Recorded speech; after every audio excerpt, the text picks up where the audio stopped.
Okay, we're going to go ahead and call the meeting to order at 9 a.m. This is a continuation meeting of our budget hearing from 9/16.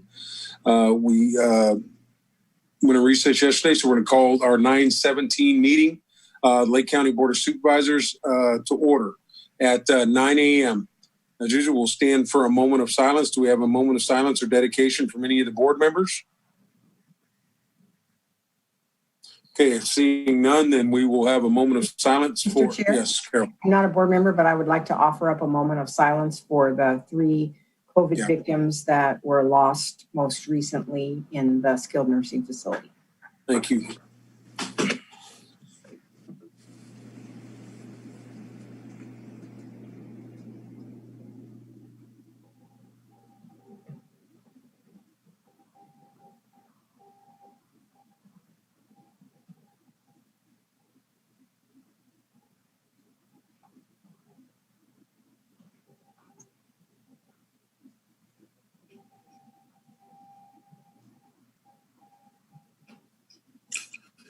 Okay, Sheriff Martin, would you please lead us in a pledge of allegiance? I will, thank you. Ready to begin. I pledge allegiance to the flag of the United States of America and to the republic for which it stands, one nation under God, indivisible, with liberty and justice for all. Yeah.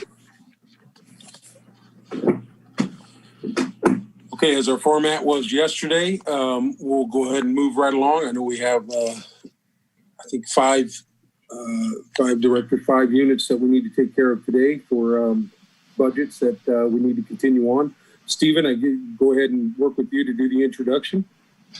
Good morning, board.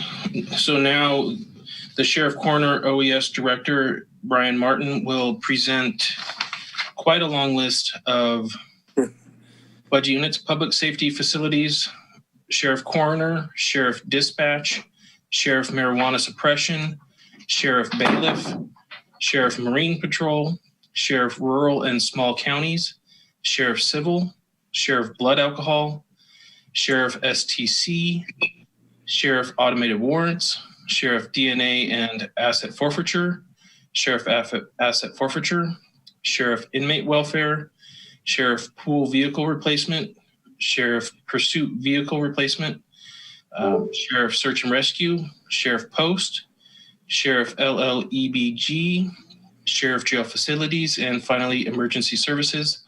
And the first budget unit 1785 can be found on page E56.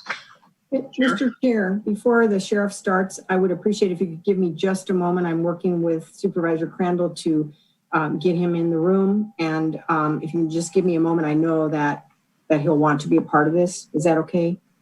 Yeah, then let's go ahead and you think it'll be pretty quick, or should we take a 5-minute break? He didn't have the link for today, and so I just got it forwarded to him. And so my guess is, he's going to get it and be in here in just a moment. So yeah, it was down at the bottom of the agenda. It was pretty simple. I accidentally went there yesterday. Yeah, if you could just that's why I knew there was another link. Yeah, you scroll down on the 16th agenda. It's just right on the bottom. I'm glad I'm not the only one that went there. Yeah. All right, let's go ahead and no, there's no other business to take care of. Can I do a quick follow-up on a conversation we had yesterday, which was related to budgets? The agenda items that we have on the board right now are for, can it wait for we're going to have discussion at the end? It's not a discussion. It's a follow-up because we had a phone call with Congressman Garamendi, which was related to something that we asked about during the board. I just kind of wanted to provide a quick report. All right. Just wanted to say that he was not aware of the situation of the roads being used from the National Forest for due to the fire.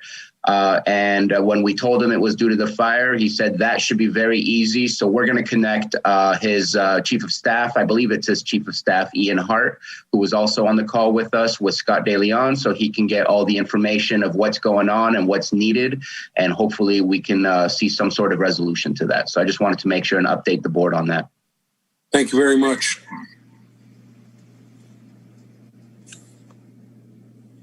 Looks like Supervisor Crandall has made it into the meeting. Hello. Good morning, Supervisor. I didn't have the link for some reason, but I got it. We're good to go. Okay. Well, welcome, Sheriff Martin. I know you've been introduced, so we'll go ahead and move on with your presentation. Good morning. Good morning. Thank you, Mr. Chair. I'll just follow the same format as yesterday and go through all my budget units. There's 21 of them. And then following that, I've a presentation to kind of illustrate some of the challenges and really put things in perspective, hopefully for both the board and the public. Starting out with budget unit 1785, public safety facilities.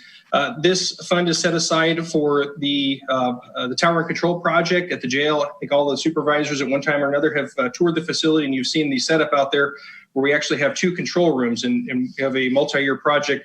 It's been a long time in the making to try to consolidate those into one control room that can control the entire facility.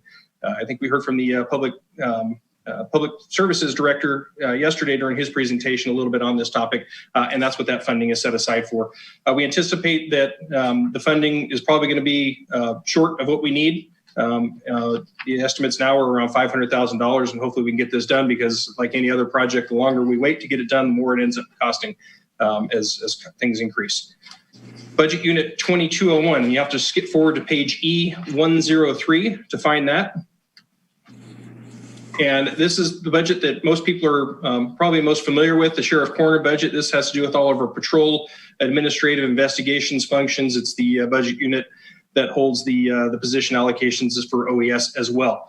In this unit, during the last year, a couple of our accomplishments are that we've been able to implement a very modern training program that keeps us in compliance with the post regulations, legislative mandates that have been coming down on us regarding training, and it's in anticipation of future mandates that we're anticipating to come into effect over the next several years. During this year, we were able to, in response to the COVID-19 pandemic, we were able to obtain a refrigerated trailer, which fortunately we never had the use for, to be used in response for emergencies. We'll keep that in the event that we do have a mass casualty event. And that was obtained by way of a donation and costed very little money to make it roadworthy. We were able to hire 5 deputy sheriff trainees. I want to thank the board for their cooperation in this program and setting up the trainee program, where we were able to hire people off the street, send them through the academy. I'm pleased to tell you that 4 of them have completed their training at College of the Siskiyous, and they are currently in the training program right now with their field training officers. In addition to the academy, they're required to go through a 16-week on-the-job field training program. All 4 of them are doing exceptionally well. And we have an additional one that's set to graduate in October from the academy in Santa Rosa. We were able to have a program where we started up a little bit. Of course, pandemic, fires, things got in the way. Some critical staff in other departments have left. As far as our interactions with the behavioral health crisis response unit, I've mentioned this a couple times. Melissa Mathis, who I believe has tendered her resignation in pursuit of her doctorate degree. Hopefully she'll be able to come back here, but a big shout out to her for literally saving lives during that program, where we'd go out, instead of taking the traditional approach of responding to people in crisis, really take more of a negotiating and emphasis on de-escalation, and we've had some very good successes with that. Obviously, during the year, as everybody else was affected by the PSPSs and the firefighters, the wildfires, and sometimes with those co-occurring during the Kincaid fire, we had some evacuations. We had a lot of people that are out of service. We were able to work collaboratively with several other departments and non-governmental organizations to provide services and kind of ease those impacts. And we also completed the installation of the emergency sirens in the South County, and we've started the testing of those on a semi-regular basis. We're going to defer the testing until the fire season is clear and behind us again, but we're able to test those and identify some issues that have come up related to those. Let's see. Moving on to the 2202, Sheriff Central Dispatch. And of course, the Sheriff's Office runs the PSAP, the primary PSAP, which is a public safety answering point for Lake County. The City of Clear Lake was able to get their facility designated as a PSAP as well. But this is where all the 911 calls come in the unincorporated area of Lake County and the incorporated areas of Clear Lake, and their triage through there. Some accomplishments we had in this, we were able to secure the structure for the Goat Mountain repeater, and that process is still undergoing. I've been able to pay for that with largely with grant funding and some cooperation from the Forest Service. In the dispatch center, we've updated their training program. We made an update to some critical servers and switches that had reached the end of their life in the facility, and it largely went, we were able to provide service largely interrupted during those transitions. There's an equipment room out there. As any of you that have been out there for the tour, you've seen that we have an equipment room that stores a lot of radio repeaters and servers that needs to be maintained. The HVAC system in there was old and insufficient. We were able to update that as well. Our staffing levels at the dispatch center remain largely unchanged. Budget Unit 2203, Sheriff Marijuana Suppression. This budget is funded through monies and grants from the DEA and the DSEP program, which is DCESP, the Domestic Cannabis Eradication and Suppression Program. We use this money to locate and eradicate illicit marijuana grows.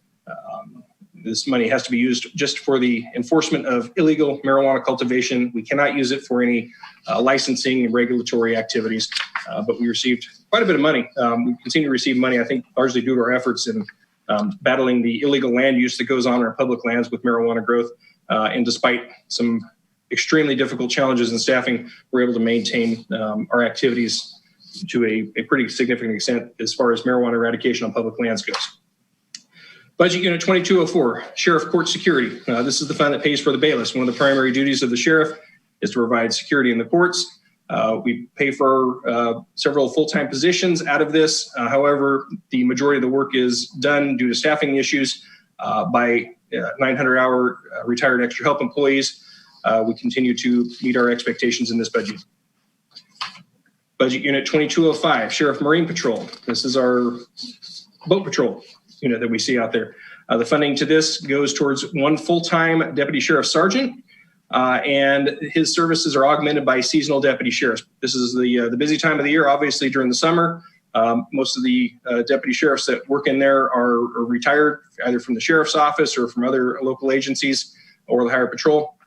And they come in and they enforce not only the Harbors and Navigations Code, but the county's Quagga Mussel Invasive Species Ordinance. Budget Unit 2206.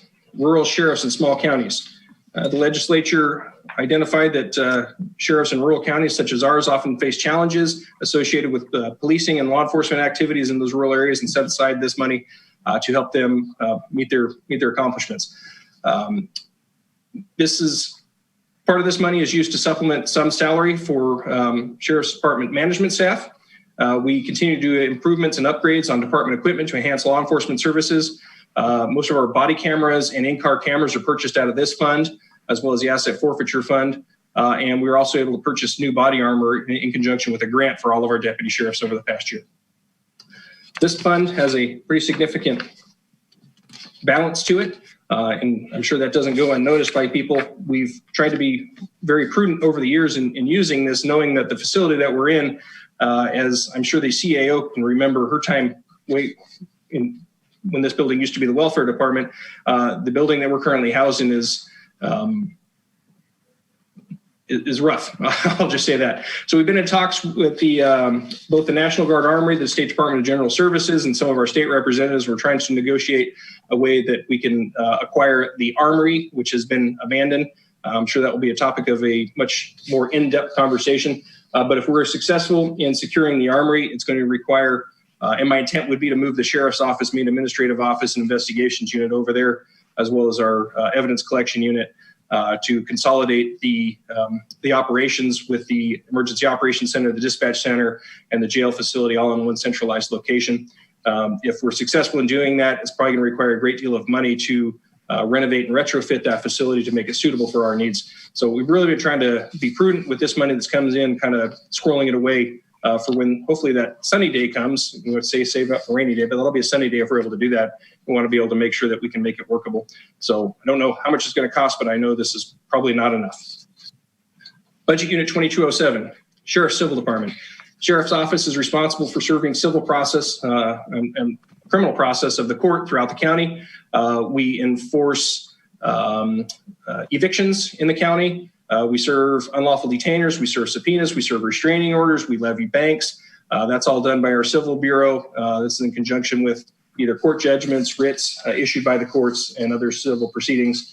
And the money in this unit is allocated to fund the position that's responsible for this, as well as provide funding for their vehicle. Budget Unit 2208, the Sheriff's Blood Alcohol Fund. This budget pays for blood, breath, and not so much anymore urine analysis for any chemical test conducted in the unincorporated areas of Lake County for driving under the influence violations. So that's regardless of what agency makes the arrest, whether it's the Highway Patrol or the Sheriff's Office or any other law enforcement agency, this funding pays for the cost of those chemical testing. Budget Unit 2210, Sheriff, STC. STC stands for Standards of Training in Corrections. You hear me mention post. STC is the equivalent for the regulatory oversight of training of correctional officers throughout the state of California. This is the fund that we use to provide and reimburse for the mandated training that they all must go to, whether it's the initial Corps Academy or it's their ongoing in-service training. Budget Unit 2212, the automated warrant system. Monies in this budget are collected by the courts pursuant to the Penal Code and Vehicle Code to be allocated for an automated warrant system and used to provide a countywide automated warrant system.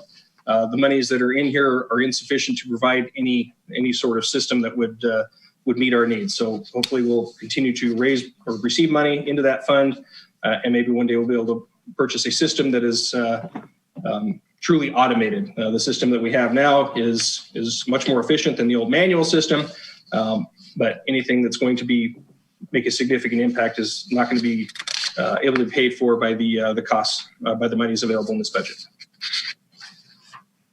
Budget 2213, the Sheriff's DNA Fund. This money is also collected by the courts and probation pursuant to the government code set forth in Proposition 69. The money in this budget is set aside to be used to store, analyze, and process DNA evidence. Sometimes we have some difficulties in identifying appropriate purposes. I think we found a good use of this money this year or last year in conjunction with the public safety power shutoffs. Many of you may be aware, but we store quite a bit of DNA evidence here at the Sheriff's Office in conjunction with both current and past investigations. The law requires that we retain evidence in homicide investigations for 99 years. As we've seen in several cases across the country, sometimes cases from many, many years ago is solved by way of DNA, but that requires that the evidence be stored in a manner in which it will actually preserve the DNA, and sometimes that requires refrigeration. With the public safety power shutoffs, one last year lasting many, many days, that wouldn't be possible without an alternate power source. So we used money out of this to purchase a generator to power our evidence section, and it keeps our walk-in refrigerator, our walk-in freezer up and running even in the event of a power shutoff. Budget Unit 2214. This monies in this budget are seized in accordance with the equitable sharing agreements between the county and the Department of Justice and Treasury. We also receive money from state and local asset forfeitures. This money is basically money that's taken from people that they've earned or made as a result of their criminal activity. This is in no way a way for the law enforcement to generate revenue. This is a way to deter people from engaging in criminal activity. Basically, if you're going to commit crimes and get rich off of it, asset forfeiture allows us to take that incentive away from you and hopefully use that money to prevent further acts of criminality. We've made some purchases last year out of this fund. We purchased active shooter response kits for every one of our patrol deputies. Those kits include tools necessary if somebody were to lock a door or block a door. It provides every patrol deputy with tools that they could use to hopefully overcome those physical barriers to get in there. And we also use some of this money to help purchase our body armor. Budget Unit 2215, Sheriff Inmate Welfare. Services provided these funds under the Penal Code are used primarily for the benefit, education, and welfare of inmates confined within the facility. This is basically the inmates' money. We use this money to provide programming for them, and we also use it to pay for a programming Deputy Sheriff Corrections to oversee those programs. So some of the programs that we're able to provide over the years and we continue to provide are the GED program, the anger management program, parenting classes, and some others related to rehabilitation of offenders. We're going to continue to provide those. We started a corrections to college course program. A lot of our programs happened to get had to get put on hold with the pandemic coming in. But we really want to get those up and running again. One of our bigger accomplishments that we're able to do is get our commissary services more modernized. And so we're able to, if any of you are interested in taking a tour out there again, take a look at what we're doing. We've been able to introduce tablets for some of these programs. So while we can't do a lot of the in-person stuff that we've been able to do as far as providing the programs, we're able to provide those programs by way of tablets. A lot of people think, well, what's happening with the tablets? I'm here to tell you that the tablets are very well cared for by the inmates. They take care of them. They use them to earn credit towards getting released early. They do that by completing programs that are pre-approved by staff. As far as education programs, anger management, again, a lot of these programs that used to require in-person opportunities, they're now able to do with these tablets. Budget Unit 2216. This is the Sheriff Pool Vehicle Replacement Fund. This fund allows the department to purchase replacement for unmarked pool vehicles. In addition to the sworn staff that we also have a lot of other staff, and we don't necessarily have them driving around in marked patrol vehicles. During the last year, we were able to accomplish routine replacement of vehicles that were no longer serviceable or had reached the end of their useful life. 2217, very similar to the last budget, but this money is allocated towards the fleet of emergency response vehicles as they end their serviceable life. A notable purchase during 2019-20 was we were able to order 4 jail transport vans as the old vans became unserviceable and a little bit unsafe. 2218, Sheriff's Search and Rescue. This fund is comprised strictly of donated funds. I think we've had a few donations come in over the last couple of years, but nothing to match the Grace Mazukis Thompson Trust. Under terms of her trust, she left quite a bit of money to the Sheriff's Office Search and Rescue and was designated to be made available to Lake County Search and Rescue. This really funds our Sheriff's search and rescue activities. There's always a lot of talk about departments and how we're making use of volunteers. And I'll tell you this, this volunteer organization that's kind of guided and led by a couple members of our paid staff has responded to over 20 call outs for search and rescue assistance last year. They assisted numerous mutual aid operations with neighboring counties. We had cases where our neighbors, both in Mendocino County, I believe in Sonoma County, and sometimes even farther than that, have called for assistance. We were able to send highly trained volunteer search and rescue staff up there to participate with that. We were able to conduct over 300 hours of training for this volunteer force. And in return, the volunteer force has donated a total of 1,900 volunteer hours. Budget 2220, Sheriff Post. This is the same as the Sheriff's STC fund. However, it has to do with deputy sheriffs that are traditionally assigned to patrol functions. Every 2 years, every peace officer required to attend a minimum of 24 hours of ongoing professional training, perishable skills training.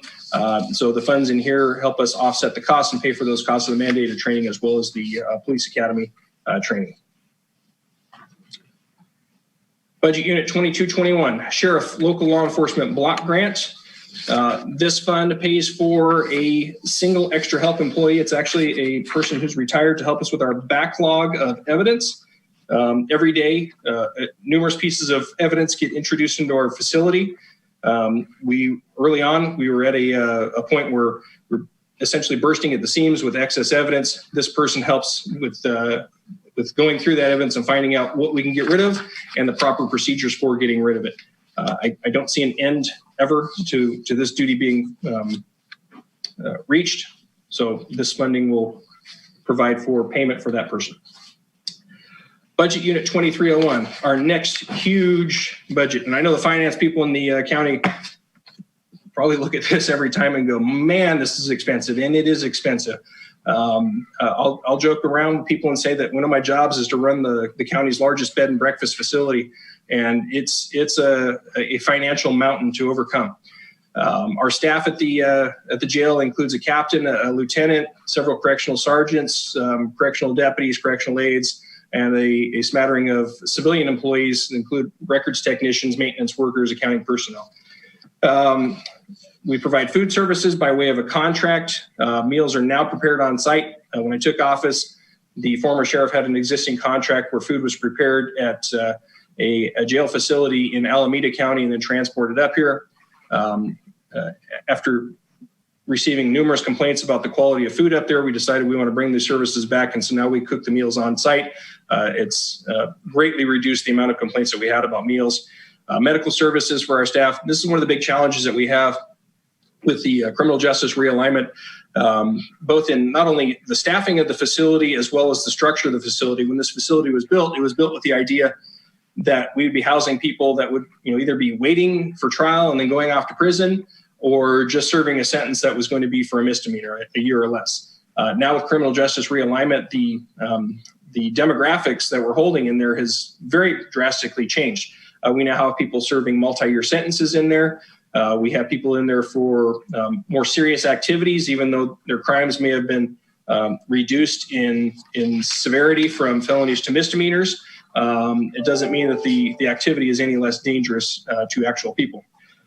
So we have quite a bit of challenges in dealing with that. You're essentially working within a physical facility that was rated for one type of classification of inmate, but actually filling it with a different type. The jail is still rated at 286 inmates. Our average daily population for fiscal year 19 to 20 was 243. Our low point was 146, and our high was 313. I didn't check today's numbers, but I checked yesterday, and our population was right around 178, give or take a couple as they come in and go. Our correctional staff are responsible not only for the security of the facility, but also for programming of inmates, recreation, their feeding. They eat 3 times a day like the rest of us, their medical attention, and for transporting inmates to court appearances, to other facilities, and for medical appearances.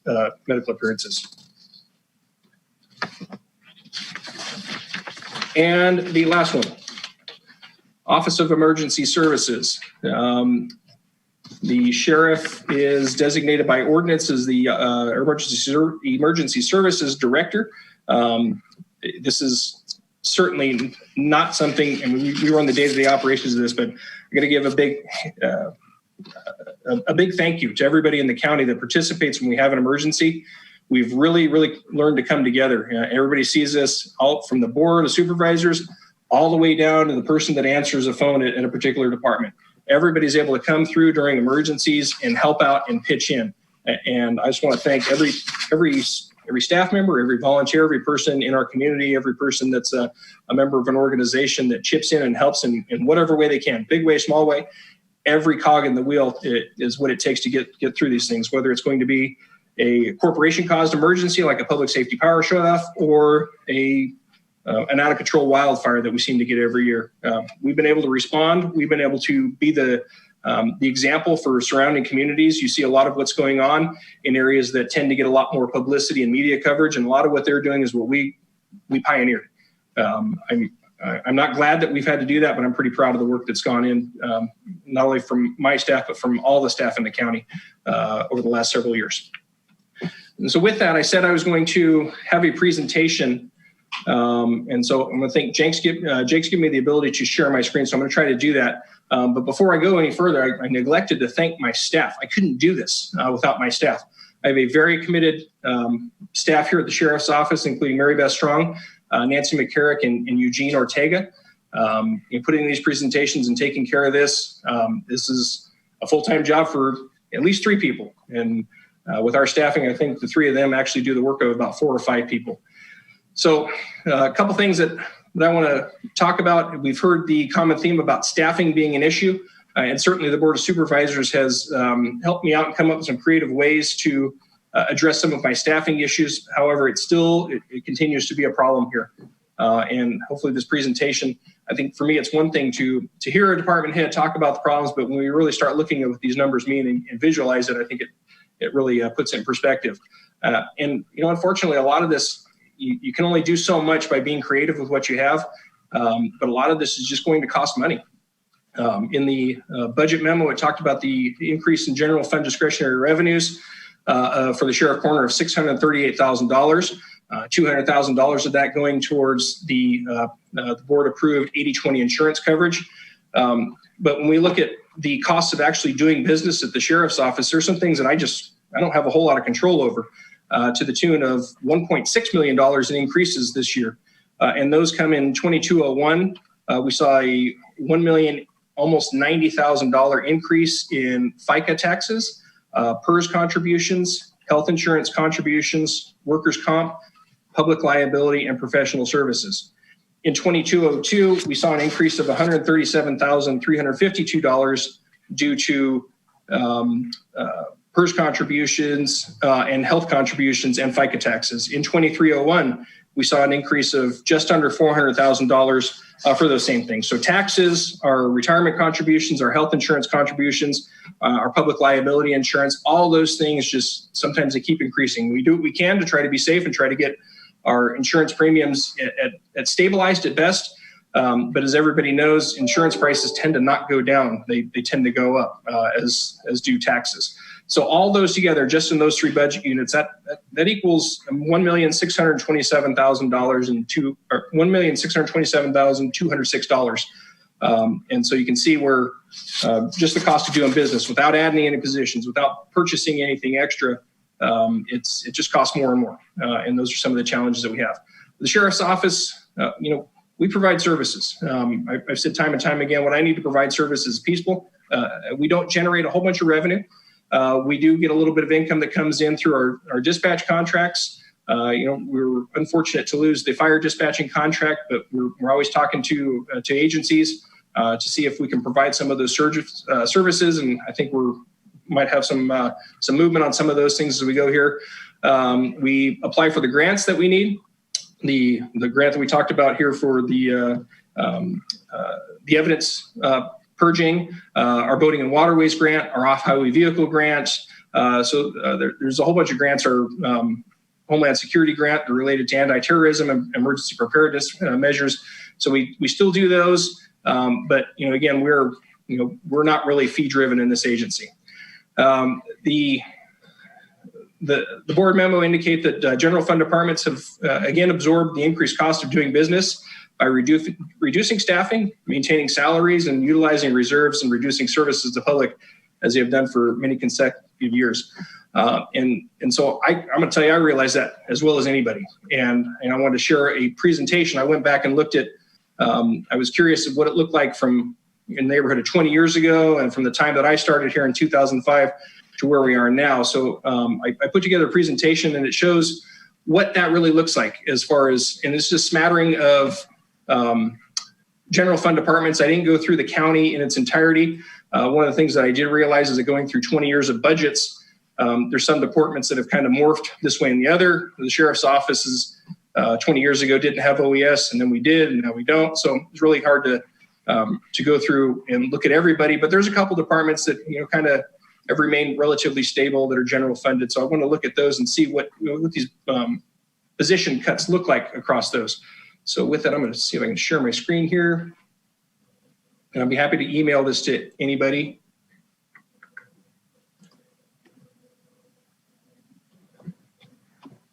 And can everybody see this PowerPoint presentation? Yes. Okay. I'll see if I can start it. There we go. Oh no, I lost something else. So going back to 1999 to 2000, the county had a total of 845 and a half full-time positions. Last year there was 1,012, and we hear this year there's going to be 1,020. So we've got an increase of people, and people is what we need. I want to be clear that we need people to provide the services that people expect, to provide the services that people deserve. And the county has increased its budget allocations by a little bit over 70% over the last 20 years. The sheriff's office, during that same time, we've actually decreased the positions allocated. And we've decreased by 28 positions in 16. And this is all positions. This isn't just the deputy sheriffs and the correctional officers. When people think about this, includes positions such as dispatchers, such as records technicians, accountants, warrants clerk, all those types of positions, because we still have those functions, even though they don't wear a badge and carry a gun. They're still important to the roles of the sheriff. So we're down to, I think this number is 148. So it should be 150, I believe, in this year's budget. And when I compare some of the others, the assessor recorder's office has remained relatively flat over that year. We saw, Rich Ford had talked about his numbers yesterday, and he went back, I think it was Shane that went back and talked about how many people he had several years ago. And you can see those fluctuations in some of the departments. But really, a lot of these, what you're going to see, these general fund departments really have remained relatively flat. We've gone from 20 positions, lost maybe a half a position at the assessor recorder's office. The treasurer tax collector's office, I believe she's reported, and these are last year's numbers. I didn't have time to go through and pull up the numbers from this year, but the treasurer tax collector's office has remained relatively flat over that period of time. County council office, county council works as hard as anybody. I know she gets a whole bunch of phone calls and she does a lot of work. She's remained relatively flat over the years. She could certainly use some more staff, and whatever we can do to help her would be great. IT, as Shane mentioned, he went back 10 years or so ago. You can see that that increase in the amount of staffing, but again, he's reduced his numbers and again cut one this year. So he's about where he's at 20 years ago. And the animal control department has been able to increase by one position. And we look at these percentages: 17% increase, one position when you have a small department means a significant percentage increase, but it is an increase. When you get to the district attorney's office, the district attorney's office is up 8 positions. They were at 24 positions back in 1999. At 32 this year, I believe they've gone down one, but that still represents an increase over that 20-year time period.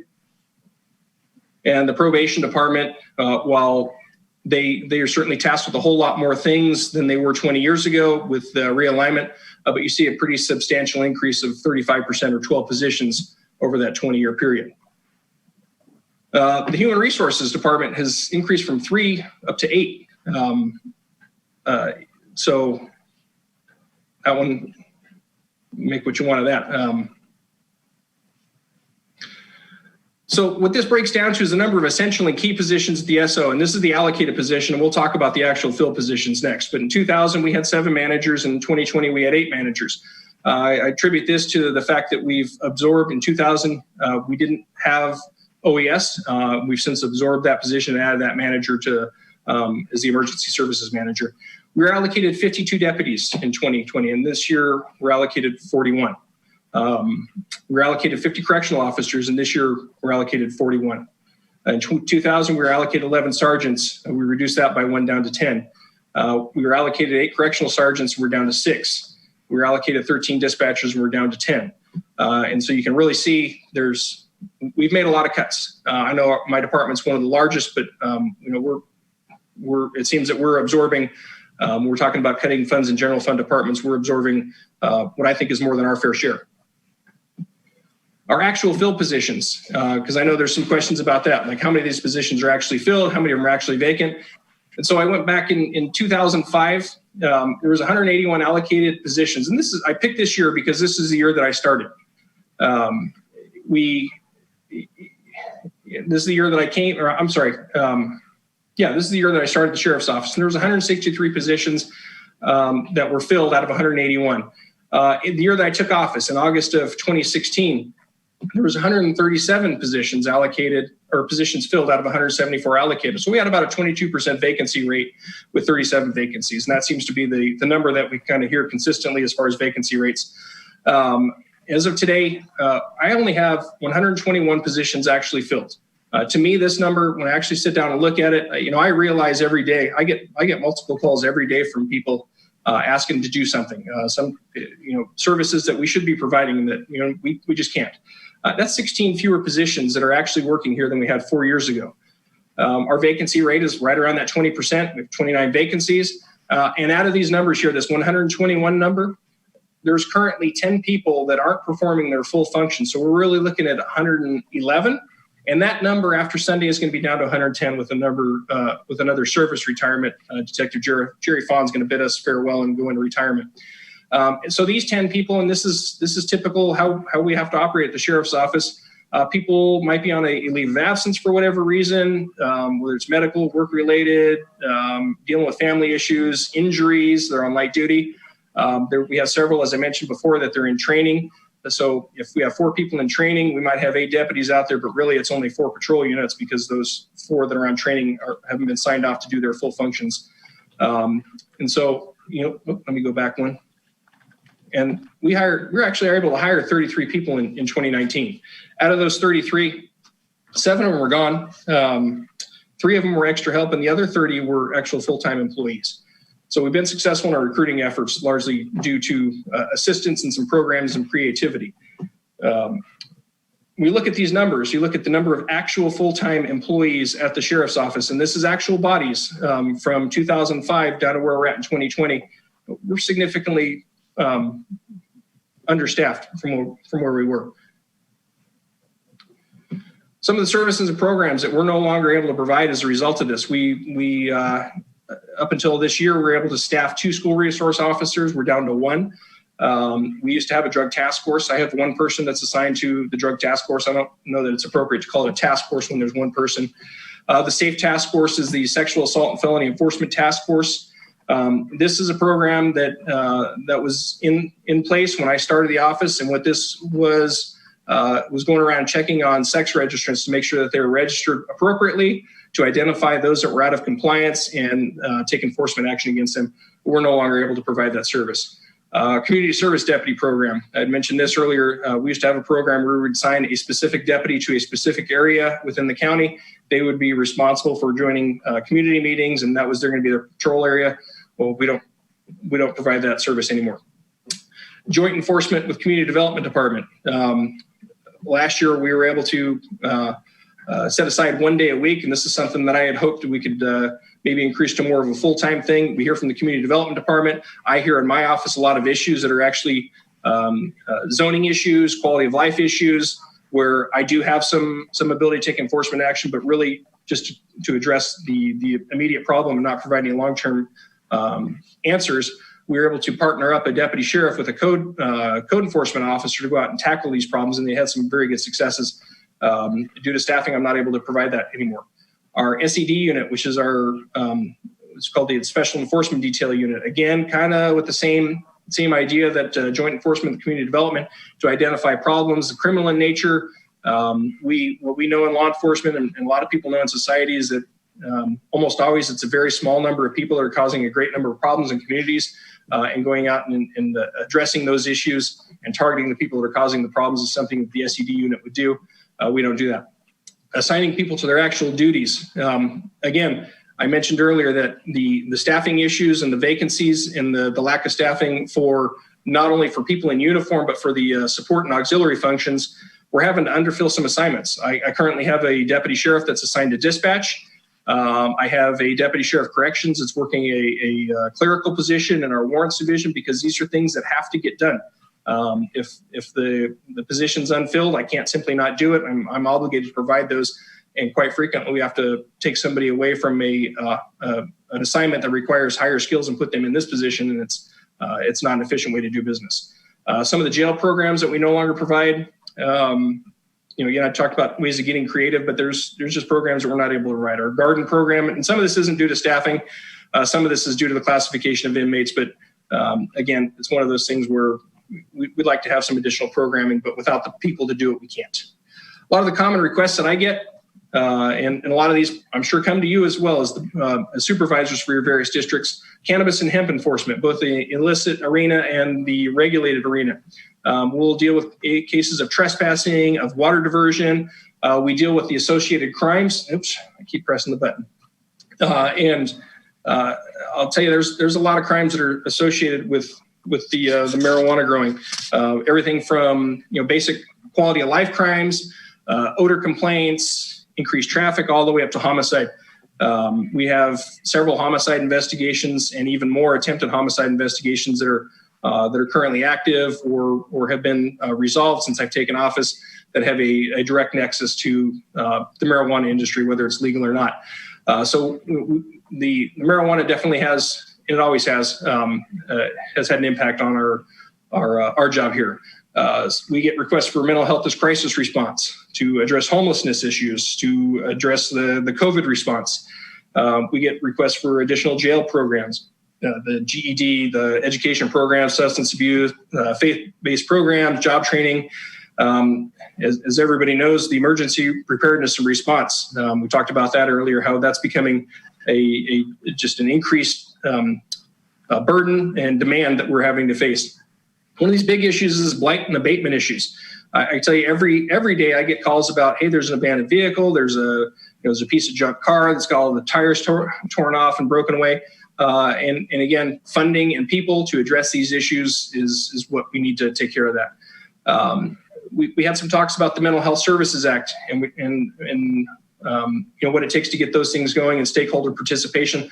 Quite frankly, there's a lot of these programs that I just can't participate in. SafeRx, Project Restoration, and I can't do that because I don't have the staffing to do it. I don't have the time. I have management staff oftentimes going out. I've done this myself, gone out for evacuations and gone door to door to make sure those things get done. So really, it's about people. It's about getting people on board and hired and being able to provide those services. Some of the things that we're anticipating to become additional requirements over the next years, we talked about legislation that impacted us and will continue to impact us. SB 1421, this is the use of force disclosure requirement, the amendment to the Public Records Act, making disclosure of certain sustained allegations of misconduct by peace officers available and not confidential anymore. That requires us to have staff to go through and identify which records we have might be subject to the disclosure under that, and then taking the necessary steps to prepare and release that. RIPA, preparation and compliance. What RIPA is the Racial Identification and Profiling Act. And this is a program that came about as a result of some legislation. It's kind of phased in. It requires law enforcement agencies to document and report to the Department of Justice the demographics of people that we come in contact with, whether it's a consensual contact or whether it's a detention. And it's going to take quite a bit of technology and quite a bit of staff time to be ready to go. Our first report is due in 2023, which means we have to start gathering data in 2022. And what this means is that if we have a deputy who makes a traffic stop or stalks somebody on the street, they have to make a log of that person's perceived gender, ethnicity, national origin, I believe their sexual orientation, a whole bunch of different things, and then a brief summary of how the contact was initiated, whether it was for criminal activity, did you see the person, driving erratically, would somebody call and complain about something they were doing? So again, these are mandated reports that we're gonna have to submit to the Department of Justice on a yearly basis, and we're gonna have to track and log all that activity throughout the time. We've seen an increase in Public Records Act requests. The public demands, it seems like at no other time in my career, the public has more and more interest with what's going on. So we get Public Records Act requests. We work with the county council, of course, to identify which ones we can respond to and take those steps to respond. We have increased demands due to criminal justice realignment. As I talked about earlier, we have long-term inmates and the issues that come up associated with housing them. We talked about the jail medical contract, the mental health issues that go on out there. I was quoted in the grand jury as saying probably 60%. And that's not 60% of our inmates that are diagnosed, but I'd say there's probably 60% of people in there that could benefit from some sort of mental health treatment. The other issue that we have is now that we're housing people that are there for long term, sometimes they'll come in and not have any medical problems and develop those problems as they age. And we can expect to have them for multiple years. Emergency preparedness and response. We've seen what that's looked like over the last 6 years in our responses as far as getting ready and responding to these emergencies. I don't see any slowdown in the foreseeable future for that, so we're going to continue to do that. We're going to be implementing next generation 911 at the dispatch center and some additional use of force reporting that I anticipate is going to come about as a result of both state and federal legislation. So the effects that we see with some of this in my arena, as I said earlier, we have staff that are overfilling assignments. I have deputy sheriffs that could be out on the streets that are having to fill roles in dispatch. I have deputy sheriffs that are out on the street that are having to do jail transport. We have a pretty significant number of sick time at this agency. I will tell you that the supervision is inadequate, and we get a lot of related issues with that. We can't talk about specifics, but I know the board occasionally hears some appeals for some disciplinary action. And I'll tell you that some of this stuff could be prevented and remedied if we had adequate supervision, adequate staffing in not only our jail facility, but out on the streets. I deal with a great number of grievances, particularly at the jail, and this grievances both from inmates regarding quality of care, access to medical services, as well as from some staff out there. Our response times average 30 to 40 minutes out on the street. And that's at all times of the day. Sometimes it's a lot greater than that. And we have one period of time where our staffing is very low, where you can anticipate waiting an hour if you call it a certain time of day. And again, we're sometimes not providing some of the services that we'd like to, but maybe diverting them to online. And Supervisor Brown had mentioned during Tuesday's meeting that we don't have enough staffing to run our OHV program. We're having to divert people to the online reporting, and those things are accurate. He's absolutely accurate with that. When I took office, when I started working here, if you called the sheriff's office, you'd get a deputy and they'd speak to you. And unfortunately, with our staffing, we're just simply not able to do that. There's not enough people on the street. There's not enough hours in the day to respond to every single call we get. So we've had to divert some people to our online reporting system. And with that, I'm going to stop my screen share. I have a few more remarks. So again, I'm not able to reflect the actual positions that are filled in other departments because I don't know, but this is just a reflection of what I have to deal with as the sheriff and some of the challenges and why I have some of those challenges. The staffing levels to me are very concerning. We're talking 40 some odd people fewer here than when I started in 2005. They're actually filling positions. I know the Board of Supervisors receives complaints, what's going on. And so hopefully this puts it in perspective why people are calling you and asking why they're not getting the services that they expect.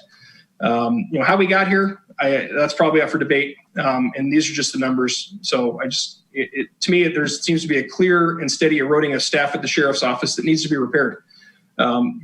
This isn't just a matter of convenience, making my job easier. There's liability issues that come along with this.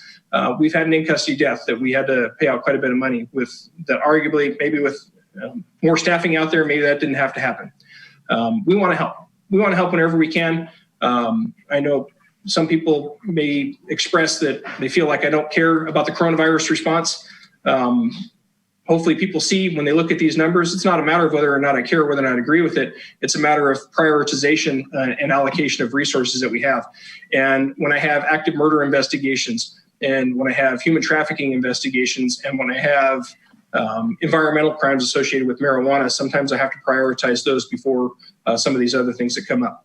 I'll help as much as I can. And if there's not a legal reason to prevent me or a logistical reason, we'll continue to do that. This isn't a new conversation.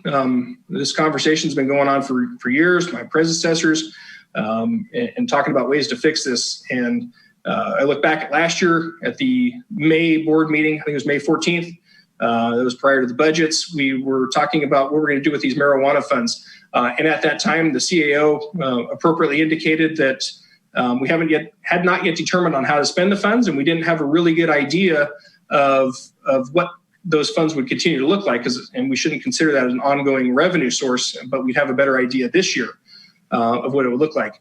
But as CEO indicated, the generic intent of those funds, we're talking about the cannabis fees from cultivation, is to address and mitigate the societal ills that come about as a result of that industry. I was pleased to hear that the board talked about how we're going to spend that money, and hopefully we can get that done. I really want to see that done. As at the time, Board Chair Scott indicated she wanted to see some of those funds go into youth programs, education on it, and law enforcement. And Supervisor Simon indicated he wanted to go to code enforcement. And so we talked about it a little bit later, and it was brought up that budget's the time to talk about this. I know the cannabis grant application that came in, I'm sure somebody will point out that I didn't put in for it, and I didn't. I'll tell you, $100,000 isn't going to fix my department. It's a drop in the bucket. It's like give me a Dixie cup to try to bail out the Titanic. We're talking about, as I started out earlier on here, when I talked about the $1.6 million increase just in operating costs, $100,000 isn't going to fix that. So to me, I'd like, hiring isn't a problem for me. You've helped me fix the problem of hiring. We were able to hire 33 people last year at the sheriff's office. As I said, that's pretty significant. Of those 33, as I mentioned earlier, 7 of them are gone and only 3 of them are extra help. So hiring isn't the problem. Keeping them is, and providing the adequate funding that I need to do that. Law enforcement, less law enforcement means less services. There's no doubt about it. And those services affect a lot of people. It's not just on the streets, but it's in the dispatch center. It's in the 911 system. It's in the jails where we can't provide services because of staffing issues. It results in a lack of cooperation and collaboration with other entities to try to address these problems that are mutually concerning. None of these problems are going to be fixed just by the sheriff's office or just by community development. It's going to take that cooperation, and in order to have that cooperation, I need more people. We've done more with less for years, but sheriff's office keeps getting less and less staffing over the years, and I hope this presentation really brings that to light, and I encourage the Board of Supervisors to take steps to try to make the Sheriff's Department whole and bring us back to the levels that we were at 20 years ago. And with that, I'll jump off my soapbox and take any questions. All right, Sheriff Martin, thank you very much for your budget unit's presentations and the presentation you gave afterwards. So we'll go ahead and open it up to Board of Supervisors at this point for questions or comments on each budget unit or the presentation as we got from the sheriff. So Supervisor Sabatier. At this moment in time, can you repeat how many, and I know it makes a difference on your entire department because there's so many different positions. There's the support staff, and then there's the patrol staff, and then there's the administrative staff. But as far as your patrol staff, your deputies, what kind of vacancies are we looking at for that specific position? We currently have 5 vacant deputy sheriff patrol positions. Okay.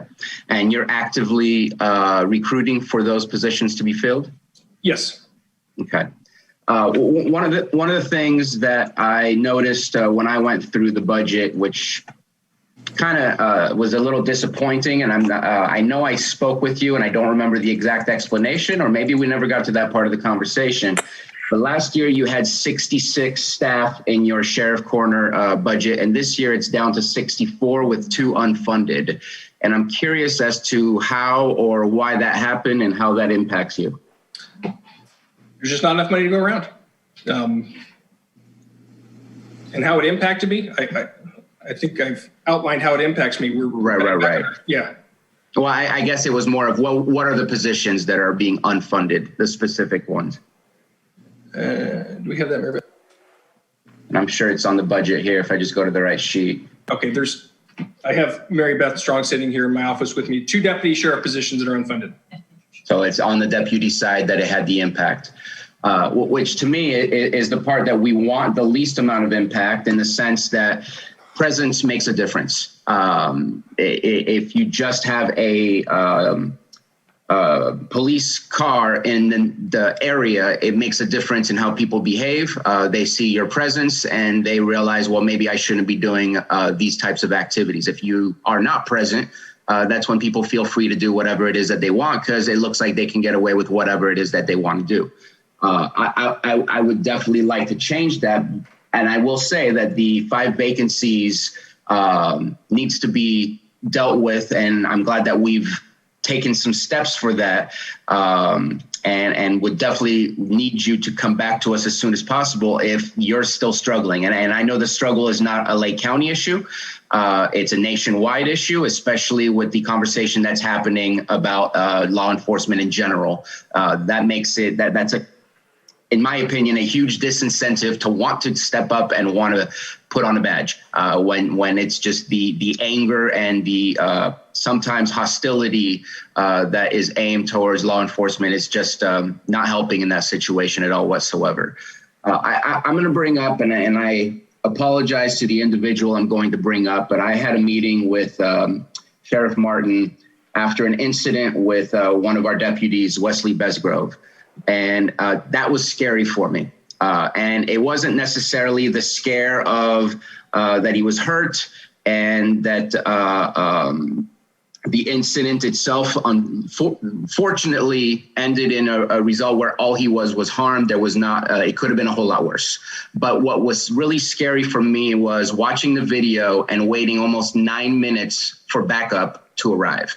And this individual was alone and in the dark. And that to me is unacceptable. And it's almost as if, and granted, again, the 5 vacancies makes a difference in the conversation as well, because if it was full, it would be a different situation of we're not providing. But at the same time, we need to challenge ourselves and you to increase it more than 5 and get those filled, because if we are waiting for the worst case scenario to happen to our deputies, then we would be taking the actions that we need to take in order to protect our deputies. And we're not doing that at this moment in time.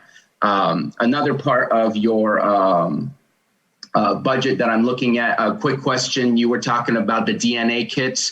I know it's been a big issue about the rape kits not going through. Are we good and on par of where we should be with all of our rape kits? We're all caught up. Okay, that's awesome. When it comes to marijuana suppression, I just flat out absolutely disappointed. There's one person, and one person's doing the best job that they can. When I spoke with Sheriff Martin and this individual, 27 grows, I believe, was the number that I was given that they were able to eradicate in 2019, it was. When I ask how many there are out there, it's over 500. So we're looking at 5%. So if you're growing illegally, you have 1 out of 20 chance that you're going to get caught. And that's not the kind of roll of dice that I want to see being done. I want it to be a whole lot higher of a chance that you're going to get caught so that those things are not happening. What we're seeing is many times after speaking with this officer, because their illicit grows, they do whatever they want. So Sheriff Martin already spoke about diversion of water. That's important for all of us that does not occur. We have illegal grading that's happening all over the place. We have chemicals that are being brought. Carbofuran, I believe, is one of the popular ones that's found. Not sold in California. It actually typically is found with a different language on the package, and it is not allowed here, and it is absolutely a nasty chemical. And so, in my opinion, we need to do more on that front, or else we're asking the impossible when we know also that there's still a problem. For that specifically, I would say the cannabis tax absolutely is aiming towards how do we ensure that that kind of activity is being regulated to the max or being eliminated to the maximum possible. I'd love to see better equipment. The way we're pulling out these almost acres worth of plants is a very old way of doing it. We need some heavy machinery, one-time purchase, and we can just plow through and take these things out. We waste 1 to 2 days to get rid of one grow, let alone all the paperwork that happens. We're not going to move forward and eliminate this problem if we keep it at status quo. And I think that we need to do better on that. I was happy to see the college program started over at with Mendocino College over at the jail. Sad to see it kind of postponed, not eliminated, but postponed because of COVID-19. I'm really hoping that we can make that come back at least within the next year or so, if that's possible. I know every college class right now has mostly gone to online, so hopefully we can bring it to the jail with that type of program there. I think, again, I'm going to bring up those 5 positions, because if we were at 0, then it would be automatic. We have to give more money. We have to add more positions. But I want to say, let's make it a challenge. Let's put some money aside saying this money is available to you once you reach 0, so we can get more patrol officers on the streets and make it a challenge. We want to meet that challenge. We're going to do what we can to meet that challenge. And just like anything on a budget, if it's unspent, it goes right back to the general fund, or if it's unspent, it goes right back to the cannabis tax. It doesn't mean it disappears. It doesn't mean it goes away. But the fact is, if we can get to 0 and we have some money prepared and allocated, so we don't have to come back to a board meeting and approve all this and get it all done, it's available right here, right now. We need to push for that. I think that, so by the way, I'm probably one of the only supervisors that will tell you I get 0 complaints about you, because my district is pretty much the city of Clear Lake, so I deal with the PD. However, that situation with your deputy scared the living crap out of me, because that's not just one deputy, that's potentially some other deputy, and we can't have that. And that's also how the community feels when they're waiting 30 to 40 minutes. And this happens to our schools when they call you. This happens to others. It's not just individuals, it's not just businesses, and we need to do a better job of it. So I would like to look at doing something like that, where we create a challenge and set aside some money that's specific for, and I would say, patrol officers, deputies, and cannabis eradication. Can I respond to that real quick? Yeah, go ahead, Sheriff Martin. So the problem with getting to zero is this job, that the deputy sheriff classification in particular, without fail, it incurs overtime. We budget for overtime as far as working on holidays and those types of things, but we don't budget for the overtime that comes in associated with you get called to a burglary 25 minutes before you're supposed to go off shift. We don't budget for overtime when there's an evacuation that comes about. So getting to zero vacancies, we traditionally pay for our overtime out of salary savings. Getting to zero vacancies is going to put us in a budget deficit. So somewhere, I like your idea, but it can't be at zero without putting us in danger of going over budget. And in response to that, I know that for the city of Clear Lake, they do budget for overtime, and maybe we need to look at the average spent on overtime over the course of the last 5 years and start putting that as a line item so that we can reach zero, because it almost doesn't sound right that we want to add positions when we're not filling the positions. And I understand that you're using the salary savings, but maybe we need to look at reorganizing that so it does look like we've hit zero versus having to explain it in the way that you just did. So I understand what you're stating, and I still stand with what I said earlier about the challenge and everything else. Okay, I'm going to go ahead and go to Stephen. Stephen, I know that you had a couple items on the sheriff's budget, so Stephen Carter. Hello, board. It's not a question for you, Brian, at all. What it is, in budget unit 2202, Sheriff Central Dispatch, there was an entry error. So for when you approve their budget units, if you can make note that in budget unit 2202, account 0113, which is overtime, we need to drop it by 20,000 to 158,619. 158,619.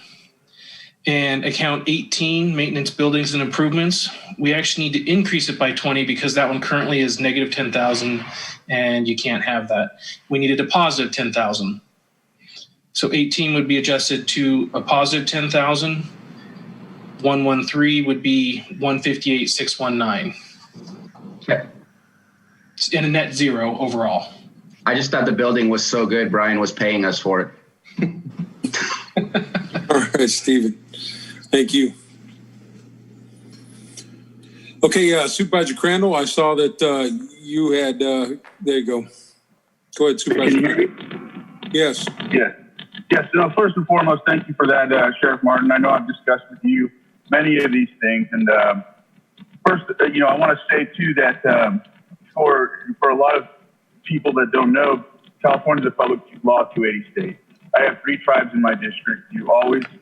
Since you've been the sheriff, I've always worked to identify that and work with us on that. There's been incidents here and there, and you're always willing to meet and adjust to that. You even come to the ceremonial roundhouses events, and so that's much appreciated. In regards to even other situations with different ethnicities, you always attack them head on, and you do your best to be empathetic. And I want to say that I appreciate that. I want to beat the same drum that Bruno brought up. I want to support you the best way we can there. Another thing to add is, and I know we talked about this as well, is meth. And I know that the problem isn't really necessarily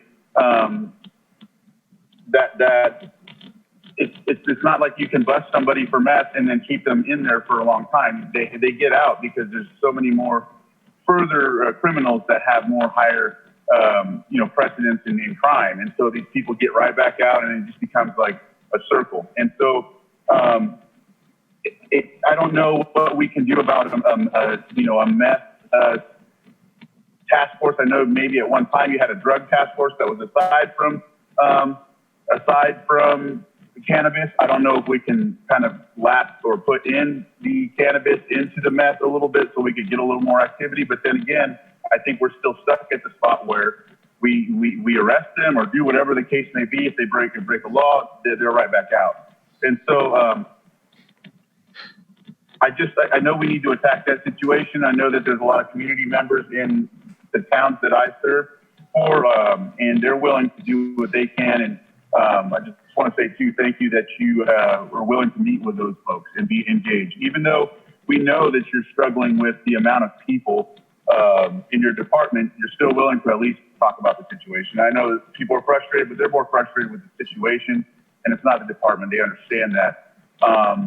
And so in talking with different counties like RC and all these other, with different counties with further problems as ours, their wait times are an hour and a half at times, or even 2 hours. And so I consider 40 minutes a blessing in a way, even though it is frustrating waiting for something to happen. But I don't know. I'm just willing to do what I can to help your department as well. I like the ideas that Supervisor Spatier brought up. Like to try to see if we could get into a situation where we could start working on meth. But of course, I know it's all funding based. I'd like to see some of this cannabis funding go to your department like it's designed to, and look at other ways to try to funnel some funding towards you, because that's literally the bottom line is if we can't enforce anything, people are going to run amok, and that's what's happening. And so, again, it's just a statement. I don't really have any questions for you, but so thank you for your presentation. Thank you, Supervisor. I'm going to go to Carol. I'll go ahead, Carol. Mr. Chair, I just wanted to let you know that Supervisor Brown was having trouble unmuting, and he did want to speak, but it looks like he may have just been fixed. So go ahead, Rob. Yeah, I'm on. Okay. Well, there's a couple of things, for the board's awareness. The overtime issue that Bruno brings up, it's always been a frustration that we've had, but the reality is it's not as simple as just, hiring more people and you have less overtime. In fact, if you hire more people, be prepared, because this is part of the deal. If you hire more people, they arrest more people, more time in court, that's overtime. So you'll have more overtime, and that's the proper use of it. Right now, we're spending overtime covering shifts because of so it's a trade-off, which I think is a fair trade-off to do once we get fully staffed and get the numbers up where they should be. Interestingly enough, I haven't had any constituents call me about I'm aware of the mail-in reports for burglaries and all that because the sheriff made us aware of it, but I haven't received any calls regarding response times or staffing levels or anything like that. It's just acknowledged, by people and so it's not, it's obviously a concern that the board has, but I haven't heard it from the public too much. So, but the overtime issue that you're talking about, it's going to, I agree with the sheriff, you're not going to be able to get to zero ever, because that's just not the nature of how the business works. And to Eddie's comments about meth and all that, they used to have a task force when meth was illegal, but our state legislature and all that have made it to where it's a fix-it ticket more type of a thing. So it doesn't do any good to form a task force to go after. You can go after the possession for sales and manufacturing and all that kind of stuff, but just possession of meth like it used to be is not even a thing. They just release them, and it's going to get worse as far as that goes. So, keeping the marijuana program, cannabis program going, and I know this isn't a sheriff's thing, but it sure would help the sheriff's office and the deputy, the sergeant that's actually working the cannabis, if we would ditch that stupid early activation, because that's a big impediment for them. It's just one more thing that they have to go and check on and spend a lot of wasted time on, and it was a bad idea, and we need to admit it and get rid of it so that it takes less staff time, including the sheriff's office. So, those are a couple of comments that that I have, as far as the numbers that the sheriff gave, you know, I assume those are accurate because I haven't checked them. I don't know. You know, there a lot of them are new numbers that I haven't seen, but I'm sure that, you know, he has people keeping track of that stuff. So it is what it is. But what was the other thing? Bruno mentioned like getting equipment to take out the cannabis in a more modern and efficient way. Well, I don't think we need to get the sheriff's office a bulldozer. I think we have people out there that have that equipment. We can contract with somebody just like we do with any other code enforcement cases or abatement cases. And that's what we really need to do. There is good equipment out there. There's good masticators, chippers, there's all this stuff, but I don't think we need to provide that from county level. I think we need to contract with people to do it that already have that equipment and actually know how to use it. So. Okay, Supervisor Brown, thank you. Supervisor Scott?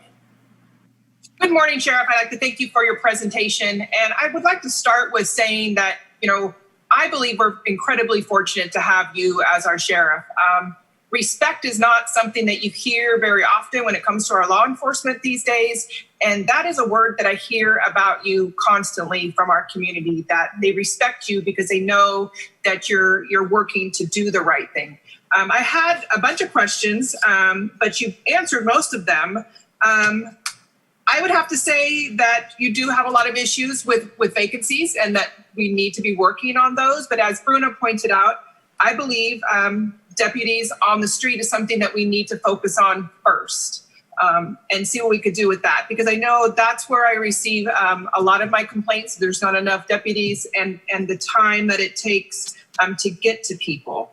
I do believe we can use some of our cannabis funding to be able to put deputies on the streets. I believe that we do definitely need to have deputies helping with our code enforcement and our cannabis.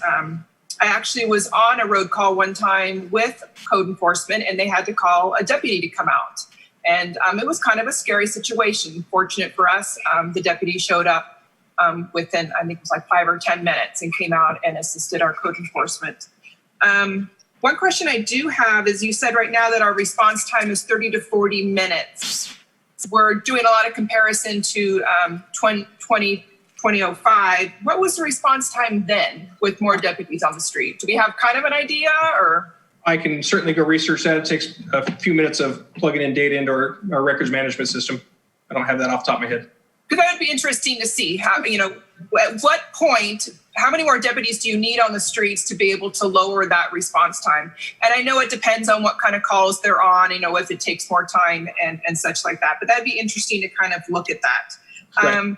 I probably can't go back all the way to 2000. Our records management system and dispatch system, I think, was implemented in about 2003. So that's about as far as I can go back with our current system to get you those response times. I'll get that back to you.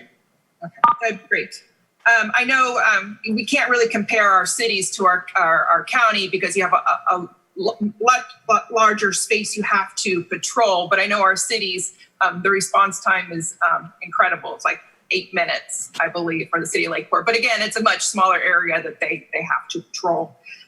So yes, I definitely believe we need to be working on what we can do to get more deputies on the street. That's what our community wants. And I think we need to work with you to try to make that happen. My only concern is cannabis funding. We never know what we're going to get from year to year. Yes, we received quite a bit of money this last year. We'll be receiving it. But what is that going to look like in 2 years? But I do believe if we do more work to get rid of those illegal grows, we'll be able to have people wanting to do the right thing, and we'll be paying those taxes, and hopefully that dollar amount will go up. So again, thank you, Sheriff, for everything you do. And I hope that we as a Board of Supervisors can work with you to get more deputies on the street. Thank you. Supervisor Sabatier? Two things. One, I absolutely understand, especially with dealing with the city of Clear Lake. I had the naive perspective of how do we get rid of overtime, and no, it just doesn't happen because we need cops on the street all the time, especially during an emergency, and overtime is going to happen no matter what, no matter how many officers you have. So that was not my intent, was to try to delete it or get rid of it. The intent is just to help create a more clear picture of what your staffing capabilities are, so that then when you are literally at zero, we can provide that to you. And so moving it over into the OT and not ever thinking that it was possible to get rid of is one way. Supervisor Brown brought up the contracting, which I'm absolutely all for as well, but that's not what you're doing currently for the eradication. Is that correct? That's correct. Yeah. Okay. And so maybe that's something that can be changed. I'm not sure if that would add a price that makes it now impossible to do 27 and now it decreases down to 24. I don't know. But again, something to discuss to see if we could provide some funding to help make that be a more efficient and maybe climb that 27 up to maybe 35 or more, or whatever it is that we can do. The other thing that I have not heard you discussing today, and maybe it's again me being naive because I don't know enough of, I'm not an expert on the in your field, but it's technology, and cameras are a very useful tool for being able to see what happens. And so I'm thinking places like District 1 or the North Shore, where you can see people going in and out of Lower Lake. You can see people going in and out of Middletown. It doesn't have to be everywhere, but at least you can see and identify stolen vehicles with the cameras that can read license plates. You can see when and where they're leaving the area. You can do that in the North Shore because there's mainly one basically arterial place that leads people in and out of the area. What is your capability to add that type of technology to create more eyes and ears out there and not have to add more police officers for that purpose? So what you're referring to is automated license plate readers, or ALPRs, and I believe that Clear Lake Police Department is implementing them very recently, or is about to. Right. A tremendous tool. If we do that, and we've been in discussions with the companies that provide those services, there's a couple different companies that have different platforms and plans. There's all kinds of legislation surrounding that, and that would definitely be something that I'm interested in, and we have been talking with the companies about.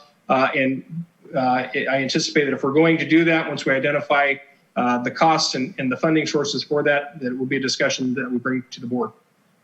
Okay, and then also, just putting it out there, I know that currently we use a helicopter to do our surveillance for rogue marijuana grows. Is there any way to exchange that with a very well-equipped and long-lasting drone rather than a helicopter? Because the helicopter, in my opinion, comes with a little bit of a scariness, maybe because I've never flown a helicopter, but just wondering if that's something that's been allowed to be used by law enforcement at this point or not. There's all kinds of regulations. I don't know that using a drone for that purpose is something that can be done. When we're talking about drones, I think people think maybe like the Predator drone that you see the military using where they're flying at high altitude. Those aren't typically the unarmed or unmanned aerial systems that law enforcement uses. And some of the restrictions associated with that is they have to be within a line of sight. So our helicopters are able to cover hundreds of miles in a day. And with the licensing for the typical drone systems that a law enforcement agency will use, it requires that the operator be within a line of sight. So I don't think it's really a practical application. You don't really get the feel of looking at something directly that you do and looking at something that's some of the grows are very obvious. You can go on Google Earth and see like, oh my gosh, that's a marijuana grow. But some of these grows require a very keen eye, a direct eye, and the ability to get up very close and personal, and quite often in some very remote locations where having a direct line of sight just isn't possible.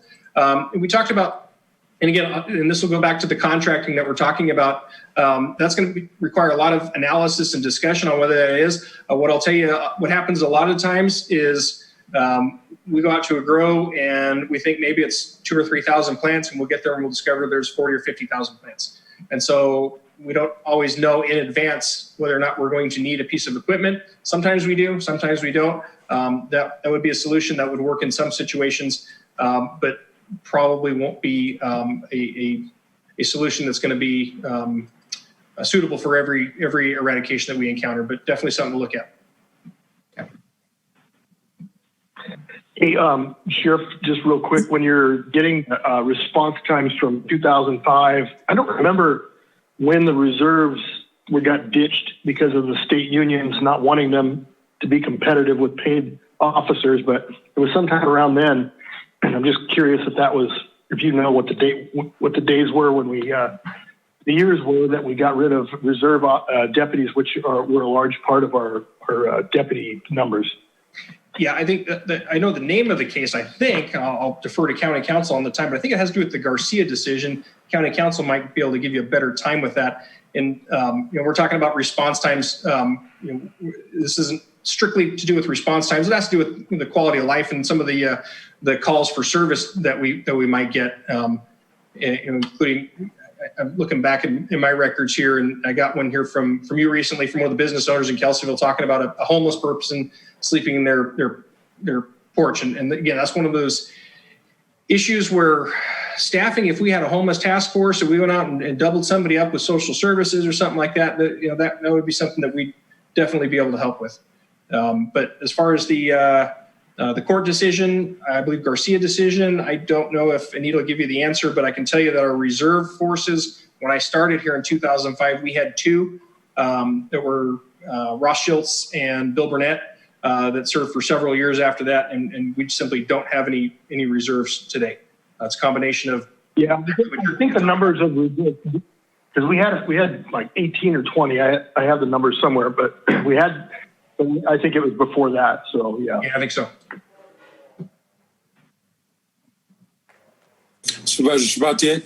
So I haven't made an offer other than just saying what I would like to see, and I think we need to be more specific in what's there. So I know we're going to be talking about the cannabis tax later, and as we see in our documents that we received for the budget, that $500,000 was put out for potential grants and only $330,500 was taken up, or if approved, would be taken from that $500,000. So automatically, I'd love to put that $170,000 or $169,500 that's left over into that challenge category for if you are not able to if those 5 are put into overtime and now you're at 0 basically, and speaking figuratively, then maybe that's the pot of money that you have access to do more. I'd love to extend that to, I know that there's more money in cannabis. I know we're collecting more. We don't want to touch that until we're 100% sure that it's safe for us to use, which typically will take a full year to make sure we deal with any appeals, any whatever. But I know that there is at least another 330,000 in there. And so if we can make that a cool 500 as a challenge, if he doesn't use it, it goes right back in cannabis taxes. If he uses it, we have more cops on our streets. And I think that's a benefit for all of us. I see that Stephen has opened up his mic. Stephen, go ahead. I don't know if there's any clarification on. Well, I didn't open up my mic, but there is that funding available, and currently there is a salary savings of 2 deputies. So to be able to hire those extra 5, we would have to make it available at that point in time, not after he hires the 5. Just as a clarification. So, however it is that you need to make it work. Thank you. Thank you. Okay, any more questions for Sheriff Martin at this point? I do know we have some folks in the public at this point, so we're going to go ahead and see with our community members. We're going to go ahead and open this up to our Jake, if you can open the room to anyone who may be online. Yes, I will open up the Zoom floor here. I've sent an unmute request to the Zoom room. If you would like to make a comment, please unmute and state your first and last name.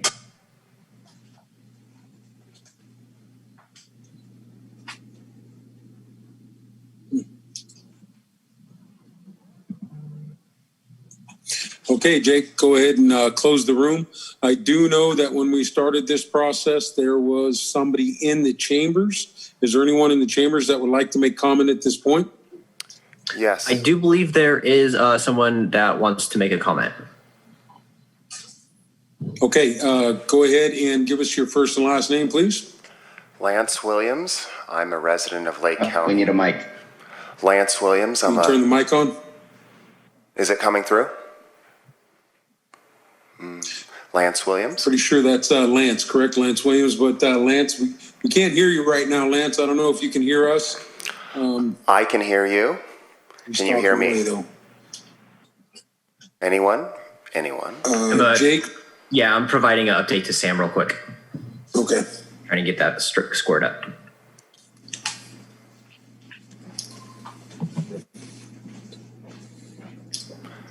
Anyone? Just keep singing until we can hear you, Lance. Hello. Can you hear me now? Hello? No, we're not hearing anything. No. Okay. Sam is saying that the mic is on. We might be having some technical difficulties there. Yes, the mic is on. Maybe try a different mic in the room? Yeah, go ahead and try the one Okay, there it goes. Does this mic work? Doesn't seem to have solved the problem. Does this mic work? Okay. Here. Over there?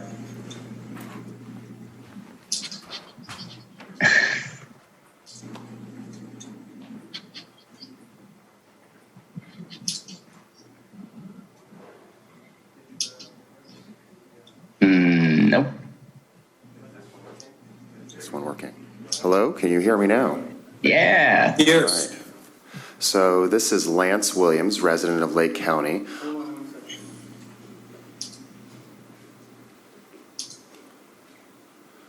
Go ahead, Lance. Okay, so this is Lance Williams, a resident of Lake County.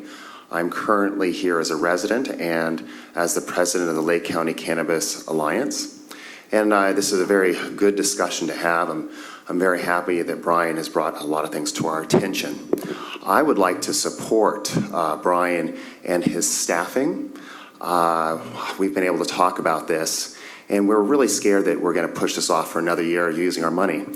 And I know that there's certain amounts that keep coming out, but after talking with our group and knowing that our group alone pays $3 million plus, I've gotten approval from our group to say, please put $1 million into staffing for the Lake County Sheriff's Department.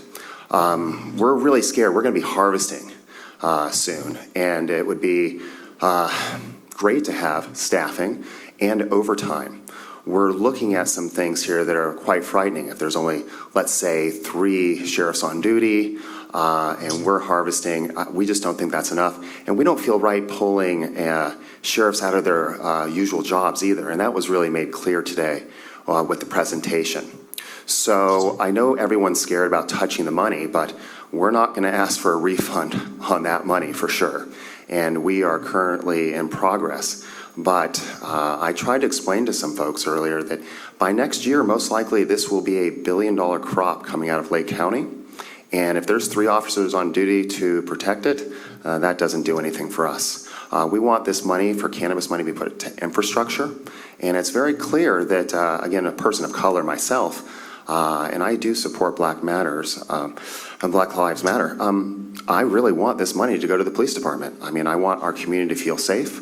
It's been outlined to me that there is numerous issues with staffing and programs not being met because of staffing. And this would just make us feel so much more comfortable. So just from our side and saying, please, don't let this money sit, and please use it immediately. And then maybe we can revisit this next year. I'd rather start off high in terms of the budget than lower. And I apologize if that's kind of going against the grain. But again, talking with these numerous taxpayers, they want to feel confident that it doesn't take 20 minutes, 45 minutes. The way we look at it, if there is 3 cops on duty and 10 farms get hit, we can do the math. So again, a great discussion, but again, from our group and the ones I wasn't able to reach out to, I haven't found any legal cannabis farms that don't want the sheriff not having staffing, because obviously we don't want an incident and the liability of those incidents. So again, I thank the whole group, the Board of Supervisors, and especially Sheriff Martin, again, a great discussion, and I think we'll get into the cannabis budget, but I want to say that from our group, I know we've put in over $3+ million, $4 million coming up for this year, or will be. And we're fine with $1 million going right to this because we voted in Measure C for enforcement, and I believe that this would land right in that realm. Obviously, there's a whole bunch of other things that have been discussed by other supervisors, how you deal with abatements, and how you deal with other things. But again, I think that it's not for us to decide where that money goes once it's given to the Sheriff's Department. But again, I trust Sheriff Martin, and I really would like to see him feel more comfortable with the job that he's doing, because I think he's doing a great job with the means that he has in front of him, and we would like to make it easier for him. So again, thank you, Lance Williams, LCCA, and again, hopefully this gets dealt with sooner than later. Lance, can you just say the full name of your organization in case folks listening don't? Yes, this is the Lake County Cannabis Alliance, and you can find us at lakecannabis.com. If there's any questions or if you want to hear about what we do, but these are licensed legal growers in Lake County doing the right thing. And again, we're watching how this industry is budding here, and we need an infrastructure, and we just don't want to wait. And that's where it really comes down to. And hearing these numbers and just visually seeing this laid out in front of me has definitely made it very, very clear. And again, a great discussion. And again, I thank you, Sheriff Martin, and we support you. Thank you, Lance. Okay, yes, Carol? You're on mute. This is a great discussion, and I wanted to propose an alternative, which, well, it's really not that much of an alternative. It's kind of along the lines of the direction you're going, and that would be to apply some of the cannabis tax funds to the sheriff's he has 2 vacancies which are unfunded at present, starting into this budget year. And so what I would like to suggest is that we fund those today with cannabis tax. The cost of those positions, 2 of them, is roughly $180,000. And given the overtime issues that go along with that, my recommendation would be to bring it up to an even $200,000 to cover the cost of overtime. And so I just want to put that out there. That would be something we could do on the spot, and then continue to work with the sheriff and monitor his needs. So I don't know if the sheriff has a reaction to that or not. Thank you, Carol. My reaction is a big thank you. I'm glad to see that we're able to accomplish something during this budget meeting. I see a name that I see frequently, Mr. Jonathan Cronin, on there. They'll probably be able to give you some very firsthand feedback about what the impacts of our staffing are in a community. So thank you, Madam CAO, for proposing that. That's certainly a help. It's a good start, and I hope it's. I hope it's just a start, and I hope it's the beginning of maybe some additional funding coming in, and again, trying to get us back to those numbers that we saw several years ago. Mr. Chair, if I may? Yes. With actually with that comment right there, I actually do have a request from Jonathan Cronin for a chance to speak. Okay, go ahead. All right. Jonathan, I'm going to send you an unmute request here. Thank you, Board of Supervisors, and thank you, Brian Martin. I know Brian's really limited on staff. Unfortunately, the meth problem in the North Shore is just crazy right now. At all hours of the night, you can hear people running around. They're on motorcycles. They're making deals. I'm constantly hearing my neighbors talk about how they have stolen different goods. I live right next door to a meth dealer, and 24/7 there's traffic over here. All the neighbors have called the sheriff's department. Unfortunately, they'll come out, they'll talk to the house, and then because of the current laws, nothing's being done. So I've started a little community called North Shore Community, a little page on Facebook called North Shore Community Lookout. And there's about 80 of us that want to see this meth problem come to an end. So I've reached out to the DEA out of Santa Rosa, and the DEA said that they would be willing to assist with the meth problem. We just need the Board of Supervisors or the sheriff to give them the green light, and they will start assisting in this county. with the meth epidemic. So I would like to see us go forward with recruiting the help of the DEA. Like when it comes time for fire season, if the fires are out of control, we get outside resources. We'll ask for CAL FIRE. We don't just rely on the county fire department. So right now we have a meth problem, and I think we need outside resources such as the DEA to assist with this problem. So thank you for your time. Thank you, Jonathan. Thank you for your comments. Thank you. Okay. Any other board members? We're going to go ahead and or any other public comments. I know I did close the virtual room, but we'll check one more time if there's any more comment in the virtual room. I will send out a mute request here. Okay. That request is out. If you would like to make a comment, please unmute and state your first and last name.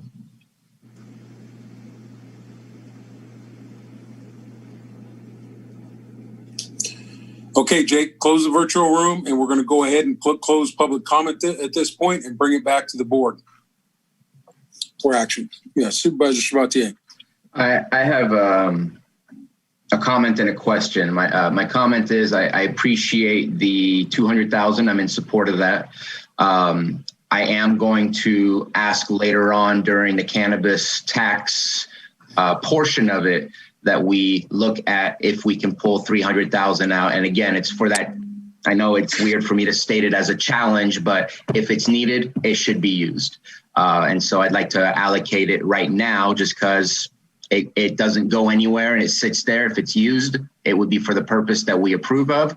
And if it's not used, it just stays right where it is within the cannabis taxes because it's in its own account at this moment in time. But I do appreciate the $200,000. I want to look at another $200,000 here and ask the sheriff what that is. And there's an adjustment on 2201 for professional and specialized services. Typically, it looks like it's about $600,000. I don't see the actuals right in front of me, so maybe it was more, but there was an extra $200,000, which is 33% increase added on to contract code or object code 2380 of another $200,000 for this year in comparison to last year. And I'm curious as to what that is. Sure, that was an increase to the contract that was approved by your board with our forensic pathologist for medical examiner services, autopsy services, and related indigent disposal and cremation expenses. Okay. That last part didn't sound good, but yes, that's what we did. We did approve. We did approve that. Okay. Okay. All right. Supervisor Sabatier, I do know we're going to be going into, when we do the admin budget, we're going to be talking about the cannabis money and we'll be directing there. My thought would be, obviously, I think in the direction we're moving, Sheriff, we hear you loud and clear. I know what we did this year with the 80-20 split and helping. I know that, that was something that hadn't been done. It was presented to us, and I'm glad that the board moved forward with it. I hope that whatever happens today, obviously, as we move through this budget, that we understand the challenges and the needs for your department. And we're trying to balance that all the way across the board, but we do hear you loud and clear. And we're going to be working on that as a board. I know as we move through these new revenues that may be coming in through the cannabis industry that have been clearly allocated for Sheriff's Department, code enforcement, other things that can really help us with the health and safety here in Lake County. So thank you for everything that you and your deputies do every day. They put their lives on the line. They do a great job for us. They're well respected in the community. And I just want to say thank you to yourself and the admin, everybody in the Sheriff's Department for everything that they do. Ultimately, decisions we make will hopefully allow you guys to just do your job and not be thinking about financial or fiscal other things as you're doing that. So hopefully we can get something achieved this morning. And, funding those other two positions is a step forward. The insurance is a step forward, and we'll continue making headway. So thank you very much for your presentation today and your budget unit presentations. Thank you. I appreciate the support of the Board of Supervisors, and more immediately, I appreciate you not having me try to go last night. Thank you. Yeah. At 6 o'clock. Okay, Carol? Yes, Mr. Chair. I just want to make sure I'm really understanding what Supervisor Sabatier is saying, and I want to make sure there's consensus on the board to do it. Yeah. I'm speaking specifically to the additional $300,000, but just to kind of reframe, on the 200,000 that I'm proposing, I believe I'm hearing that your board wants to do that now. So we would do Yes. that now when you get ready to make motions. And then regarding the other 300,000, what you'd like to do is challenge the sheriff to spend it, in effect. And when he gives us the signal that he is ready or needs those funds because he's met that, then you want our office to transfer it from the cannabis budget to his budget. Is that right? Go ahead, Supervisor Sabatier. So That's what I'm clarifying. At this moment in time, I was good with the 200,000 and let's close this section of it. And then I was hoping to have a continued conversation about the 300 when we get to the cannabis tax, so we can really see what's the budget of the cannabis tax, what's available in the cannabis tax. I'm going to be talking about the extra 3 positions as well. And so that's where I wanted to keep it at this moment, unless everybody wants to move forward with an idea, but I felt it was more appropriate to wait for the cannabis tax conversation so we get the big picture of that as well. Sure, you can do that, absolutely, but you may want then to forego approving 2201 until you've had that conversation, because once you approve 2201, it's just, you're going to have to take other action to rescind that and do something different if you decide that when you get to 1072. So I hadn't thought of that, so thank you. Yeah, so if you want to approve all of them except 2201, and then we'll address that when we get there, that would be great. And then I think Stephen Carter had another minor point to add about 2201. You actually covered it, because I was going to say we need to adjust 8080 for 2201 to either 200 or 500, however that comes out. So you covered it by not approving 2201 until that time. Okay, thank you very much. With your approval, Mr. Sheriff, to forego that one until we get to cannabis, which might be a while. Okay, Supervisor Crandall, do you have anything to add? I know you were trying to unmute there. Or maybe he can't unmute. Can't unmute right now. Jake, we get Supervisor Crandall unmuted. No, if he's fine with waiting until we address the other budget item, I'm fine. I was good with doing it either way. But yes, if we want to address it and when we come to the cannabis tax grant, or not grant, but funding, then I'm fine with that too. Okay. All right, so I think consensus this time, we'll pass all the budgets besides the units besides 2201, and we'll have an extended conversation on the cannabis tax when we get there in admin. So now we'll bring it back to the board for action. Mr. Chair, I move to approve budget units 1785, 2203, 2204, 2205, 2206, all the way through to 2208, 2210, 2212 through 2218, 2220, 2221, 2301, and 2704. And then for budget unit 2202, we will change section 0113 in appropriations with a reduction of $20,000, and then change section of the appropriations of 18-00 with an increase of $20,000 and approve that budget. All right, a motion and a second. Johanna, can you please do the roll call vote? Yes. Supervisor Sabatier? Aye. Supervisor Crandall? Yes. Supervisor Scott? Aye. Supervisor Brown? Jake, see what Supervisor Brown. Supervisor Brown unmuted, or? I'm checking in with him here. There he is. Yes. Okay, Jesus and Christ, what a pain. Supervisor Simon? Yes. Thank you. Okay, Sheriff, thank you very much at this time. Obviously, we'll be having more discussions later on the agenda, but thank you very much for your presentation and being here today. So thank you. I want to thank the Board of Supervisors. I know that was the longest presentation, so thank you for your time and thank you for your support. Very much appreciate it. Thank you. Okay, we're going to take a 5-minute comfort break, and then when we continue, we'll come back and introduce our next budget units. And that means I want to get the time right here. 10:55. Perfect. See you then.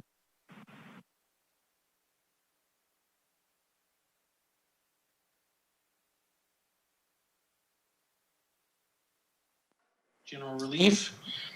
And finally, IHS has public authority budget units. And the first budget unit is admin 5011, budget unit 5011, found on page E252. Crystal? Good morning. Good morning. Good morning. Can everyone hear me? Yes. Okay. So with me today is my administrative deputy director, Mickey Dolby. I see her face down there. Good morning, Mickey. She'll be chiming in as well. So if she can be unmuted, that would be great. So I'd just like to summarize what the department does. I know that you as board members know, but I'm not quite sure how broadly the public knows what all happens here. Lake County Department of Social Services, Area Agency on Aging, and Section 8 Housing most strongly align with the board's vision of promoting public well-being and economic resilience through provision of supportive services in child welfare, adult and employment services, eligibility determination and distributions of benefits for Medi-Cal, CalWorks, CalFresh, in-home support services, foster care, Area Agency on Aging, and our homeless and housing programs. Benefits and provider pay for IHSS and foster care distributed within the community. And this is in total. So it's the pay that goes to foster care providers and to IHSS providers, in addition to the benefits that we pay out, you know, like Medi-Cal and CalFresh, exceed $88 million annually in Lake County. The department has 281 full-time staff, 13 extra help. We currently have 59 vacancies, and we are at a 21% vacancy rate. And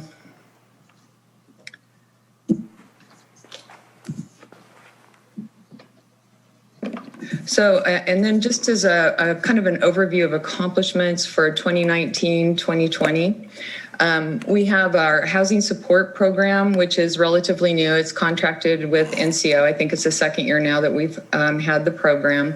And we have assisted 52 families who are experiencing homelessness through this program.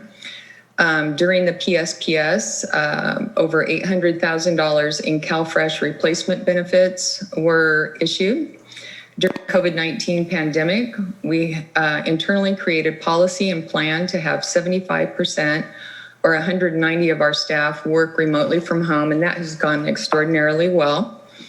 We were awarded $100,000 for Project Room Key to help stop the spread of the coronavirus by serving the medically vulnerable who are experiencing homelessness, and we operated that until funding ran out.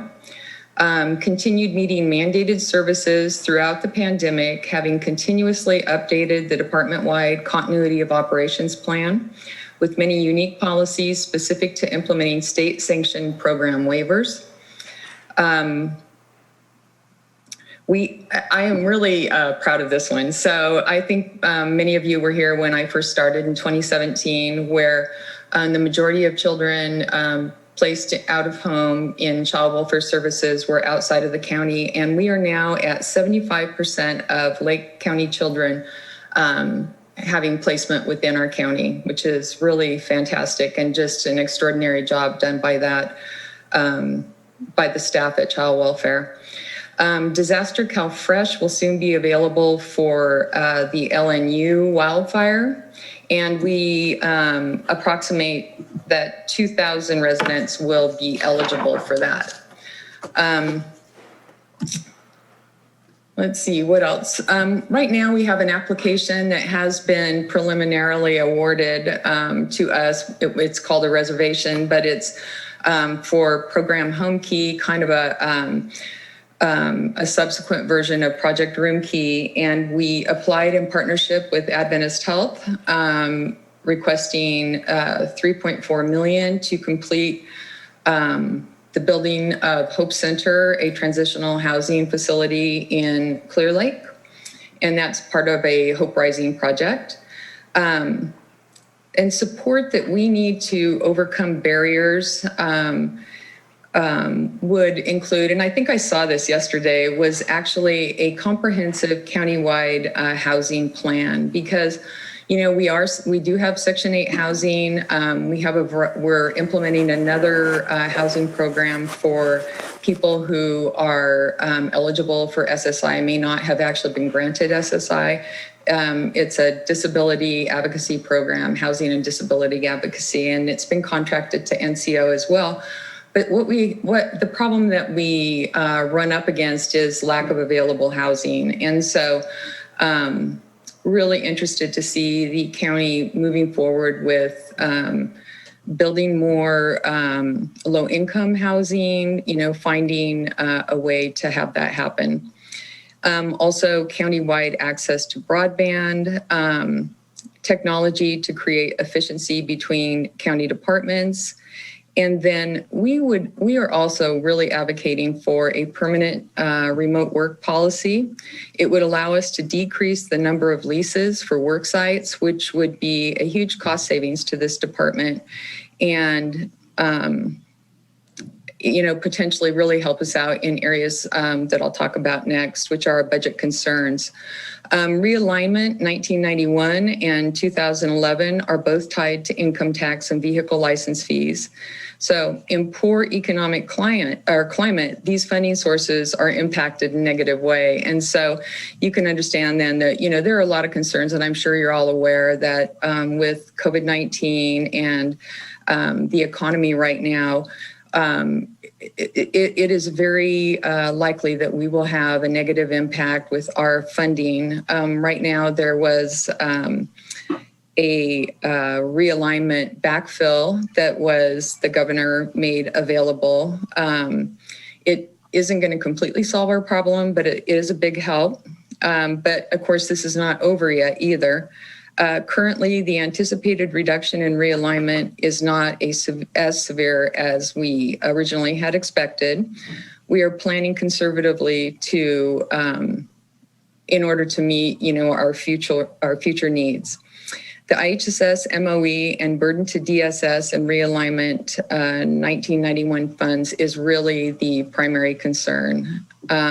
Section 8 housing programs do not sustain themselves, and we add approximately $200,000 a year to maintain that program as well. So these are both concerns, but I do think that if we were allowed to go to a permanent remote work policy, we would be able to have some savings there that would potentially we could redirect towards IHSS and or Section 8 housing. Although, the economy is going to have to come back pretty strongly, or also have to be other plans for backfill in order for us to continue meeting our IHSS burden.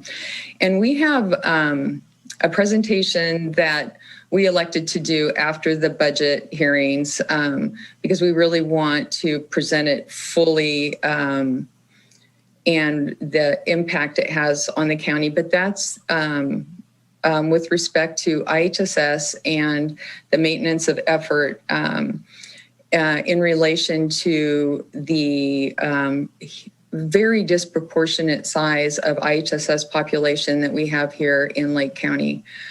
So we will be putting that on the board agenda in the next couple of weeks. Right now, I'm going to have Mickey go ahead and talk about the various budget units. Go ahead.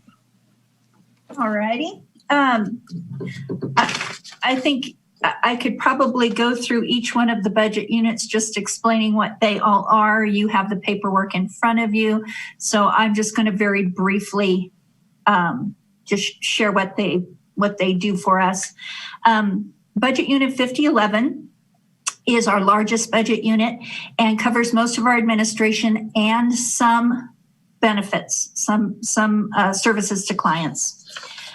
Our budget unit, moving on here. Budget Unit 5012 is a special programs budget unit. It is the salaries for our public authority and also our area agency on aging. Since those can't run through our 5011 budget, we have to run them through a separate budget, 5012. Budget Unit 5115 is our OJT training or on-the-job training budget. And this particular budget is a program that our employment services does for bringing employment to different county offices. That is a benefit to our client and a benefit to our county. We've had some very good results with that. Budget Unit 5121 is our general welfare budget, and it covers most of our benefits being paid out. Foster care, CalWorks programs, adoptions. So that budget covers our assistance. Budget Unit 5125 is basically just holds funds. And what it is some funds that are set aside or were set aside through a wraparound program that can be used for other child welfare services. 5164 is our housing administration budget. And I don't think I need to go into any more detail there. 5165 is our home PI housing services. And what this budget is where we receive payments for those that have received home improvement loans or first-time home buyer loans through different grants. So when those get paid off, it goes into this fund, and then it can be relent out again or reallocated again. Budget Unit 5168 is our senior citizens program. And this one is a budget that pays for small pots of money that go to senior centers within the county, and also pays for the match for the Area Agency on Aging, Lake County's match for Area Agency on Aging. Budget Unit 5169 is our home new grant. We were awarded a $500,000 new grant from Housing and Community Development. And we're still waiting for that all to be implemented. It's kind of been a slow process. Budget Unit 5281 is our general welfare program, and that is, we call it general relief, and it's a small program that pays for indigent persons that need assistance. It's a very conservative small program, but it does help some people in need. And then 5282 is our IHSS Public Authority Administration. And this is just where we hold the administrative funds. It is not where salaries are paid out of, but certain expenses that we have for the IHSS Public Authority Administration. And I would just add one other thing with respect to barriers, and that, I mentioned it, but I didn't really go into any detail. But with our 281 allocated FTE, we currently have 59 vacancies. And, I know that you're hearing this from all directors, I'm sure, but we, in order to continue doing business as we're mandated to do, 21% vacancy rate makes a huge difference. And I feel like I would be negligent if I didn't say, I think that if it gets much higher, we could compromise our ability to issue benefits. And right now we're doing well. I mean, we're doing fine. We would like more staff, of course, but right now in child welfare, we're down. We're actually at 25% vacancy. So it affects everything that we do, including our ability to provide the benefits that people are eligible to. And as you can see, in Lake County, that's a lot of people receiving a lot of money that then goes into the local economy. And it's a serious situation. I feel like the term that comes in my mind most, recently anyway, is that we're at a tipping point. We will start to have problems meeting our mandates if we, continue on this same road. And just this last week, I lost 2 professional staff because they had other opportunity. And when that happens, it is just so, they were both trained. They both did great jobs. And it's just disheartening to see. And it's not the only time that that's happened, clearly, but it's just recent and fresh in my mind. So I do want to just say again that I feel it is so important to really implement at least some version of the salary survey, because now that it's been released, people know how underpaid we are. Our staff do. And it's has a potentially chilling effect. And they don't have to go far to find a place that they can receive a higher wage. Most of the surrounding counties pay more than we do in all areas, actually. So I know you know that, but I feel like I do need to, advocate for some version of that being implemented. Any questions? Thank you, Crystal and Mickey. Yep, there's definitely going to be some questions, so we'll go ahead and open it up to our supervisors at this point for Crystal and Mickey. So do you have any questions from the supervisors? Supervisor Battier? Excuse me. Thank you very much. Thank you for the presentation. I'm really happy in the way that our movement towards remote work has made it possible for you to continue doing your work. I know your department we were probably most worried about, because you're, no offense, kind of tightly packed like sardines, and that it's a large facility, but there's a lot of people in that facility. So being able to bring the work home and do remote work was definitely a huge asset right there, just for the social distancing, let alone the ability to make it more comfortable with whether kids are staying home, they have to take care of someone else, or whatever their circumstance might be at home. So I'm happy about that, and I hope that we can continue that for you as well.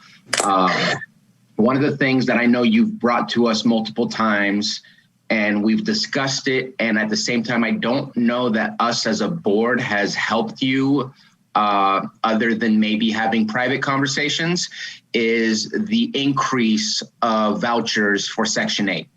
And I'm wondering if that has changed, if that conversation has had any progress, because I think it's important that if we know we have a backlog, that we try and figure out our best to get people in housing that they can afford, and to simplify their lives and to keep them moving in the right direction. And so wondering what the status is on that, and if it's even possible, but I think we need to at least keep trying. Are you asking with respect, so in some way getting more vouchers for Section 8? Yeah, so HUD is really in control of that, and they look at the local population. They also are the ones that determine how much, people get for a voucher. And it's,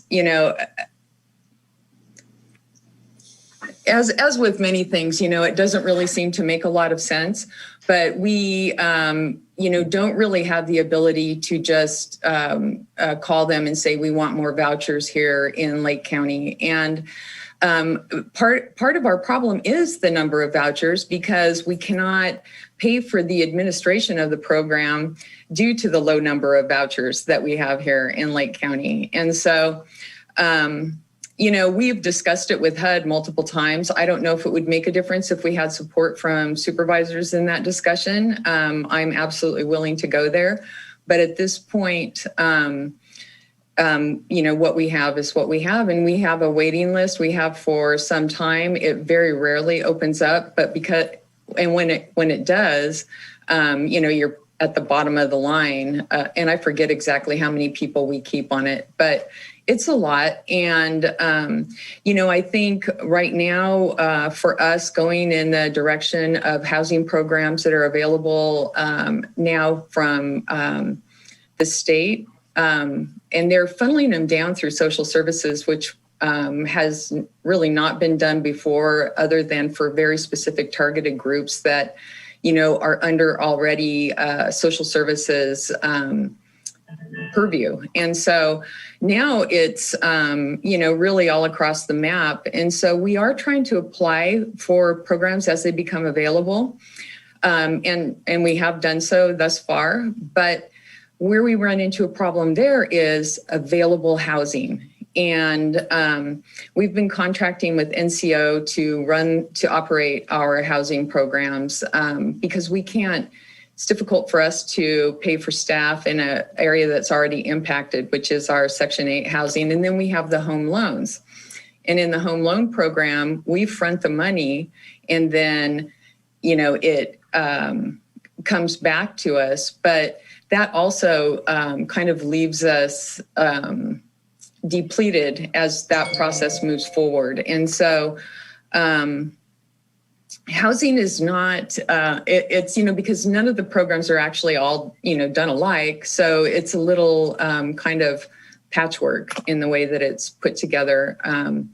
But I would either like to increase the size of our housing and do more with it, or else, find a better home for it. Because at this point, what's happening is we are using realignment funding to, pay for staff.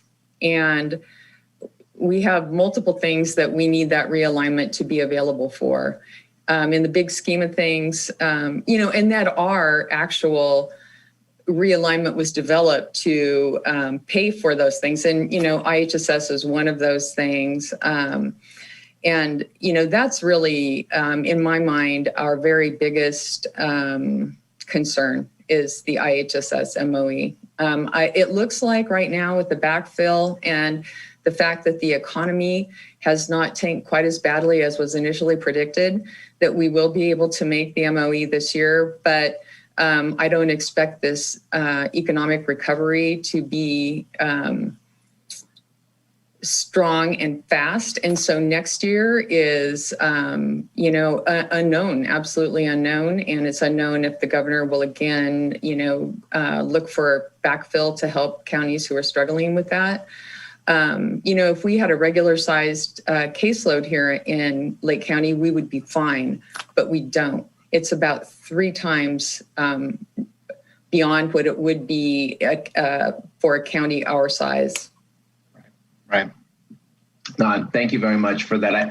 I would love to continue some of those conversations further than just the budget, but obviously it impacts your budget when you can't provide to meet the need of what our community has. I'm just curious about numbers and just increase or decrease is really all that is necessary. You don't have the numbers at your fingertips possibly, and I didn't ask you in advance.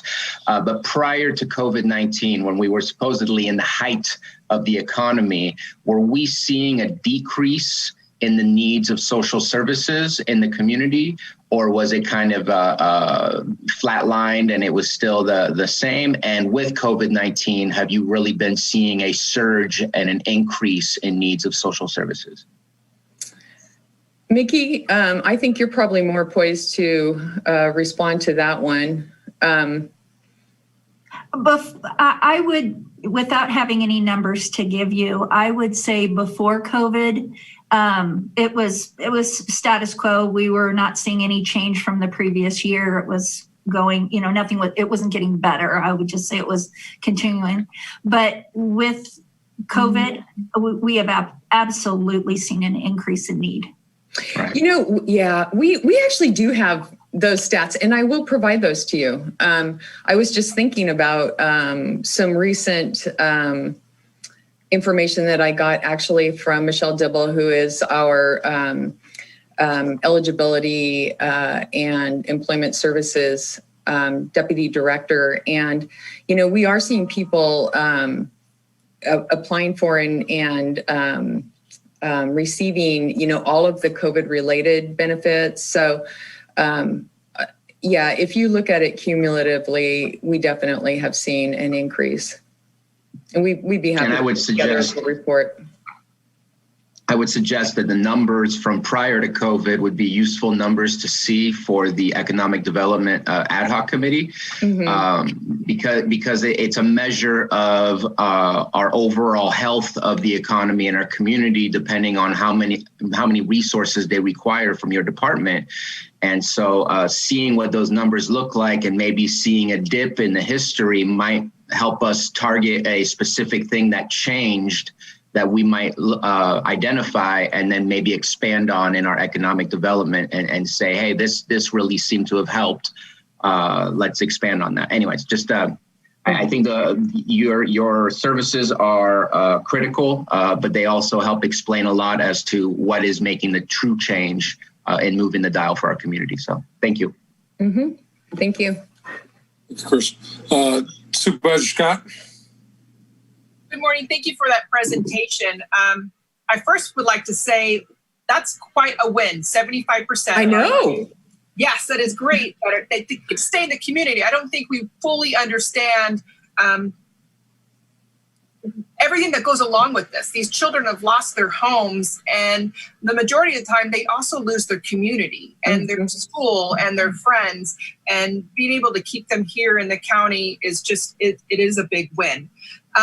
With that, have we seen an increase of our foster youth with COVID? No. And, you know, I've, you know, through California welfare directors, there's a lot of concern right now. Traditionally during the summertime when schools are out, schools are our most reliable mandated reporter, we see a dip in child welfare referrals. And so now with school, you know, not having been consistently in session, and I know some are and some aren't right now, but all through these months, we have seen statewide and here in Lake County a decrease in our referrals to child welfare. And we don't think that conditions at home are better. And in fact, you know, we can, based on other information that we know, which is that substance abuse has gone up. I forgot what Director Metcalf said, but it was by a huge percentage. And also the mental health needs of parents have gone up, you know, just coming, being in those closed, tight quarters where family dynamics sometimes are not good.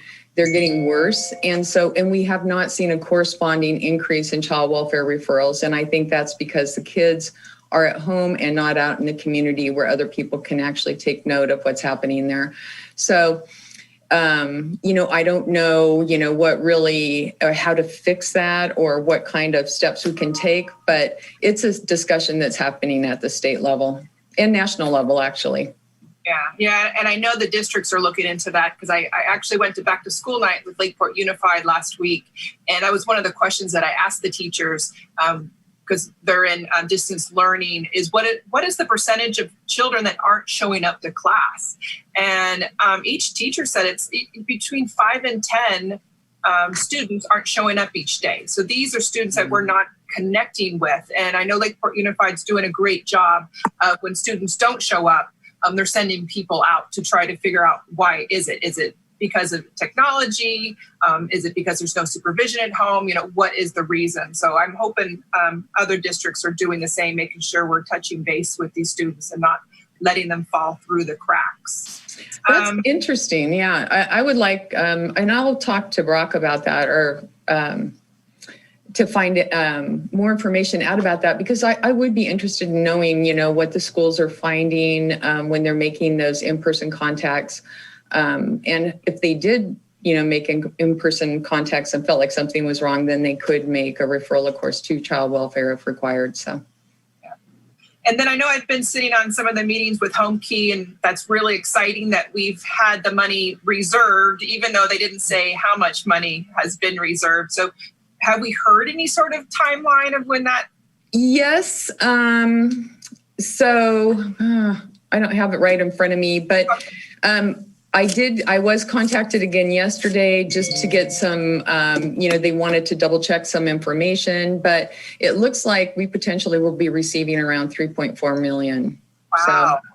So, yeah, it would be just outstanding and really, enable us to get Hope Center, just over that hump there and operational.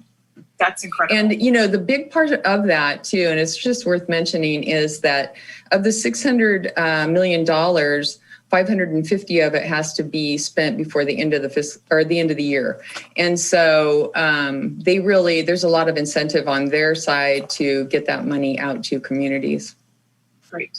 And then the one question I do have for you, you said you're sitting at a tipping point now with your vacancy rate of 21%.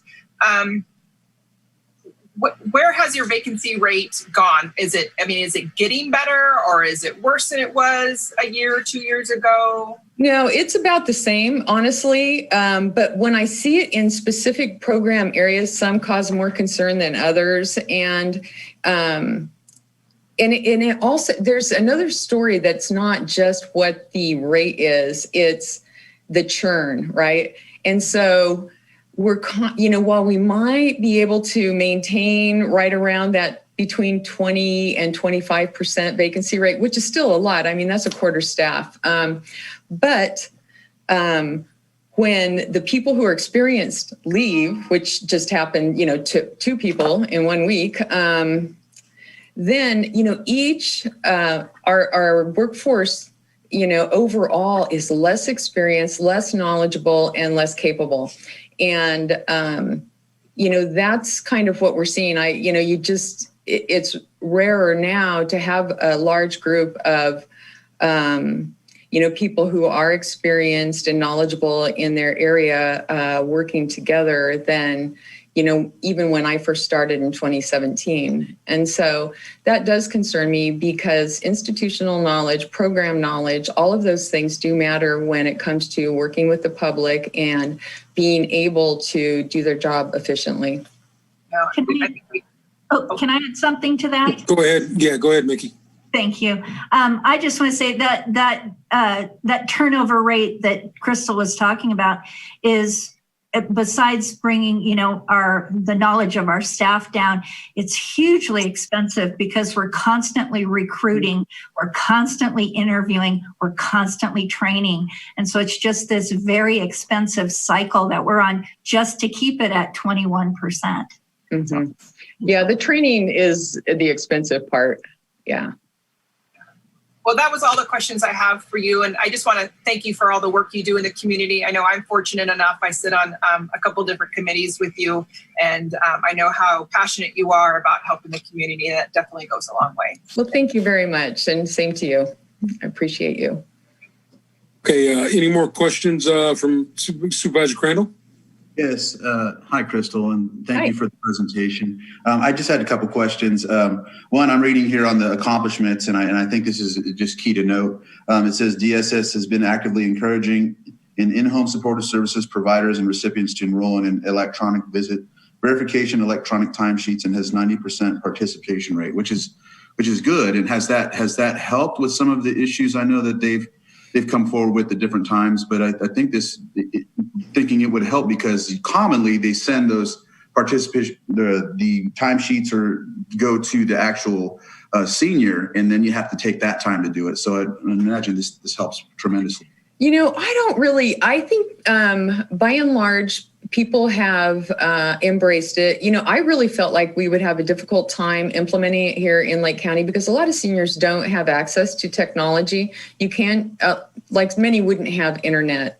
And we hear that a lot with the Area Agency on Aging and our work with senior centers. And so I think, but you can use a mobile phone. And so the electronic visit verification requires both the recipient to input, the time that the person was there, and then the person who is actually the provider then has to sign. And so it's been amazingly embraced here. I just am really surprised. So we're actually we're at that 90 percentile, and we're doing well with respect to, like, say, surrounding counties and so on, or in comparison to surrounding counties. We'd like to get it to 100%, but it really takes, I think, it really, as with most technological innovations, it really removes a huge burden for the state, who were actually issuing the checks, and we don't have nearly as many, complaints about, that whole process. All right, thank you. And then I noticed too, it says a media campaign should be focused on attracting Bay Area teleworkers and their families. Does this mean attracting people to work from the Bay Area for our social services program, or am I reading that correctly? No, really that was in response to the economic development, work that was done with the board. And, really, how do we get Lake County to become a thriving community? And one of those, things would be to attract people who can work remotely from Lake County. But I also had submitted a report that was written by an economist from, I think, University of Oregon. And she did it for the 20 small counties and specifically, and what people are living in rural counties now for reasons other than what they have in the past, which include a safe place to raise their children out of the urban area, and parks, which we have here, and also lower cost of living. And so, really, I think, you guys already know all of this, but we have to, have reliable Wi-Fi in order for that to happen. And I know, though, that in talking with people that I know outside of work, that properties are selling very quickly here in Lake County. And I do think that's part of what we're probably seeing. I know that the people that I've spoken to, that's what they think is happening there. And so it's just, it's quality of life, I think, for people with families. Okay. And then it says study and implement a countywide version of electronic signatures. And that kind of fits into what you've been doing with the IHSS electronic visit verification form. So has that been working out so far, or is it more? Yeah. Yes, we, they tested a couple different methods for doing the electronic signature. And, for us, because we're based in Lower Lake, although we do have an office in Lakeport, most of us work out of the Lower Lake area. And so for us, that back and forth with the county mail, it consumes a couple of days, maybe even 3. And for the electronic signature to be available has been a huge help.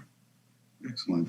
And then just my last question, and this is just, it states it in the department overview of 5165. I just want to know, how many people does it serve currently a year, the first-time home buyer assistance?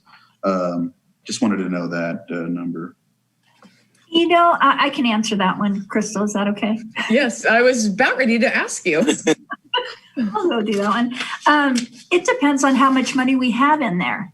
It depends on how many loans get paid off. Then we have a balance of funds that we can then issue loans out.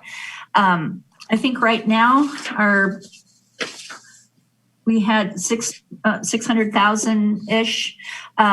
We're contracting with somebody or to help us find people to take these loans. So yeah, and they're first time home buyers and owner occupied rehab loans.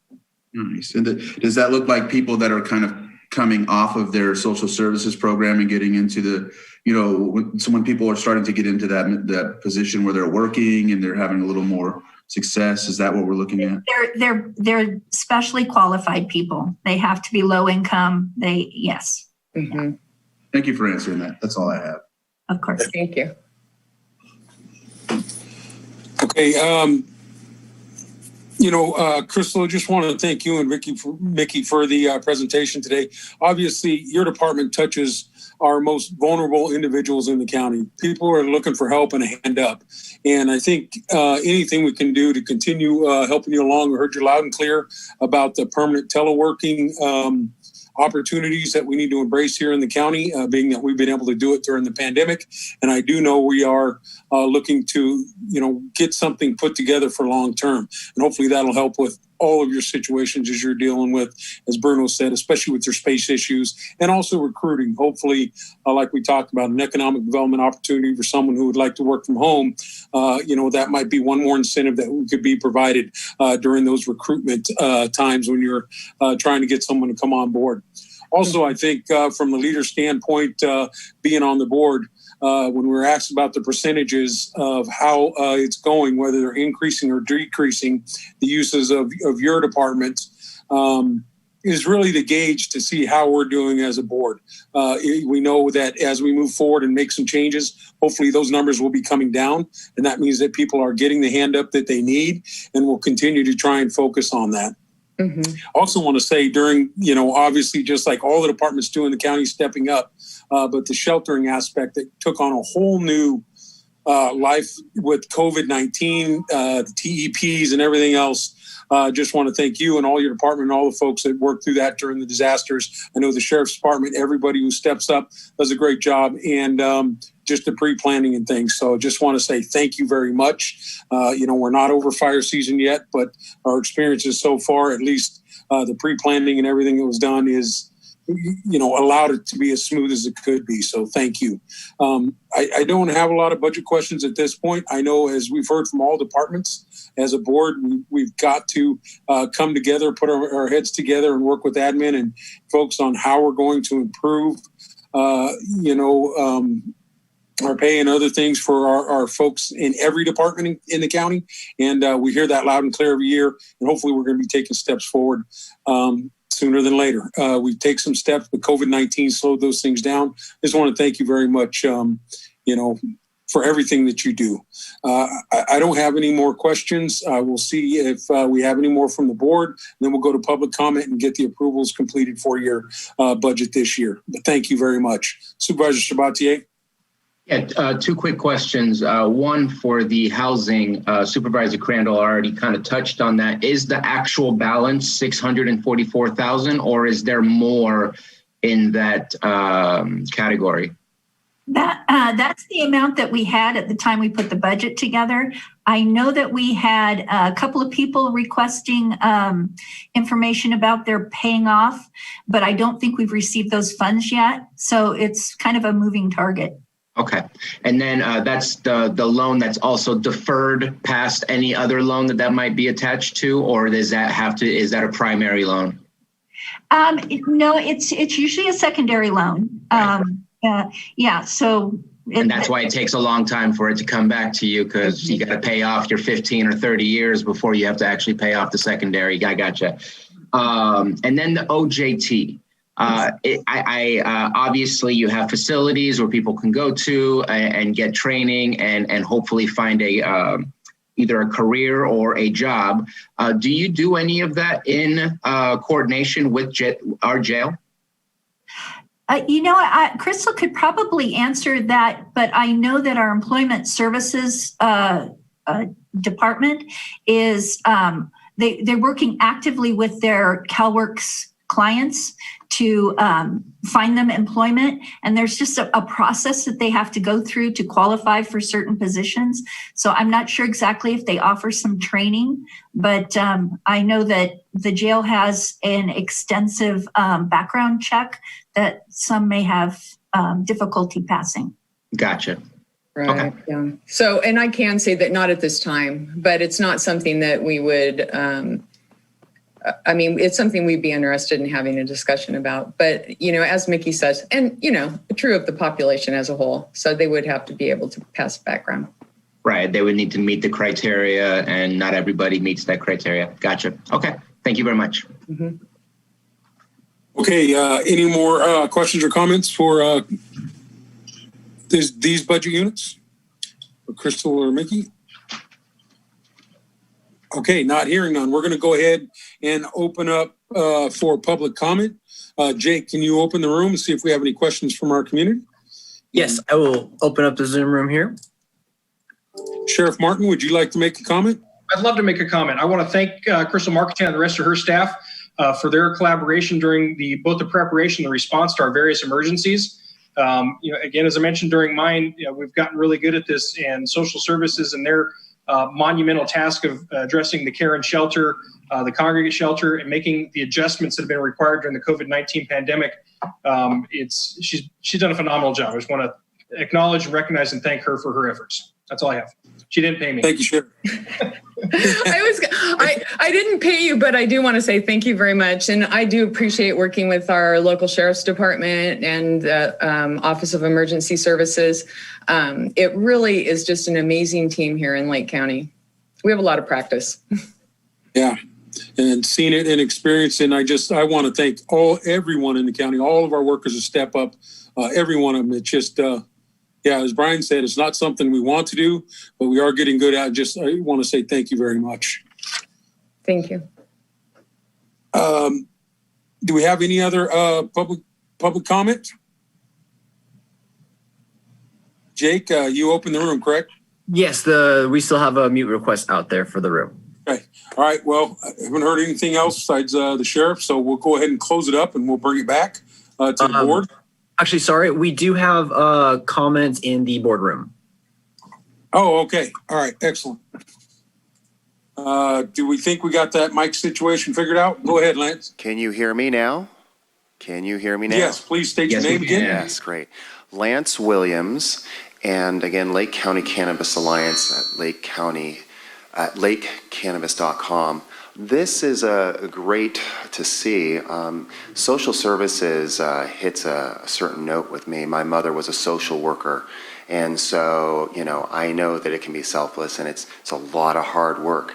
And it brought up in the beginning some things about another reason why I was here. It was a median pay. It was a fair pay wage. And it's not, I was here to speak to that and to make sure the Sheriff's Department and the CDD, we looked at that for cannabis, but I'm also seeing it everywhere now. And I really wasn't aware until, again, I saw Crystal bring this up.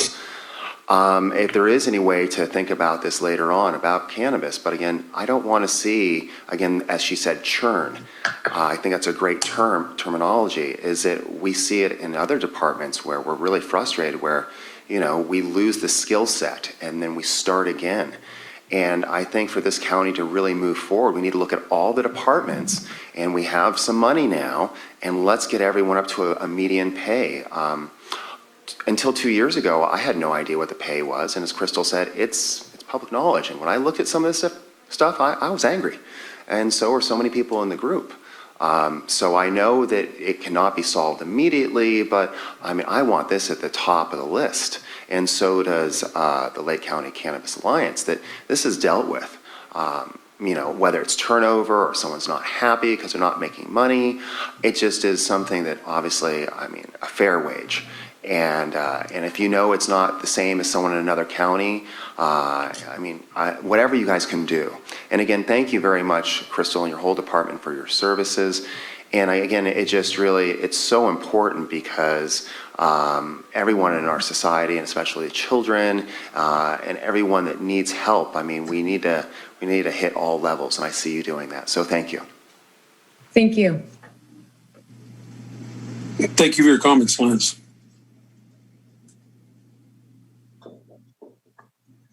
Okay. As we have the conversations later on today, I know we're going to finish up some other conversations. Ultimately, this board understands economic development. We started the forums and other things, and ultimately, we can, as always say, you can't tax your way out of a problem. We've got to have economic development. I know we're currently working on those things. So as we move forward as a board over the next few years, that's the direction we're going. We have a 10-year plan to really turn around what's happening here in Lake County. And if we all work together hard, like I know we will get through this current pandemic and the situation we've been in here for decades. And that is the goal. And I think that's the goal of this entire board as we move forward with the progress of Lake County. So once again, everything that you do in the Department of Social Services and all the departments we've gone through to this point are a huge part of that. And I just want to thank you for your service and each and every one all of our constituents that you serve in your day-to-day business. So thank you. And Lance, we do hear you loud and clear as a board, and we'll continue those discussions each year as we move forward. With that, I think that we can close the virtual room and bring it back to the board for action on these budget units that were presented. So go ahead and close the room, Jake, and we'll bring it back to the board for action. Mr. Chair, I'd like to motion to approve budget units 5011, 5012, 5115, 5121, 5125, 5164, 5165, 5168, 5169, 5281, and 5282. Second. All right, a motion and a second. Johanna, can you please do the roll call vote? Supervisor Sabatier? Aye. Supervisor Crandall? Aye. Supervisor Scott? Aye. Supervisor Brown? Yes. And Supervisor Simon? Yes. Thank you. Thank Crystal, you. Mickey, thank you very much. Okay, Stephen. All right, next up is the Health Services Director, Denise Pomeroy. The budget units are jail medical services, environmental health, public health, health administration, tobacco education, and veteran services office. And the first budget unit is 2304, found on page E151. Denise? Hi, good morning, your board. Thank you for having this opportunity to speak with you. I'm going to try and do this electronically myself here. So we're going to start with jail medical, sorry. And I would like to just take a quick opportunity. Tony Valdez is in the room. He's my new fiscal manager, my new health services administrative manager. He did not complete these budgets. Joe G. Chester, who's no longer with the county, completed them, of course, with my input and review. So if I stumble a little, I apologize because I don't have the person who worked with me on the line. Dr. Pace is also in the room if we have other questions.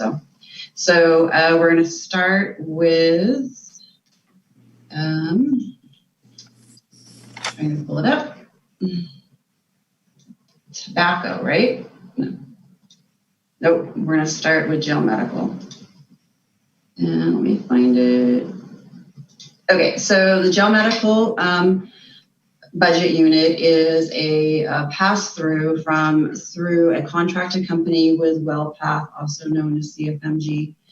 CFMG is still the medical entity that provides the services through the health department so that the health officer and health director have oversight of the services that are being provided at the jail. They've been in partner with us since 1993, I want to say, 1995, sorry.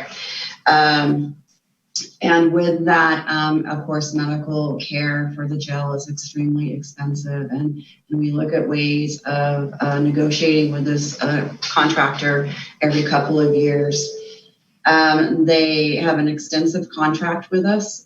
This year, we will be applying for the continued AB 109 funding, and actually I'm putting in a request for some additional funding. We haven't asked for any increases in that funding for this budget unit for several years. But with the increased cost to the inmates, we're gonna go ask for that, and if that happens, then we will have an adjustment probably at mid-year. They provide a constitutional level medical, dental, and behavioral health services in the inmate population. Dr. Pace oversees certain cases that come up that need to be evaluated and works with their medical team on things like COVID-19 in the jail, which I think we have a case right now. Their cap is 305. So this agreement does adjust according to the inmate population. So in our contract, it is adjusted at 305 per calendar quarter.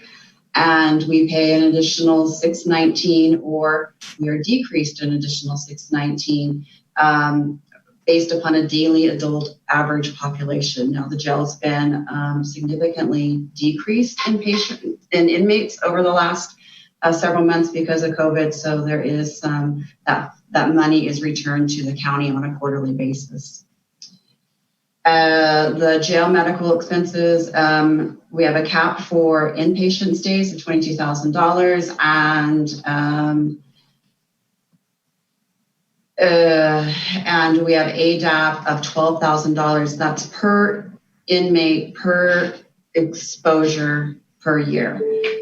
We also did apply for the Medi-Cal county inmate program this year, which will help offset funding for anybody that ends up in the hospital with really high cost. So that $22,000 will cover the first, but then this program that we just signed up for and were approved will help reduce those costs to the county. With that said, I now have to hire somebody in the health department to do that work. So there is no additional funding that covers that work. It's going to be on the health department. And we do that in collaboration with DSS. So that's jail medical. I'm just going to go through them one at a time, if that's okay with your board. Just it's going to be a little easier with me trying to do this electronically. So that'll work, Denise. Thank you. Supervisor Sabatier, did you have a question? I just want to provide a little historical context on this one, because this is something that's been bugging me since before I even got on the board. The fact that basically, I believe it's federal law, I don't think it's state law, that when you go to jail, you get dropped off Medi-Cal, and all of a sudden you're paying 100% of every single bill unless you're admitted to a hospital for 24 hours. Then you have the ability to sign up for Medi-Cal services. That's correct. In 2010, this cost us about $1 million for medical services to the jail. Right now, even though it shows that our appropriations is 2.5, there is a reimbursement coming from somewhere within our county, which I'm going to ask that as a question to Director Pomeroy as to where that $700,000 comes from. But the professional services for the medical is $2.8 million. I've already had conversations with Senator McGuire. I got information from Sheriff Martin about the increases in the cost.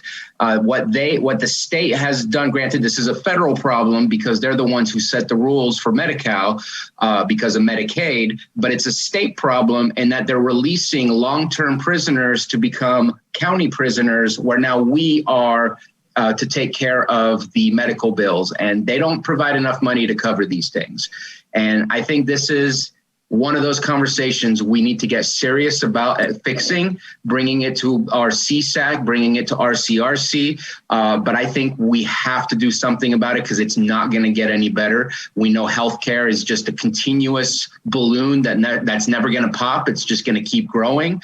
And unfortunately, what we're seeing in the state of California and the trends is that the county is becoming the responsible person for incarceration versus the state.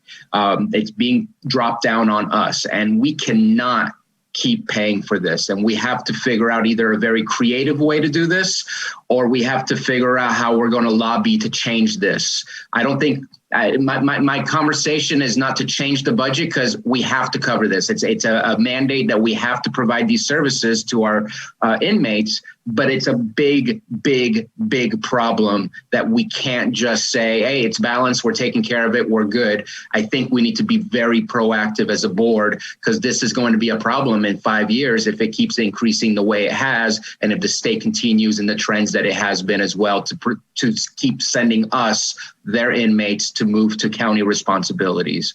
So my question to Director Pomeroy is, where's that $704,000 coming from that's helping to pay for the $2.8 million professional services?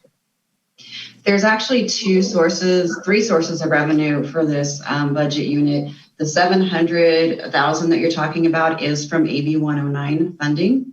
Okay. So when AB 109 came out, the health department went and requested funding as the state did not consider the cost of jail medical with releasing all these inmates to the local. They didn't include that in any of their sources. So we requested assistance since this is the population went up because of AB 109, which increased the cost of the jail medical. The other piece is that the health department pays just under $550,000. $450,000 to support jail medical costs. And then behavioral health pays $254,000 out of their budget that transfers over to help cover the cost to decrease the burden on the general fund and to provide those services. So as I was on the board yesterday, Todd was talking about the contract and holding the contract accountable because we both pay out of our budgets to support this and make sure that those inmates have the care they need. So we are having a lot of conversations with the contractor and a great collaboration with the jail and Sheriff Martin on making sure that inmates are receiving the medical care and the psychological care that that the contract is supposed to provide. Right. No, I appreciate the clarification and the details on that. And basically what I got out of that is the state woefully underserves our budget needs for this. And we have to supplement it from other areas because AB 109 does not help us succeed in covering this budget item. And AB 109 can be used for other things. So if we could figure out how to get this taken care of in other ways, we could use AB 109 for other things as well. So I appreciate that. Thank you. Correct. An additional comment on that. I'm glad you brought up the Medi-Cal and Medicare and private insurance thing because GIAC has had multiple conversations about this all across the state. That there shouldn't really be any reason that their Medi-Cal or Medicare is, or private insurance is discontinued just because they change residence, at least up until the time where they're convicted and they're sentenced. Then that might be a different story, but, that can take months. And so we can have a lot of things covered that aren't covered now when they have to be transferred out of the jail. Okay. All right, Denise, thank you. Go ahead and continue on. Okay, I'm going to move next to budget unit. I'm trying to find them in order here. Environmental health. So the next budget unit is environmental health, budget unit 4010. Environmental health is a regulatory agency and its mission is founded by public health, safety, and sanitation. The primary services are permits and inspections for regulated businesses and land development. Services include, plan checks, investigations, consultations, inspections, and they do work collaboratively with a couple of different agencies, both code enforcement and community development. The programs overview are kind of lumped into like 5 categories. There's multiple programs within each category. Consumer Protection Group is retail food, public pools, spas, small state waters, the detention facilities, body art facilities, and other fixed facilities. Land development is primarily on-site sewage, water supply, wells, the digging of wells and permitting of wells, plus the abandonment of wells when wells dry up. Local enforcement agency is waste management, hazardous materials, businesses and emergency response. And then, of course, their office services group supports the division and its customers. They have this year, due to COVID, over the last 6 months, had a large increase to the EOC, DOC, in education and outreach to the community. We still have one of their inspectors working one-on-one with our nurses full-time. We're trying to find staff to fill that position so we can get that inspector back over to EH. With COVID, they've been very, it's been very limited on, of course, with all the businesses down, they worked on a lot of backlog items, but we have one inspector working from home, and I greatly appreciate the ability to have our staff work remotely. It's worked well for our department, both on all of our divisions. Especially we had some people of the over 65 medically fragile group, and they've been able to continue to support the department, and they're hard to fill positions. They're licensed environmental inspectors or they're licensed nurses. And as everyone has already said to your board, the pay just isn't a fair wage, and it's really hard to find these people. And when they leave, just like Crystal had mentioned before, it can just be, downright devastating to the department with the amount of knowledge and skill they take with them, the time to train, the time to get them on board. It takes a good year just to learn the basics of our department. So I really appreciate anything that the board and the county can continue to do to have that comp and class plan implemented. They had some accomplishments. They were, at the time of this budget preparation, I'm not going to say currently, they were up to date on the food facility and safety inspections. They safely implemented public safeties during PSPS for food, water, hazardous waste facilities. They continue to collaborate with the state and local agencies to mitigate public health hazards due to illegal pesticide use. We are coming into that more and more again, and there's no funding for that. So this could be a good use of some of the cannabis money. Our hazmat, who's now our EH director, Craig Weatherby, gets called out to every illegal cannabis pesticide that is documented on illegal grows and or on legal grows.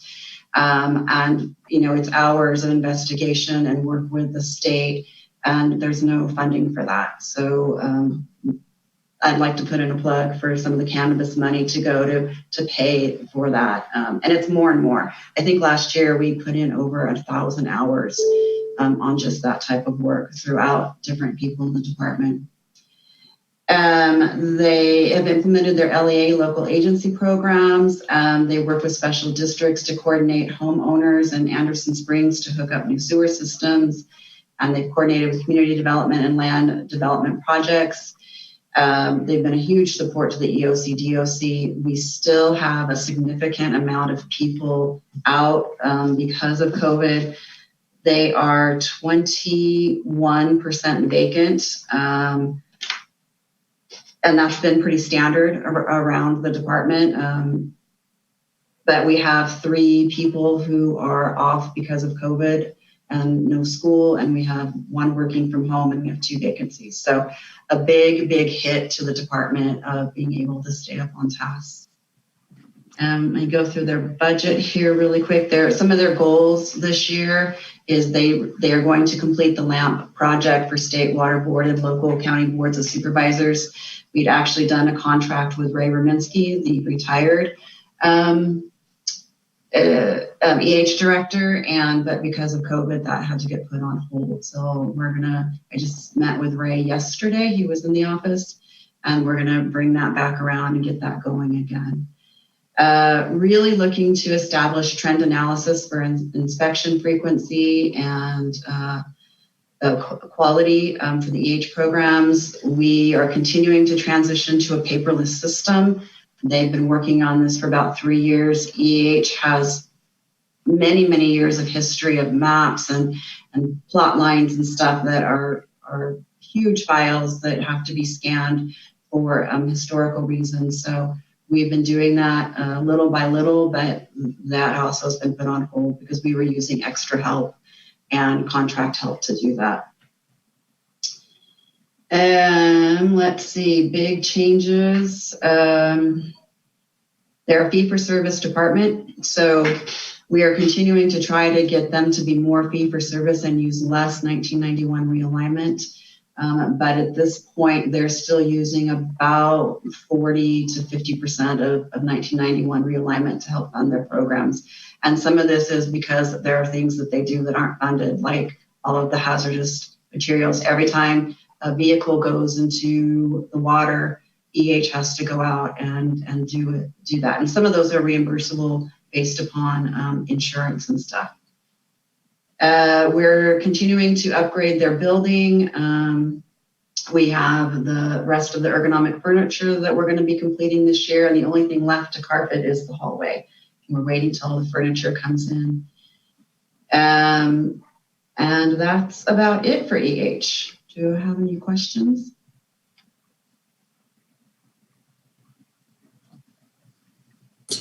Any questions from the board? Supervisor Sabatier? I've heard the conversation before and I hadn't thought on it, and I will agree that EH does get asked to go into some very similar to the drug task force, gets asked to be brought into places where they have to deal with some pretty hazardous material when dealing with either grows or other drug-related activities. And I'm very willing to look at how the cannabis tax, whether this year or definitely 100% next year, since we know we're collecting a much larger sum, can provide some assistance. But again, it's all about filling up those positions first and then having access to that. And we need to work on both sides, I think. But I agree that we're asking them to do things that are extraneous and should be supported by that tax, since that's partially what that tax was for. So I'm open to that. Yeah, I think a follow up on that. Did environmental health or anything, did you put in for any of the CAN grants that were offered this year for? I don't believe so. No, we did not. We were so busy with COVID and stuff. It just flew past me, and I should have, but I just didn't. So, and I do want to thank Sheriff Martin. His staff have been really good when there's been some really sketchy areas where our inspectors have had, or our hazmat specialists, and you know, Brian's been great about sending somebody out. He took him out once himself. So we appreciate that collaboration from both code enforcement and Lake County Sheriff. Okay. Supervisor Sabatier? And just to continue on that, you said 1,000 hours, and I know that in the year there's a 2,080 hours if it's 8 hours a day for the 52 weeks. Would a part-time person be good enough? Would it need to be? I'm trying to understand what would you be asking for if you were to ask for something? Well, I'd like for those hours to be funded. That's part of the problem. They're a self-funded department and there's no funding for that. So that just comes out of our 1991 realignment, which that money could be used for other things. No, but we're still talking about what you were asking. What would the cost be for a funded position to deal with that? Well, a full-time hazmat specialist is about $85,000 a year. And that's with benefits and everything? Mm-hmm. Okay. Thank you very much. Thank you, Denise. Any other questions on this budget unit for environmental health? Okay, so I'll move. Go ahead, Denise. I'll move on to public health. Yes. Which is, if I can pull it up.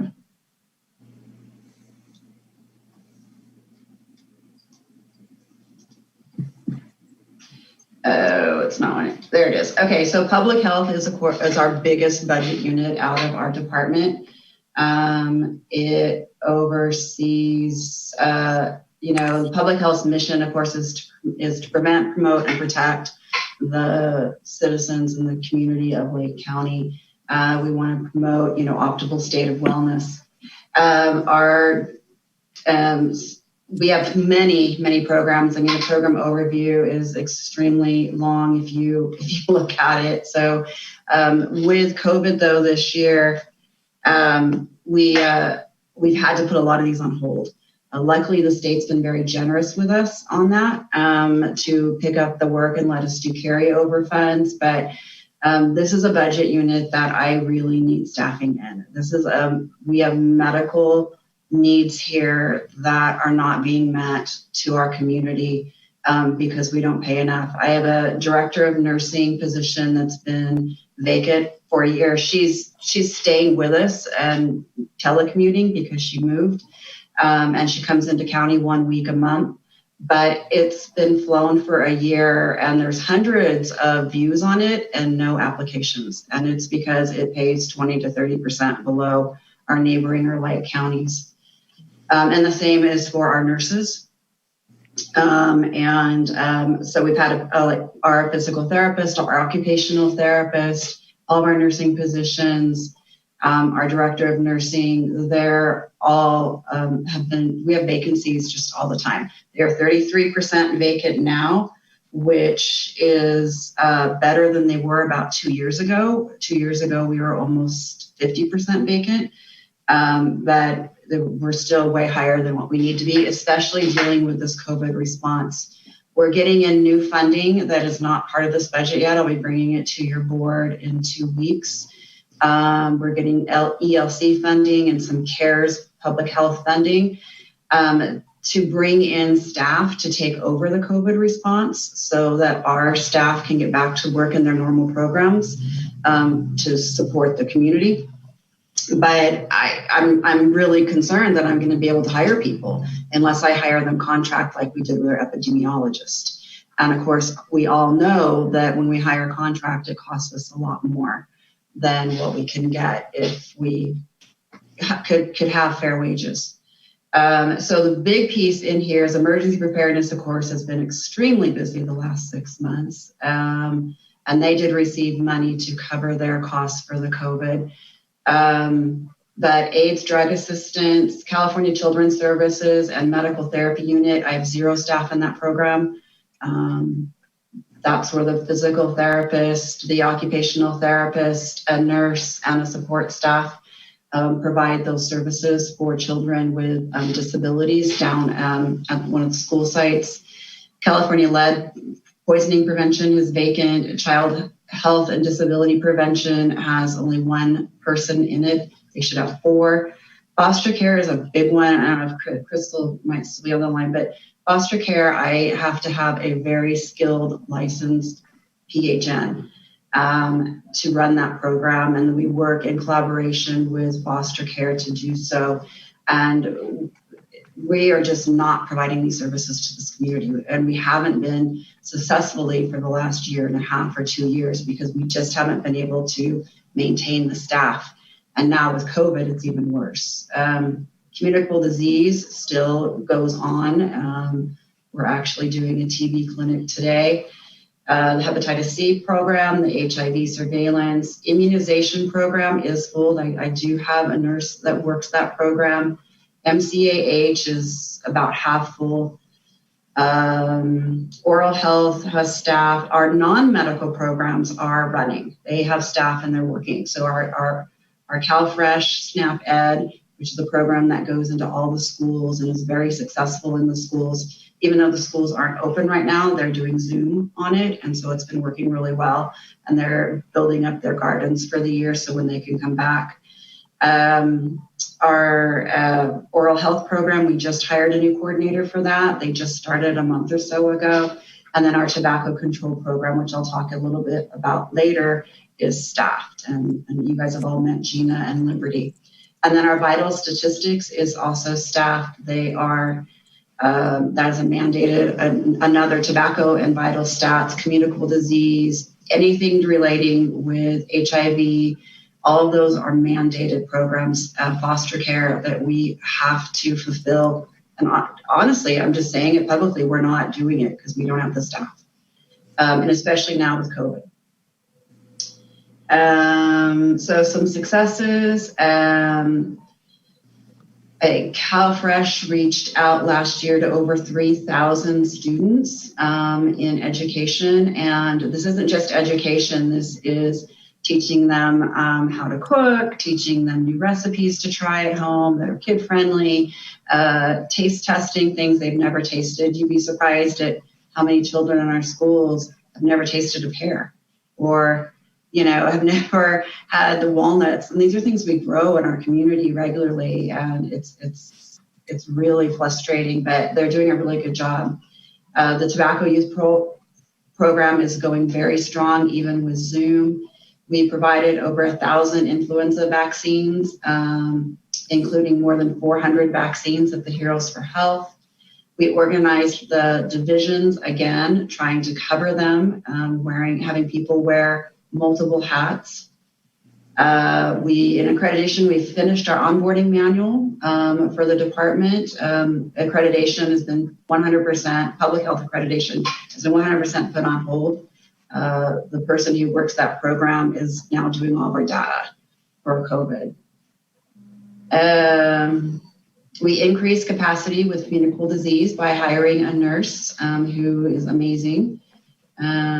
Goals for next year is get staff on right now. I mean, there's a whole bunch of goals listed here, but my goal is to hire staff for the COVID-19 to relieve the staff who've been working it for the last 6 months and help them get back to their programs that the community most desperately need. So I'm just going to leave it there for a moment. And we can go into the finances when I pull that up. There you go. So like I said, we're 33% vacant. The majority of those are licensed staff, nurses, a director of nursing only because she's willing to continue to telecommute, and the board is still allowing that. And I strongly encourage the board to continue the telecommute. We have department-wide, we probably have a half a dozen to a dozen people that are working remotely, and I'm grateful that they're able to still work and support these programs. Big expenses this year, a lot of it will be COVID related. Everything else is pretty normal, pretty basic, I want to say. Do you have any questions? Any questions on the public health unit at this point? Supervisor Sabatier. Just a comment. You've probably, and I might be misspeaking, but you've probably been impacted the most on your budget with what we're dealing with COVID-19. Typically, all our other emergencies only last about 1 to 2 weeks. Granted, we're still approving the continuation of emergencies, but that's for paperwork purposes, insurance purposes, or other things. But the actual emergency itself has never lasted this long. And so you've definitely been impacted and struggled the most. I see your budget. The changes are not drastic at all. You still have the same staff capabilities. It's the issue, as you just described it, is really just your vacancies. And I'd love to have further conversations on other ways that we might be able to resolve some of that. And so, because I think that salaries is definitely one way, but there might be some other ways to go about that. And I don't think that discussion is for here or now, but definitely sooner than later would be best to having those conversations. But I understand the struggles you're going through, but I also appreciate the fact that you've been able to maneuver through all the different grants and all the extra funding that you've received and still been able to maintain with what you have. So thank you. It's not easy. We're at a tipping point, I believe. Like, the staff is exhausted. We're exhausted. We've been working, 6-7 days a week. We try to make sure everybody gets 1 day off a week. And, they're working, 60 to 70 hours every week. In a normal emergency where we do that for a few days to a few weeks, like fires, or even the floods, you can withstand that. But we've been doing this since the beginning of March. And so staff are exhausted, and we have staff who, are hourly staff. And I do want to thank the board for approving the 40 hours. pay for the emergency, but we have hourly staff, of course, who are getting paid overtime, but that still doesn't mean that they're not exhausted and not missing their families. We have management staff who are putting in the same hours and not getting paid. So we have staff that are making much more than their directors because they actually get paid overtime and directors don't. With that said, I do want to bring up an example. So we do the testing sites. We've been doing the testing sites since the very beginning. We finally have Verily and Team Rubicon in supplying staff for those sites. But for a long time, we had a nurse, at least a minimum of one nurse out there. And that nurse is doing the same task as the other nurse provided by Verily, but that other nurse is making $15 more an hour. That's just hard to swallow as a director and as a human being that our pay is that low for the exact same task. So again, I know I'm beating a dead horse and all the directors have said it, but anything our county can do to move comp and class along is greatly appreciated at this time. Okay, any more questions on this budget unit? None. Okay, so I'll move on to Health Administration, which is budget unit 4012. So Health Administration Division, we provide the central direction, oversight, accounting, file maintenance, personnel records, contracts, grant management, division-specific software support, communication linkage for all of the programs in all of the divisions, excluding veterans. Veterans has their own. They work through us on some of their stuff, but they have their own communication links that is provided directly from the feds. So this department has been vacant 2 staff out of 6. We have 6 out of 8 staff. This does also include our extra help maintenance person that we've had on board for quite some time. And we remain at minimum as we possibly can to reduce department cost. But at this point, we really, with all the extra funding coming in, the new Medi-Cal county inmate billing program, we have to staff up. At some point, I may be coming to your board for an additional person with the appropriate funding to cover it. But right now, we're just trying to get our other 2 positions onboarded. And we have Anthony now. He just came on board with us, replaced Joji. So that will help out a lot. We continue our accomplishments. We continue to do direct on work with each division. We have 53 programs department-wide that we manage, oversee, invoice for, track. There's not a single program that invoices or tracks the same way. They all are different. And you would think that at some point the state could get it together and have a common formality, but they don't. They have different rules, different regulations, different allowances for what you can buy and do and spend money on, different ways they want it tracked. And so it's a lot of work. Right now I have 2 people doing all that work, plus doing accounts payable and payroll and the other accounting functions that the department needs. So we are gonna recruit for our 3rd. We have a 3rd accountant who's being trained up now, and then we're gonna go out to hire for our BSA and our analyst that is desperately needed. We've gone almost paperless, and that's really hard for a fiscal and administrative team to go paperless, but in the accounting part, they have worked really hard to be almost paperless as they can be, which saves time, money, and cost. So I'm really proud of them for all that. And we are mainly paid through offsets from the divisions that we serve. So public health, veterans, EH, pay for the cost of, and one of the things here that I just want to note is, so on all of those programs, there's indirect cost, and our indirect cost rate this year is 24%.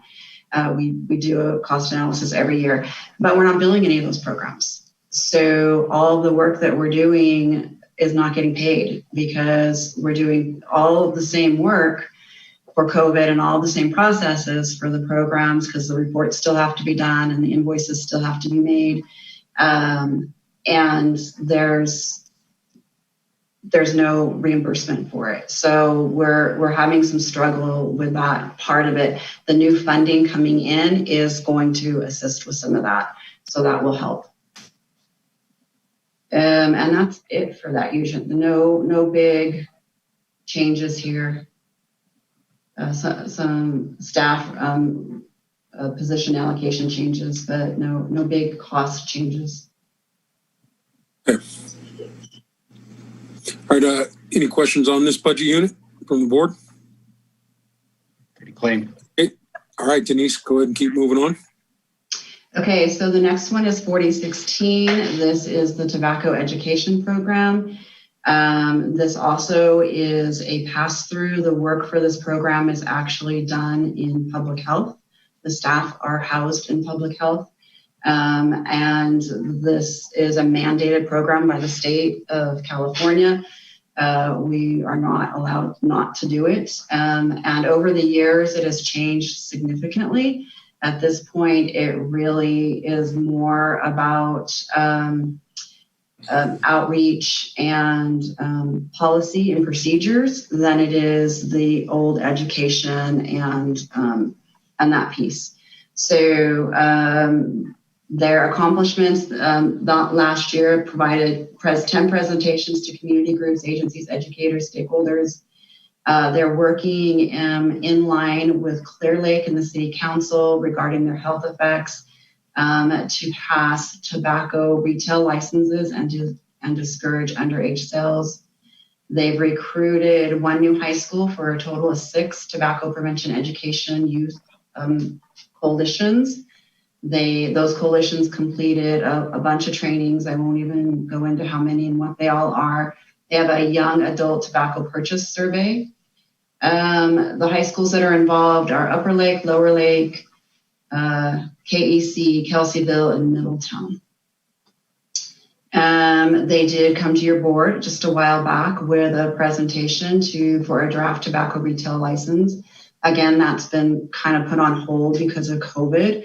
They are still working with the city of Clear Lake on their tobacco retail license and their comprehensive outdoor air ordinance for secondhand smoke. But we've had to Liberty was pulled to the testing sites she's now back in the office finally, and Gina was pulled in to help with the EOC and volunteer disaster service workers. So they should be getting back on track here with their programs since we now have staff doing those other tasks. They are working with the Associated Students of Mendocino College regarding Mendocino College adopting a smoke and tobacco-free campus as well. So that's kind of what they've been doing and where they're going. Again, this is a pass-through budget. It comes into this account for this work, and then it's put into a trust fund. The work is done out of public health, and every quarter the expenditures for the work that's been completed is transferred from this budget unit into public health to reimburse. That's about it. Any questions? Supervisor Sabatier? More of a comment, and I'm glad to hear that they're getting back on task and not being distracted by COVID-19. Glad that was able to be figured out, because I see this as more important than ever as we're dealing with a respiratory virus that attacks your lungs, and we've kind of put aside the tobacco thing that also attacks your lungs. And also I'm a little jealous to see the city of Clear Lake moving forward and not us. But I'd love to follow that same pathway, especially since the tracks have already been laid for one jurisdiction. We can look at a copy and paste and see if the board approves that as is, or if we make our own little subtle changes. But I would love to see this continuing to move forward because it's important to me. And I think that it can make a difference, both for just our community in general, but also with possibly COVID-19 if we help to restrict especially we talked about our youth access to tobacco, where that statistic just does not leave my mind that it was 100% of all stores that were looked into were caught selling to minors. That's just criminal in my opinion. So I would love to get back to that so that we can hold those stores accountable with an RTO. That way we can have our own way of controlling it rather than waiting for the state, which obviously is not doing its job to ensure that our community is protected. I hear you loud and clear, and we will be back before your board as soon as we can with that information. Okay. Any more questions from the board on this unit? Okay, Denise, continue on. Okay, and then I believe our last unit is budget unit 5321. This is actually a general fund budget, but is housed within the health department, and it's been housed here for many years. And we love having veteran services a part of our division. I'm married to a vet, so I'm happy to help this population. They provide comprehensive benefits counseling, accurate preparation and submission of claims, follow-up and claims for fair decisions. They develop appeals when appropriate. They network with federal, state, local agencies to maximize the benefits of clients. They do a lot of outreach to discharged veterans and dependents to help them seek benefits. And they network with a wide variety of agencies within the county. Their accomplishments, they collaborated with the Departments of Veterans Affairs, Oakland, California, to submit and process electronic, fully developed claims. They've been electronic for about 4 years now, and it's amazing. Any one of this very small group that they have of 3 can work on any claim at any time, and all the documentation is online, so it's pretty awesome. They reached their mark of enrollment of over 1,004 veterans and family members into VA healthcare enrollment. They contacted over 2,031 veterans and their families to reopen claims for re-adjudication or increase their compensation.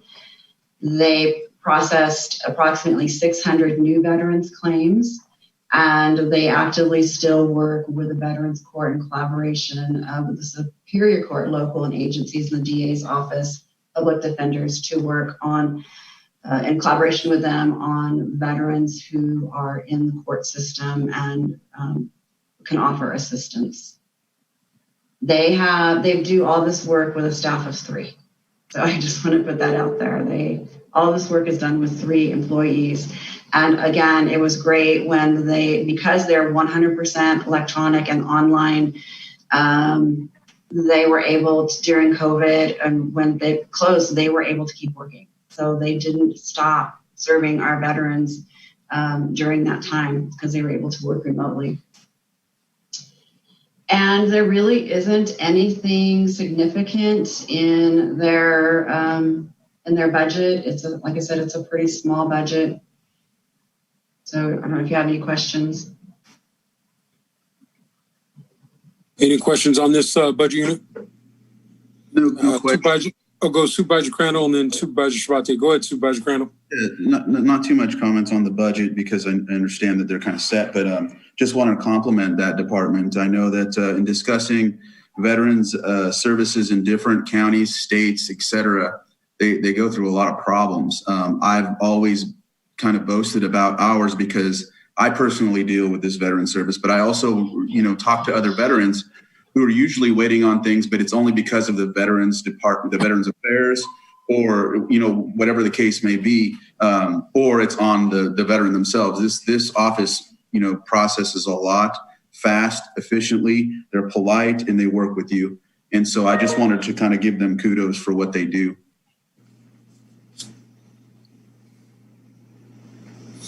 Okay, Supervisor Sabatier.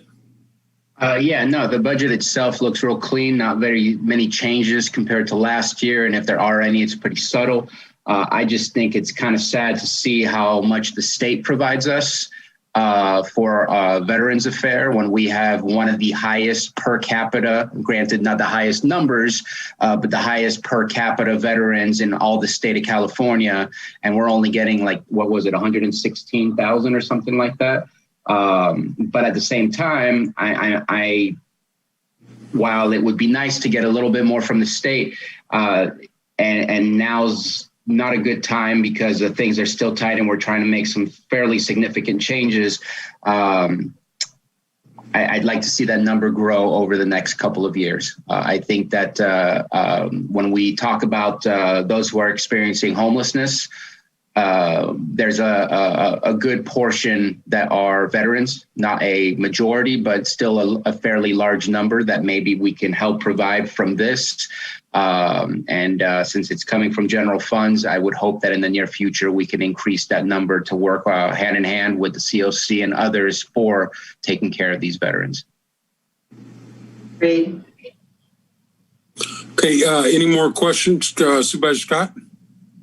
Many questions. I just would like to thank Denise for all of her hard work. And I know her and her department have put in so much time with this COVID. And I just want her to know that we appreciate it here as a board and we see all that hard work that's being done. And I know that the community has not fully shown how the respect that they should be showing you for the work that they're doing. And I just want you to know as a board, we see that.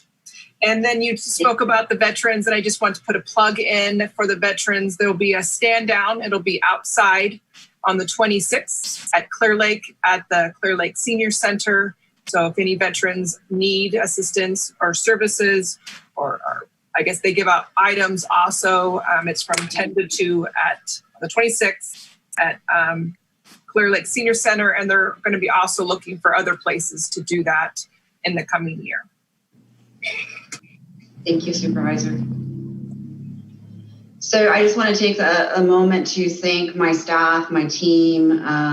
Some of them have already moved on, but we have an amazing team here of really people who care. They don't really do this for the money, because we all know, we're not getting paid enough, but they do it because they care about this community, and they're just amazing to work with. And I'm so grateful that I get to be a part of their leadership. All right. Denise, I want to thank you. Supervisor Scott hit it right on the head. We want to thank you for all the hard work. And Supervisor Sabatier talked about an ongoing pandemic and emergency and the time and effort that's been put in by your department to help, all the way through. Just want to thank you and every one of your employees that are out there doing things. We were the first ones. You guys did a great job of working collaboratively here locally to stand up the first testing sites, all of those things that are being done, to help us combat COVID-19, and then continuing on the present work that is always needed in your department. Just want to thank you very much and let all of your employees know how much we appreciate it here at the board. So I just wanted to echo those statements from Supervisor Scott. Attempt to say that every time we're on a EOC call or anything else that we're having with your department, but thank you. Thank you very much. Thank you for those words, Supervisor.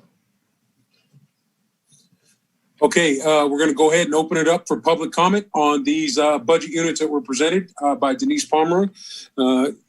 Jake, can you open the room, or would anyone like to make comment at this point? Yeah, I will open up the Zoom room here. I've sent out a unmute request. If you'd like to make a comment, please unmute and state your first and last name.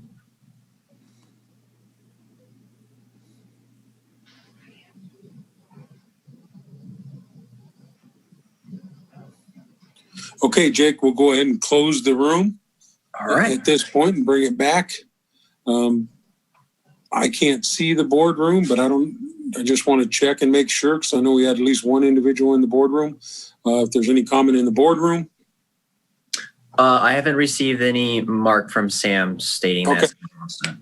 I just wanted to check. So we're going to go ahead and close public comment on this this item here, and we're going to go ahead and bring it back to the board for action. Mr. Chair, I move to approve budget items 2304, 4010, 4011, 4012, 4016, and 5321 as presented. Second. Motion and a second. Johanna, would you please do roll call vote? Supervisor Sabatier, Aye. Supervisor Crandall, Yes. Supervisor Scott, Aye. Supervisor Brown.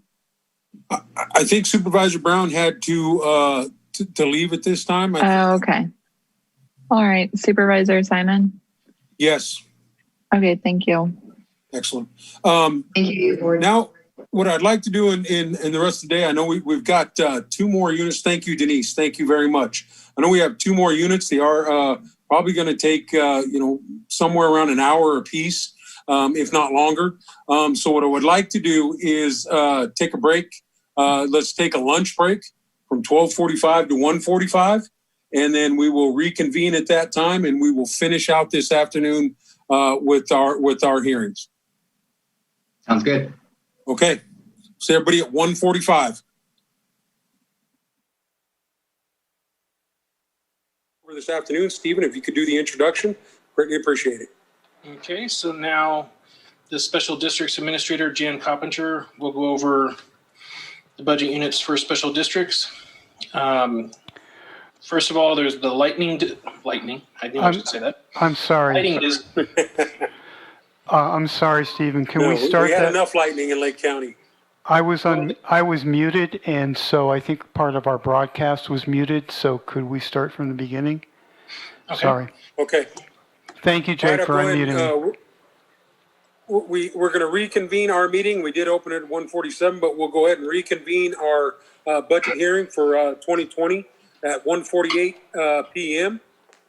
Welcome back. And Stephen, if you would please introduce our next director, which you've already done. Go ahead.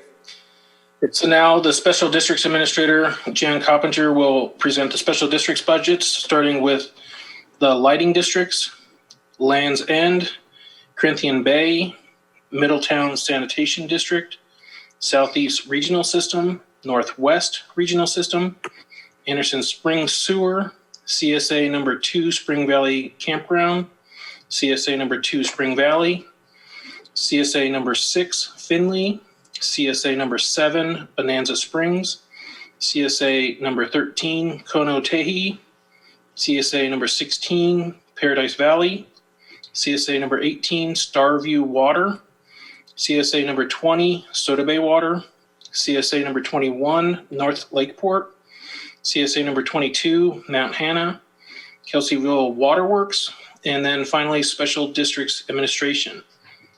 The lighting districts start on page E317. Jan?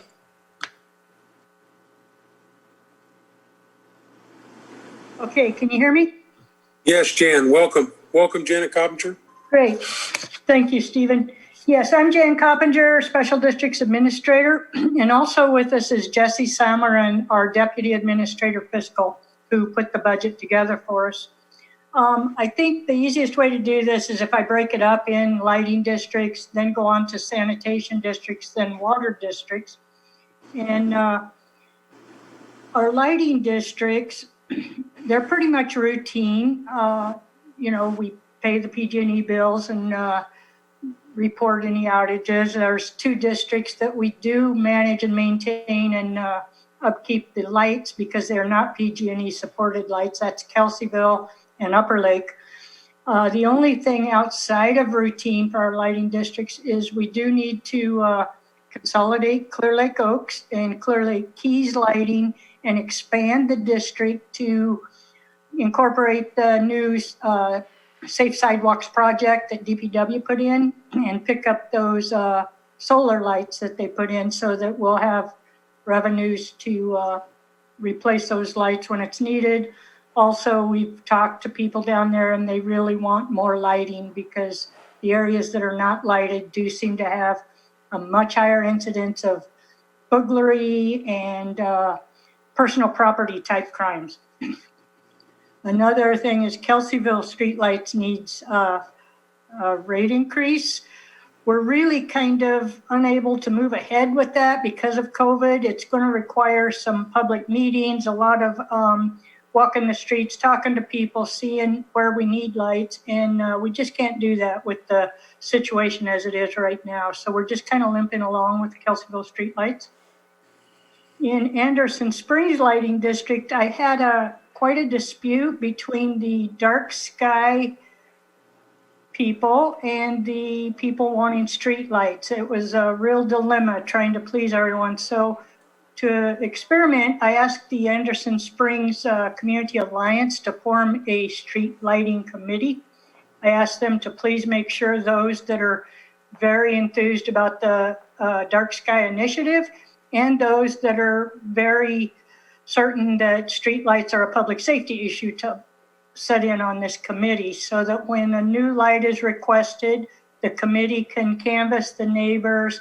Hopefully they can come to some compromise that will please everyone. And I'm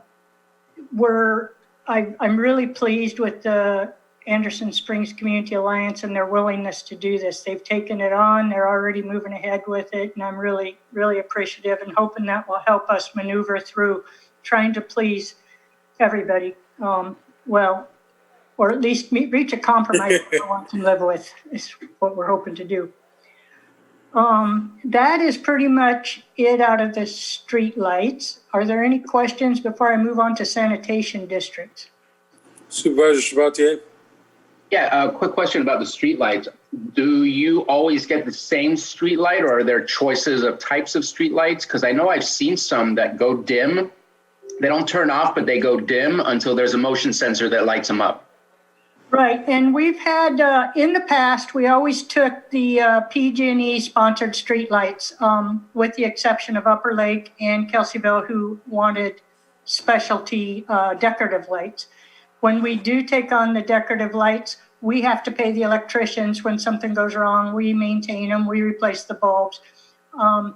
There are a few options now offered by PG&E, and one of the things we're looking at Anderson Springs is possibly removing the PG&E sponsored lights. That we can put up a shroud, but even that with these new lights is not real effective, but a different kind of light.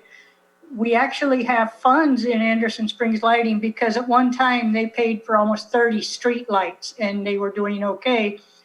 Since the Valley Fire, one light covers a lot of territory and they've only got, I believe it's 13 or 16 lights right now. So whatever they decide, this committee's working on, they're talking to the community, and I'm going to work with them.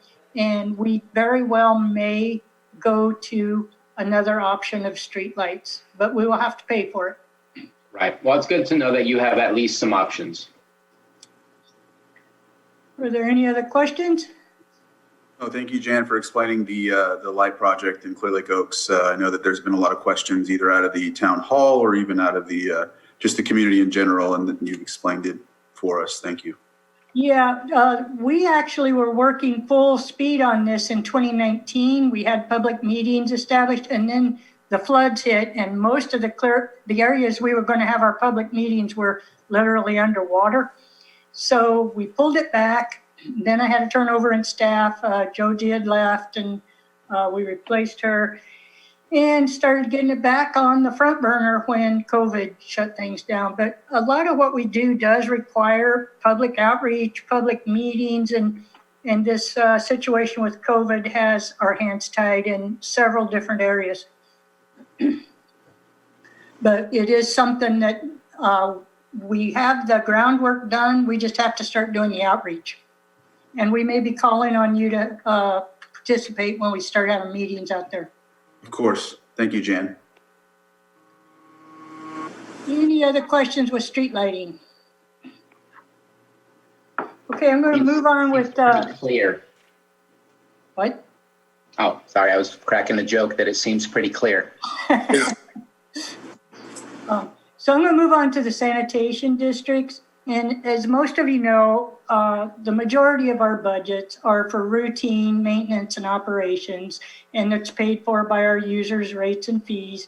And I'm not going to go into little details of each system that's routine, you know, paying the PG&E and that type of stuff. What I'd like to do is hit the items in each district that we're dealing with that are a little outside the normal routine ops and maintenance, and then answer any questions that you have. Lands End and Corinthian Bay are very small, what I consider satellite systems to Lake County Sanitation District, and we don't have anything out of the norm going on in those two areas this budget cycle. It's typical line cleaning, collections, and what have you. Middletown Sewer, that's budget 8353. We did receive verbal approval for a full grant funding. We're waiting on a funding agreement. We also do have to have a rate increase before we can draw down the first payment from our funding agreement. The state's allowed us to move ahead, but not with any drawdowns until we get that rate increase in. And again, this is something that's on hold because of COVID-19. It's very hard to go to people, especially businesses, when they're shut down or they're only operating at 25% of their volume, and tell them that we need more money. But the rates right now for Middletown Sewer are, I believe it's $16 a month. You know, this rate increase should have happened many, many years ago. And every time we get started on it, something seems to happen, a fire, a COVID, something. But it's actually doing well. We're not at capacity. We did lose quite a few customers in the fire, Valley Fire. And I'm a little shocked at how many of the businesses aren't coming back yet, but we have some time, and we hope this funding cycle to get the funding agreement and be able to move ahead. Southeast Region, which is budget unit 8354, we have a huge inflow and infiltration reduction project going on there. We're busy line cleaning, line inspections. We're going to be doing some smoke testing next week. I'll be putting out some public notices on that so that we don't have panic in the community when they see smoke coming out of the ground. But and I know everybody's happy to see some blue skies, and some people are not going to be happy that we're doing smoke testing, but it has to be done before the rains hit, because we have an area down there in Molesworth Creek area that's always flooding, and we have to find out where the rainwater is getting in at. We've also been doing a lot of manhole grouting and resealing. Southeast Region was a recipient of $2 million grant for I&I reduction through the IRWM funds. And you will be hearing a lot about the work. It's going to be ongoing, probably over 2 years, but constant down there.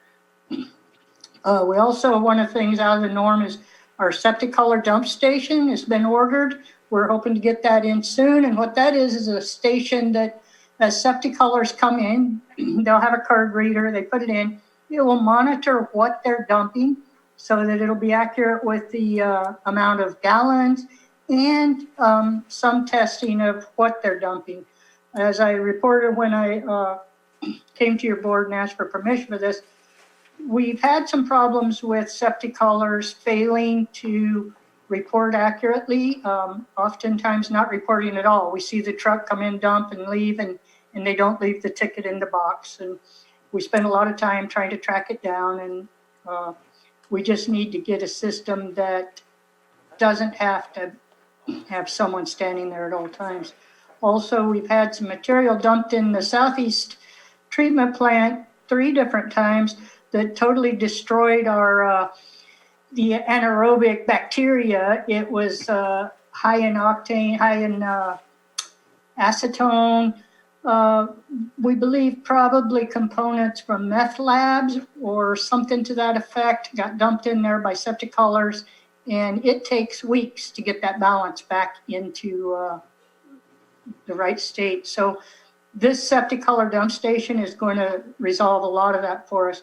And I don't believe the septic colors know they're picking up this bad waste that shouldn't be here. I think they just go around, emptying what they empty and bring it in. But at least we'll be able to catch it right then at the moment. They can look at who they picked up from, and then they'll know in the future not to pick up from that specific place. The one disadvantage to this is once this is in place, all septic haulers will have to go to Southeast. We can't afford one of these stations for Northwest and Southeast, but as soon as we can, we will put in one at Northwest as well. Right this week, we were in the process of trying to replace the 3 high voltage poles that we have down in Southeast. These are for the geysers, and they were in poor shape and definitely needed replaced because that is a fire hazard. We got the contractor in, we had everything lined up. PG&E was supposed to shut the power off today, and they just notified us that they forgot to do something, get some kind of approval, so they are not able to shut the power down. So we now have a contractor and poles and equipment setting, and apparently it's going to have to wait a week or two until PG&E can get the power shut off for us. So that was a little frustrating because we've been working on this for 2 solid months, and we verified with PG&E they were ready to shut that off, but it is what it is. Northwest region, the only thing out of the ordinary we have going on here is we're going to repair the entrance road, and we're purchasing 2 generators. As you know, we never will have enough generators. We're just trying to add what we can, when we can, to make sure that we can keep things functioning in a PSPS, a fire, windstorm, whatever might take the power out to keep, overall, we have 65 lift stations that need power, and we'll never be able to afford 65 generators. So the more we can buy, at least that's less the staff is out there shuffling from one lift station to the next, and it's more, functions better, and it keeps our employees safer. Anderson Springs, which is budget unit 8356, the new sewer project is complete up there. The punch list items were wrapped up this week, and I'll be coming forward within the next couple of weeks with a notice of completion for your board to approve. We have 75 customers using the system, and so far things are going well. So very happy to have that large, complicated project wrapped up. Those are the sanitation districts. And before I go on to water, are there any questions about any of those budget units? Supervisor Sabatier? A couple of things. The last one, actually, the Anderson Springs. So fortunate that we got that grant from the state to be able to make that happen, because for 75 people, that would have been very difficult to find that amount of money in our fund. So fortunate to get that, and so happy to hear that it's completed. And I'm sure that Supervisor Simon is even happier than I am. But I think that's amazing, especially for helping to rebuild and helping to rebound from that awful situation of the fire. Last year you brought to us something about the manhole covers having issues, and you needed to reseal them or something like that, because the rainwater would get into the sewer through the manholes, and that would help flood the sewer, which eventually would overflow. Has that been completely resolved? It is part of the ongoing work. We have resealed probably a couple hundred, and I know we purchased, I believe it was 400 and some manhole covers. So it is still going on as the men are down there cameraing the lines, inspecting the lines, and cleaning the lines. We're taking the manholes as we go. But it is a focus of a project that is ongoing and going on daily. So okay. I won't say we're completely done with all of them yet, though. I know rain is just around the corner, and our guys are working fast because they know that any day the rain's going to hit, and they've got to get on top of it, be ahead of it. I hope you're right about the any day. Sorry to your guys, but we could really use some rain. You talked about how now it would be the only station for septic haulers over in Northeast. Do you know how many septic haulers we're talking about, like on a daily basis, on a weekly basis? And I'm thinking about the road that's being utilized out there, and now everyone being brought to that location. Just wondering if it's a small amount or if there's a large number. And it's southeast where we're going to have the dump station. Sorry, not northeast. I don't have the exact number of trucks, but I would say several a day. Okay. You know, at least. It's not huge traffic. No, it's not. And of course, when everyone has to go there and no one can dump at Northwest, it's going to double because the septic haulers, when they empty a septic tank and fill up in Lakeport or this area, they'll go to Northwest, but they're going to now have to drive to Southeast. Right. Okay. And then this one will probably require admin to respond to. I had a conversation because something stood out to me. Whenever I see an increase of 3 times, 5 times, 6 times the original amount that was put on the budget the previous year, it just puts up a red flag. And so I had questions, and I was asking Director Coppinger about the 2390, the professional and specialized services. And some of them, and I'm looking for the southeast here, and the northwest, I think, is where we see the greatest increase. Went from 6,000 and then an additional 26,000. The other one for the southeast went from 12,000 to 55, plus an additional 55,000. And so those stood out to me. And I don't mind the budgeting of it.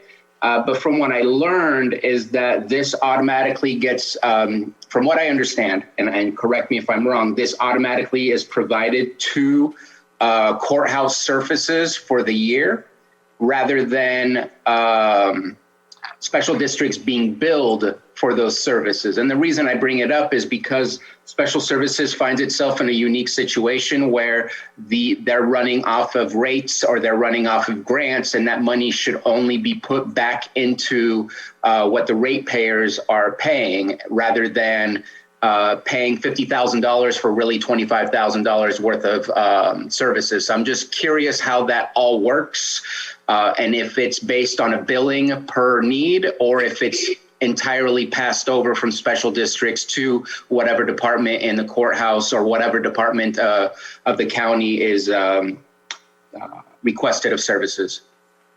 And that is something that we have no control over. That is provided to us and automatically put into our budget. And you're right, even in the 8695 budget unit, in 2018, it was 43,000, 2019, 12,000, and then it jumped up over 100,000 for last year and this year. So that is just like an indirect cost that we don't have any control over. But I will say when we get services from IT, when we get services from buildings and grounds, we do pay directly for that. That's not included in this fund. Like it would be, say, if we were at the courthouse, buildings and grounds would just take care of our needs, but we pay separately for that. Same with IT. We get an invoice every quarter from them. And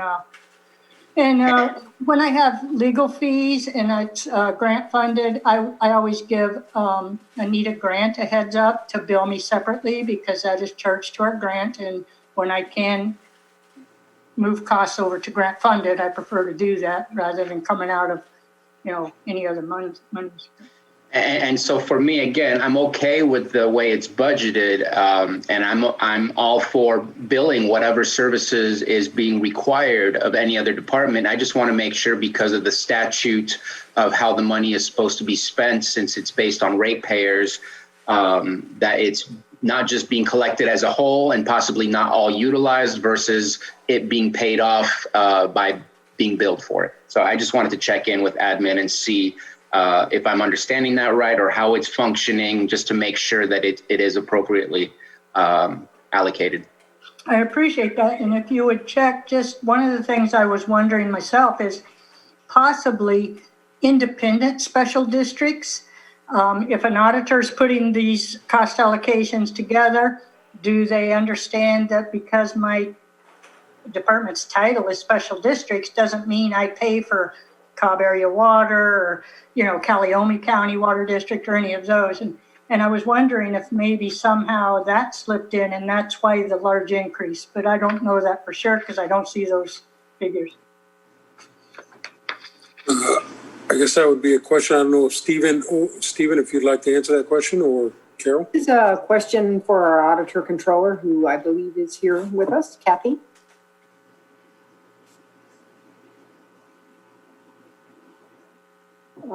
I'll get Kathy, okay? And we can come back to this. Okay.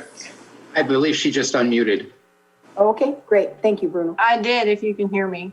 Yes. Yep. Okay, so I believe you're talking about the countywide cost plan, the A87 plan, which is audited by the state controller's office. And it is a requirement for federal and state grant purposes.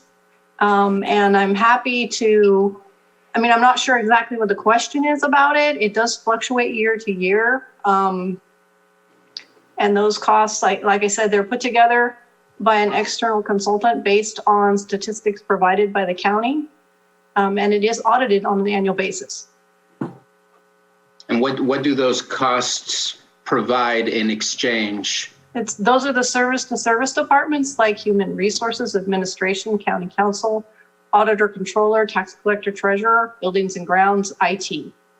Is it based on being billed for the services requested, or is it just a flat fee that's provided? Those are services provided, and for each department, there are metrics used to determine and distribute those services countywide. So it's a flat amount that's being requested of each department? Those departments that are billed through the cost plan, that is correct.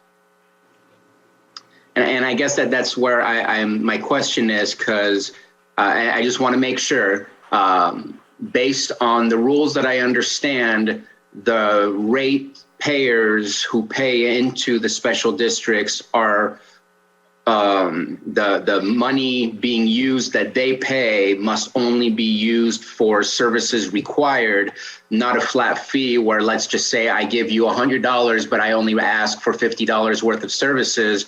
Then my assumption is that the extra $50 can't be used for nothing. It has to be used for something that returns back to the ratepayers, or and I might not be wording it correctly. And the cost that is distributed through the cost plan is based on usage. So for example, each of those districts and special districts, you're talking about special districts in this case, the costs that are split out there, the auditor controller costs, for example, are based on the number of journal entries, the number of transactions, the number of checks issued for each particular district. So it is specific to the service provided. So is it like last year's activity is put into this year's budget to pay for all the needs of last year, or is it a prediction of services that will be required this year based on the numbers from last year? This year's cost plan numbers are based on 2 years previous actuals, and then there's a roll forward and an adjustment year over year. And you see some of those fluctuations based on some of the things that Jen was describing. When you have departments that then do direct bills, you'll see fluctuations because it hasn't been consistent over the years on those direct bills. So you'll see fluctuations, but it is based on usage. So it's hard. You have to go back and look at what was happening 2 years previously, and then you'll see that roll forward and that adjustment. Okay, well, I got an explanation. And like I said, the amount is not exorbitant. It was just an increase that waved the flag. And so I needed to ask the question. And thank you very much for the clarification. Right. And if you'd like to look at that plan, I'm happy to share that with you at any time. I appreciate you being open for showing me and making me learn. Okay, thank you. Before we move on, I wanted to clarify something that Supervisor Sabatier said about Anderson Springs. He mentioned how lucky we were to have the state grant, but I wanted to also remind everyone that we also had 2 federal grants as well, USDA and CDBG, and of course the State Water Resources Control Board, because without all 3 of those, this could never have happened. And 75 homes doesn't sound like much, but there is still building going on. We have more coming online, and yeah, you're right. This was a very fortunate thing for the county. And I just want to acknowledge Jan, her department, all of admin, everybody that was on the Board of Supervisors and acting quickly after the Valley Fire to really put this as a main project to help Anderson Springs rebuild. Ultimately, it's going to help the entire county. And I was a witness to that. I wasn't on the board at the time, but involved with the community down there as it was happening. And the tenacity that was taken on for this project by all involved, including the Board of Supervisors, admin, everybody, excellent job. And the community is coming back. We just did 2 dedications the last couple of months, and there's constant construction and other things happening. So it's allowing a community that was devastated to come back and to be to get back to where it was with this sewer project. So thank you very much. And Jan, I just want to thank you as I came on as a Board of Supervisors for the first time, and you immediately made aware of the rate increases, other things that may need to happen down in our district. It's been need to happen for years. So just want to thank you for all that communication and preparing, and I know we'll continue on with getting that taken care of. Thank you. Any other questions before I move on to the other budget units? Good. We'll move on to budget unit 8460, which is Spring Valley Campground. And as you all know, special districts is primarily water, sewer, and streetlights. We're not parks people. And we do struggle sometimes with the Spring Valley Campground. We had it open to walk-ins at pressure from the community that asked for that. We did that. Then they asked if they could drive in so they could picnic. We tried that. It turned out to have massive parties going on over the weekend. People coming in from out of the area, camping there because they were visiting people in the community. And a couple of weeks ago, one of the parties actually resulted in a shooting that occurred out there.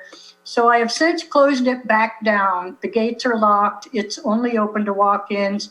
As long as COVID is an issue, we don't need to encourage out-of-towners to come up here, camp and party and have big parties. So you all may hear complaints.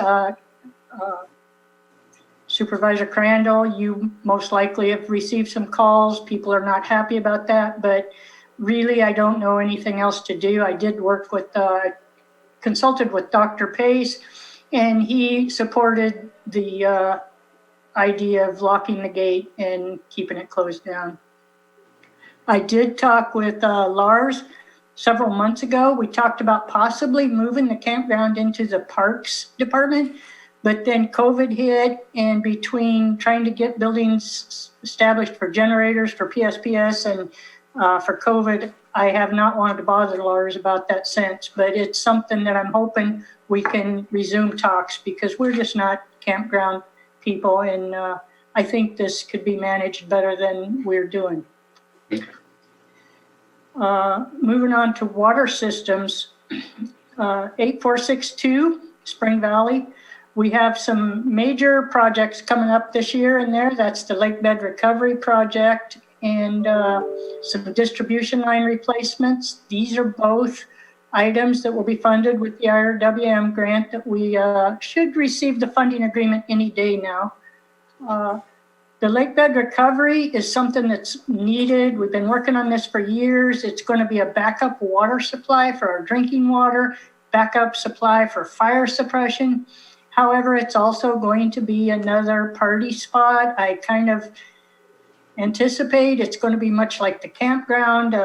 It's a little remote. People go out there to party, and I'm having some nervousness about how we're going to control this little reservoir out there. But again, I'm probably going to be reaching out to Lars Ewing and the Parks Department and get some advice and move ahead. But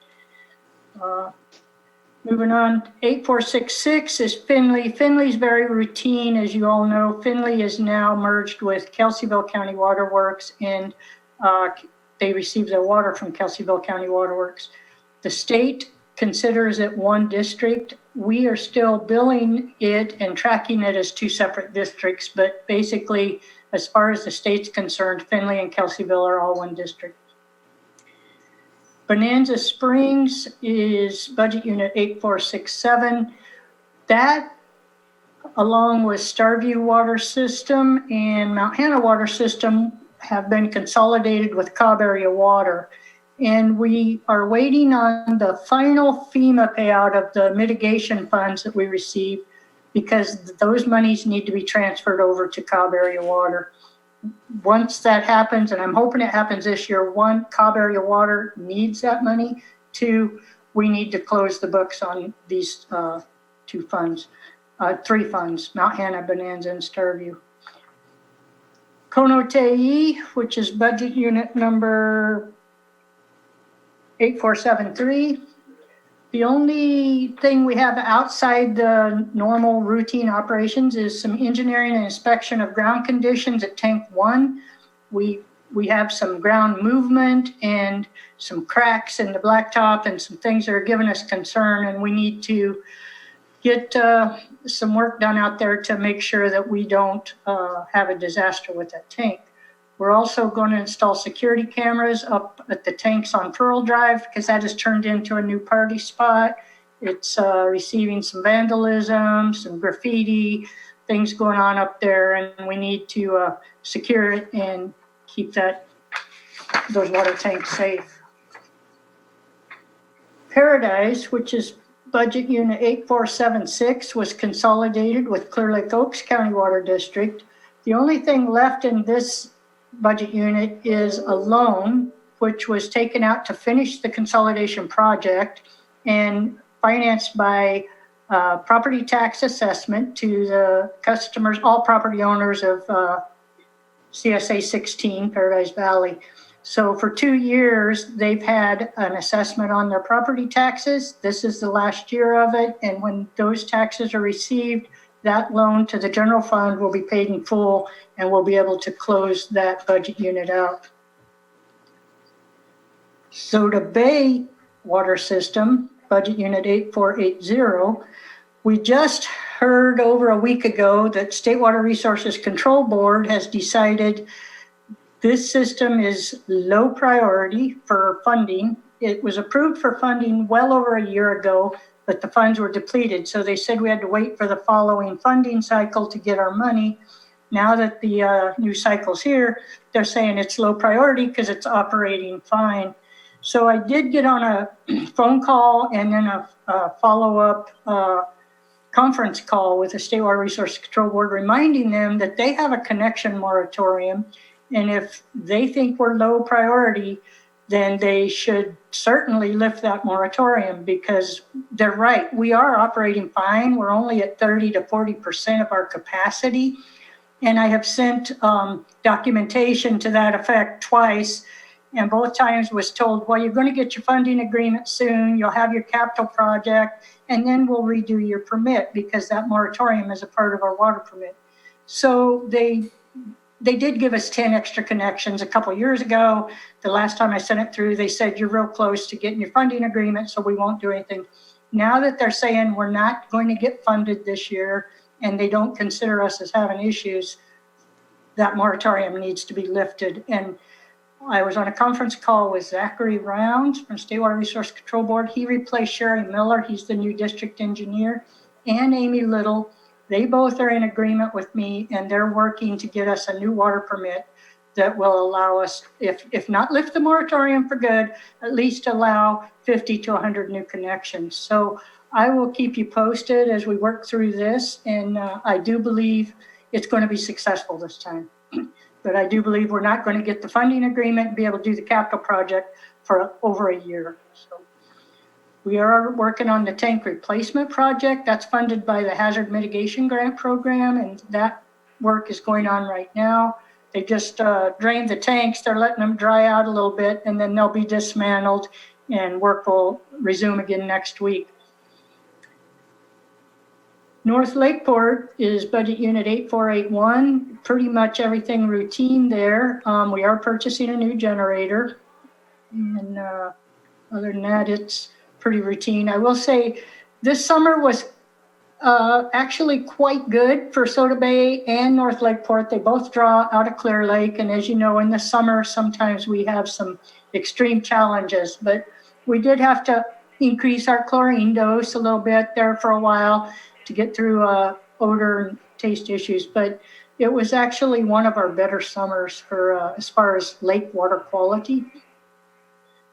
And that's it for the strictly water systems. Are there any questions before I move on to Kelseyville? I'm just gonna I'm gonna go with Supervisor Scott, and then I'll go to you, Supervisor Crandall. Go ahead, Supervisor Scott. Thank you, Jan, for that. I agree. The water quality here in North Lakeport has been definitely better this summer than past summers. I have not smelt the lake through the water, so that's always a plus. You're saying the capital project. What were you looking to do in the Soda Bay area that you're not going to be able to do? Was that more tanks or? We were going to actually redo the entire treatment plant. It's over 20 years old and it needs expanded and redone. So it was a $6 million grant that we were told we qualified and were good for, and we've been waiting on to redo the whole plant. Now, we did last year replace the ozone unit with an emergency grant from State Water Resources Control Board, and that has helped tremendously. And we are replacing bad tanks with the hazard mitigation grant, but the grant we were waiting on, the capital project, would be a complete overhaul of the entire water system. Thank you. Supervisor Crandall? Yes, I just wanted to note that the Spring Valley Campground, there was an instrumental situation where you helped us with I guess it was a request by the group for the campground, and it worked out really well with the cleanup, and the Firewise committee was able to go ahead and do what they needed to do in that, and you were instrumental in that. And hopefully we can get that switched over like you requested because of the partying and whatnot. And it's kind of reminded me of a little Hopland, if it makes any sense, Jan. Yeah. And as for the Spring Valley, because another thing that they deal with is the roads. I actually, as of yesterday, received an email from President Russ out in Round Valley. They have a roads department, and I know that's been a struggle for the even the county, or even getting an agreement with anybody else outside of the area for prevailing wage. So I'm hoping to connect you or your department with their roads department and their government to see if we can work that out, so they can possibly make a bid on that. So just wanted to let you know I've been working on that to help you. That would be excellent. Thank you. Thank you. Thank you, Supervisor Crandall. Carol, I don't know if you had a comment, Carol?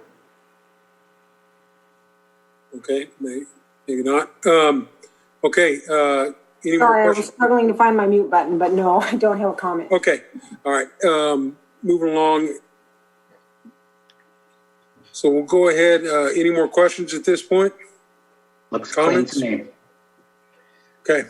Okay, move on to Budget Unit 8593, Kelseyville County Waterworks, District 3. Everything there is pretty much routine, water and sewer operations. We do have projects this year to replace dated piping and water lines.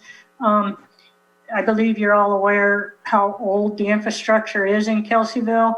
Rather than waiting and trying to replace it all at once, we just keep budgeting stretches in here and there and replace it as we go along each year. And that's the same thing we're doing this year.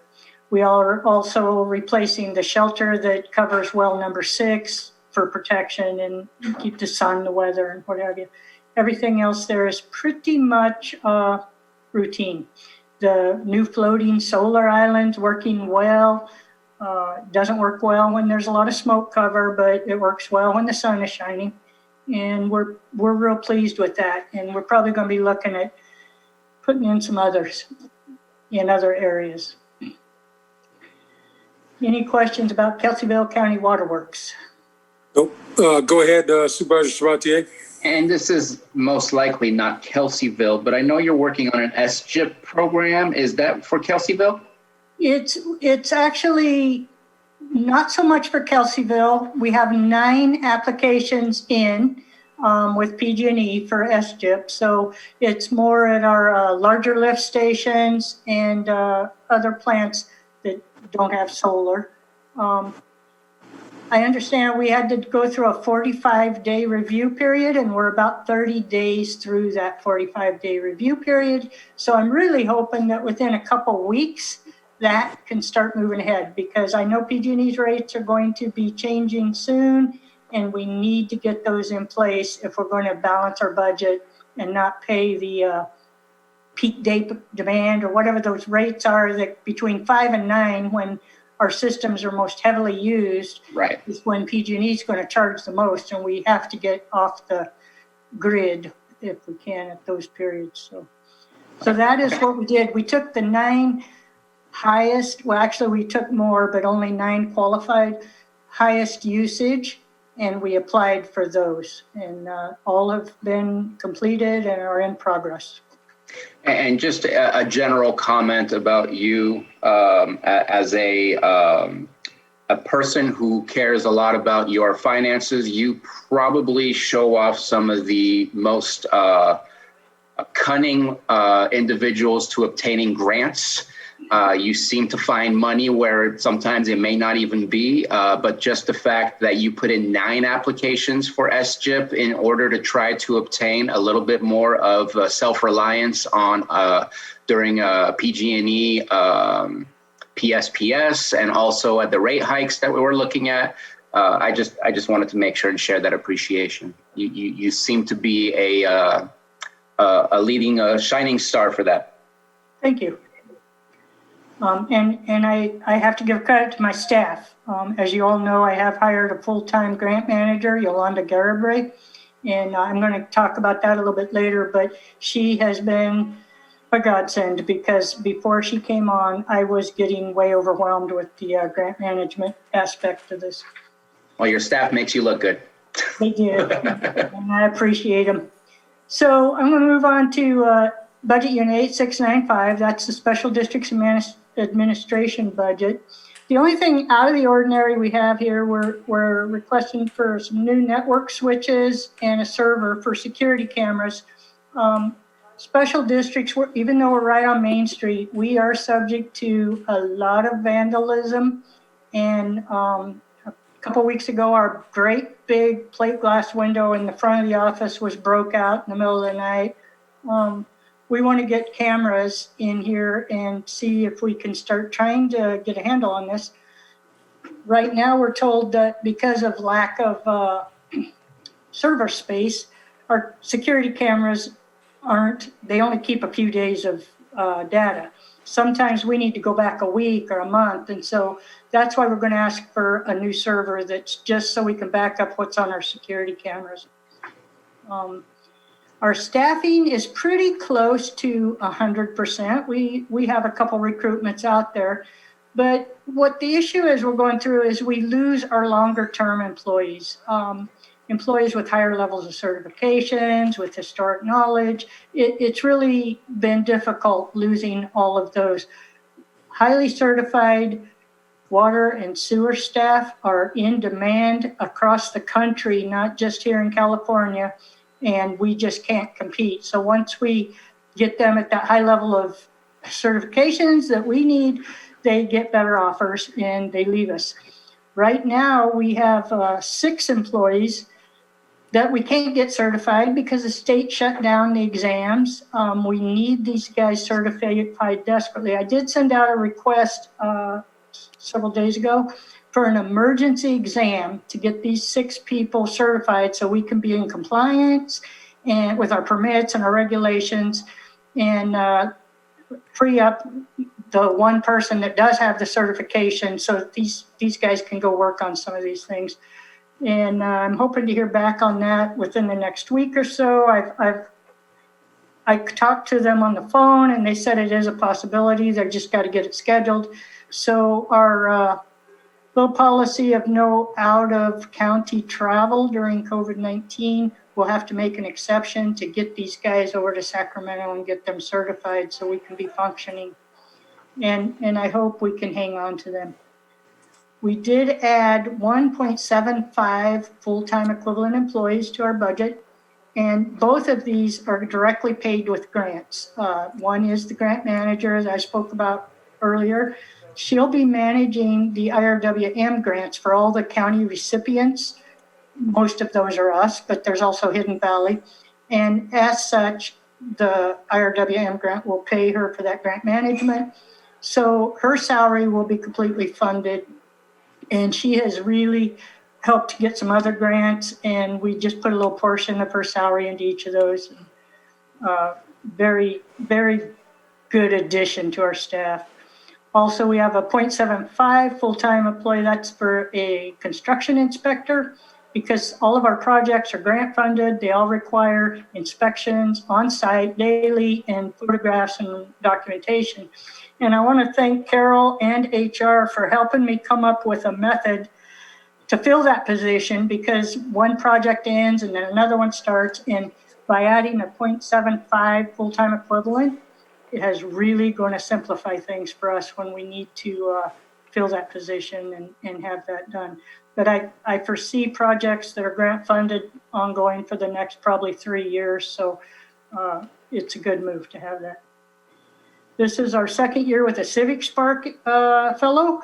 And the Civic Spark last year and this year, what they're working on is our electronic asset management plan. And it's making great progress. I believe at the end of this term, we maybe want to come and give a presentation to your board of how the asset management plan works. With it, it's going to be a great tool for budgeting, short-term and long-term, knowing the age and the condition of all of our pipes and water lines, everything that we have in. So I'm really excited about the progress that we're making on that. And I'm really grateful to the Civic Spark project for allowing us to do that, because they're very needed. Are there any questions on 8695? Questions or comments from the board? Supervisor Scott? I don't have any questions. I would just like to thank Jan for all her hard work. She is one department head that I am never surprised by any phone calls. She always calls and lets me know, heads up, you need to know this. And when I do contact Jan, she gets back to me right away. So I'm really thankful for that. I appreciate you. Thank you. All right. Seeing there are no questions, I don't have any questions either, Jan. I just, I think, and nobody's acknowledged it yet, but I think this will be your last budget review, correct? It will. And I also, before I leave, I wanted to say one more thing. I've got to acknowledge Jesse Soloran. He's our Deputy Administrator Fiscal. He's been in that role for about 2 years, but our 27 budgets are so complex and convoluted. It's a really tough learning curve. I don't think we've had a better fiscal officer than he has turned out to be. But he came in educated. He had a degree from UC Davis, and he started in at ground level. He just took an entry-level position, worked his way up through the ranks, and that has made him an excellent fiscal officer, because he's done the work of the people he's supervising, and I really appreciate having him, and I hope we can keep him. Can't go wrong with an Aggie. Yeah. Well, anyway, I just want to acknowledge, it has been a pleasure to work with you since I came on the board. Obviously, I know we will go through retirements as we're on the board here. And as I will always say, just thank you for their service to the county. And it's been a pleasure to work with you on the projects that you've completed while I've been on the board. And, I can say that about each director of the county. You guys are always professional, work hard, and always take your job serious about serving our constituents. So, Jan, I just want to thank you for the time that I had to be with you on this, and I know we'll probably see you down the road. But thank you very much, and thank you for your presentation today. Thank you. Thank you all. Any more questions from the board or comments? Supervisor Crandall? Yes, I just wanted to echo what you stated. I've actually worked with Jan before, and I know that she's a really good leader. And so I know that, she has a good staff. I've dealt with them out at the CSA too. I go to those meetings, and they're very informative. They're very professional, and they try to solve problems. And I know that she has good staff, but they also comes along with a good leader. So thank you, Jan. And obviously that was Hopland, because there was a little inside joke that was going on around here about Hopland. Yeah. Okay, we're going to go and open it up for public comment. Jake, if you could open the room. Yes, I will open up the Zoom room here. I've sent a unmute request out to the Zoom room. If you would like to make a comment, please unmute and state your first and last name.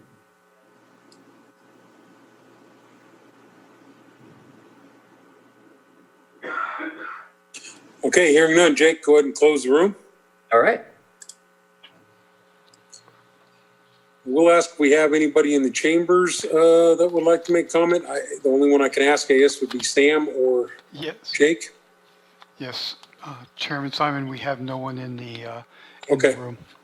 Just checking. Go ahead and close. We'll close public comment and bring it back for these budget units. So, I apologize that I'm not in the boardroom, but today I didn't have anybody for my kids to be at home. So here I am at home continuing our budget, which is really important. So I would move to approve lighting districts 8210 through 8219 and 8461, 8351 through 8356, 8460, 8462, 8466, 8467, 8473, 8476, 8478, 8480, 8481, 8482, 8593, 8695. And those were all budget units, not all lighting districts. Yes. Seconded by Supervisor Scott. Okay, Supervisor Sabatier? Aye. Supervisor Crandall? Yes. Supervisor Scott? Aye. And Supervisor Simon? Yes. Thank you. Thank you all. Thank you. Yeah, Supervisor Sabatier. As a suggestion to admin, since we're the ones reading the budget units, can we categorize the sections of units so we can say we approve budget section number 1, budget section number 2, so we don't have to read individual, just because I'm hearing Rob Brown's voice in my head as I read all these, asking me to repeat them. If we happen to remember to do that next year, you bet. No, just kidding. Absolutely, we can do that. All right, Carol. Okay. So we made it. We're here at the very last group. Here we go. And I'm going to introduce them. Excellent, Carol. The next batch of your budgets that we have for presentation to you are the ones that we prepare for your consideration, the administrative office. That includes Board of Supervisors, administration, clerk of the board, cannabis program, non-departmental revenue, central services, human resources, capital projects, special projects, CDBG, 2 budget units for that, program income and capital projects, marketing and economic development, geothermal resource royalties, trial courts, grand jury, public defender, domestic violence programs, criminal justice program facilities, contingencies, 2 redevelopment budgets. The first is redevelopment obligations. The second is housing successor agency, and 2 ISF budgets, employee wellness and unemployment. So we're pleased to have finally gotten to this point, and we look forward to presenting these to you. I ask for your indulgence to go just a little bit out of order. I'm going to kick off with the first 2, Board of Supervisors and Administration, and then I'd like to have Michelle Scully present to you the Marketing and Economic Development budget. As you know, Michelle's a half-time employee, and so we could let her go on her way at that point. So starting with Board of Supervisors, certainly you know who you are. The total appropriations for this budget unit, $476,107. It is the exact same amount appropriated for your budget this time last year for 1920. You are the 5-member elected body that serves representing the County of Lake for executive and legislative decisions pursuant to California state law. You adopt county priorities and operating policies. You adopt ordinances and ensure that mandated functions are properly discharged. As you are doing today, you direct financial resources through the adoption of the annual county budget. You select and supervise non-elected county department heads. You make very important land use decisions and provide an informed framework to prepare for the county's future. You also, as a board, serve as the directors of numerous special districts and other entities. Your budget is a general fund budget. It is financed by general fund discretionary revenues. And so with that, we'll start first with some of the accomplishments for your board. Although we don't have any specifically listed in your budget documents, we've been hearing about it all day for all of the last 2 days, because the way your board accomplishes things is through the staff that you have focused on your priorities. So as you've heard over the course of the last 2 days, you're accomplishing an incredible number of priorities. Your primary ongoing goal is our Vision 2028. And certainly these years now, last year and this year, the highest priority of Vision 2028 that your board has expressed to us is the focus on economic development for the future sustainability of Lake County. So as I said, this budget it has the same bottom line as it did last year. And that's what I have to say for the presentation of this budget. I can pause for a moment if you have questions, or we can keep moving on to the next one. What is your preference? Supervisor Sabatier? I was going to say we can keep going till the end, but I guess you're kind of moving around anyways. Real quick, I'm happy to see that we lowered our transportation and travel by $3,500. We talked about that and discussed it last year. I'm wondering what the actuals are on that. Did we spend any of it? Because I know I didn't submit any travel, and I know we kind of talked about it, that we weren't submitting any. So I'm curious as to what the use was, because I would like to see that eliminated completely. And in fact, I have an idea of how it can be used. But I'd like to know. The pandemic changed a lot of things, and certainly you didn't travel much, if at all. Stephen, are you able to pull that up quickly? Yep, I'm in progress now. So in fiscal year 1920, in account 2950, $521.39. So no, not much was used last fiscal year. Okay, and here's the thing: is we have COVID-19. We're asking people to mask up, and I know that I've seen, I don't know if it's one or two departments, but I was able to get one myself by buying a box of donuts, so I bribed myself into one.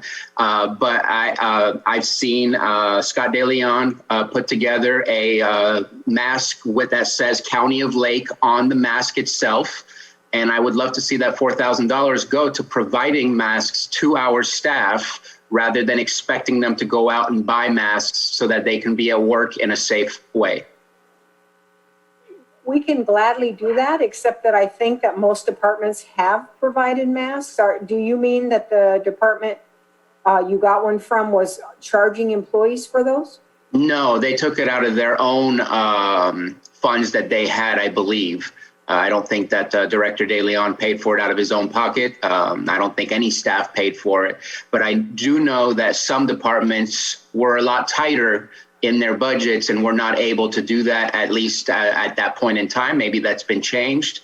But it's one of those things that we're kind of forcing our staff to do these things, and we're not necessarily providing them with something that I think is really prideful to have the County of Lake on there. So it's just an idea.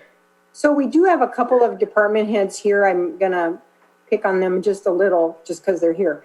In the administrative office, we provided the masks. Well, we provided a selection of masks for our employees. Some employees prefer ones that they found on their own.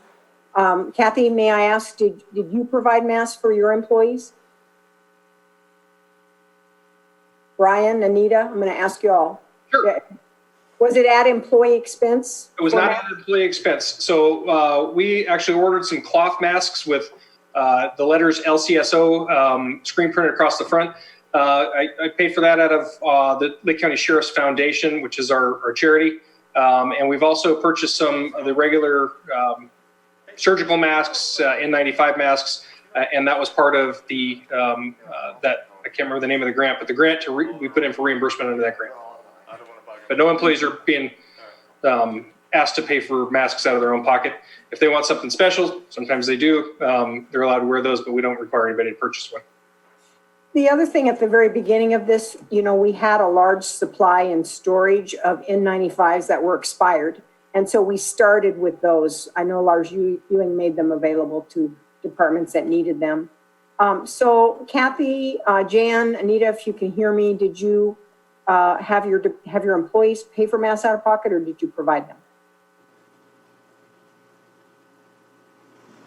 You're asking if we as department heads or our department purchased the masks? Yes. We have provided masks to all of our employees, the basic, basic masks, except for our field staff who, because of OSHA, have to have the N95s.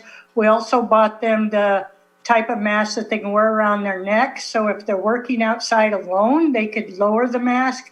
But if someone approaches them, they're to pull it up over their nose and mouth and make sure they're masked. So yes, our department did buy masks, nothing extravagant, nothing fancy. And quite a few employees did buy their own because they wanted something a little more fashionable. But so that's for us. We also bought face shields for our employees. The people out in the field have a very hard time wearing masks when they're working in 110 degrees. And so we tried everything we could think of to help ease that and still have them covered if someone in the public just happened to walk up while they're working.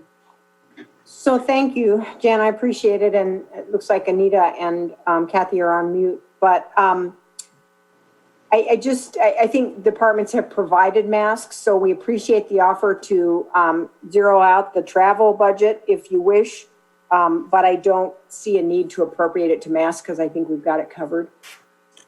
Hey, Supervisor Sabatier? No, I was going to ask to bring it back to the board, because if the board's not interested in it, then there's no need to talk to the department heads. I just wanted to make sure that we weren't having a conversation that the rest of the board didn't want to have. I think when we had this conversation last time about zeroing out the in-county travel stuff, I think, if someone has to go to Washington, D.C. or something, that might be something different. But other than that, I think most of it was put in for the long distance travel, which is, I think, myself and you, Bruno. But I will say, since I've been on the board, I haven't said it. I appreciate the pay that's given, and haven't put in for any travel. So.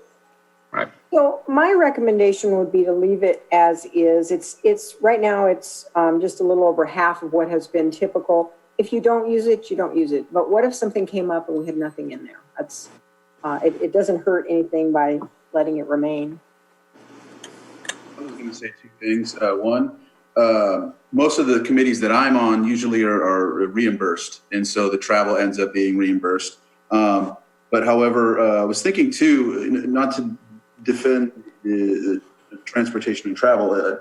Does the CARES Act funding, would that cover the masks that were paid for already? I mean, wouldn't that be something that we can use to implement for paying for PPE?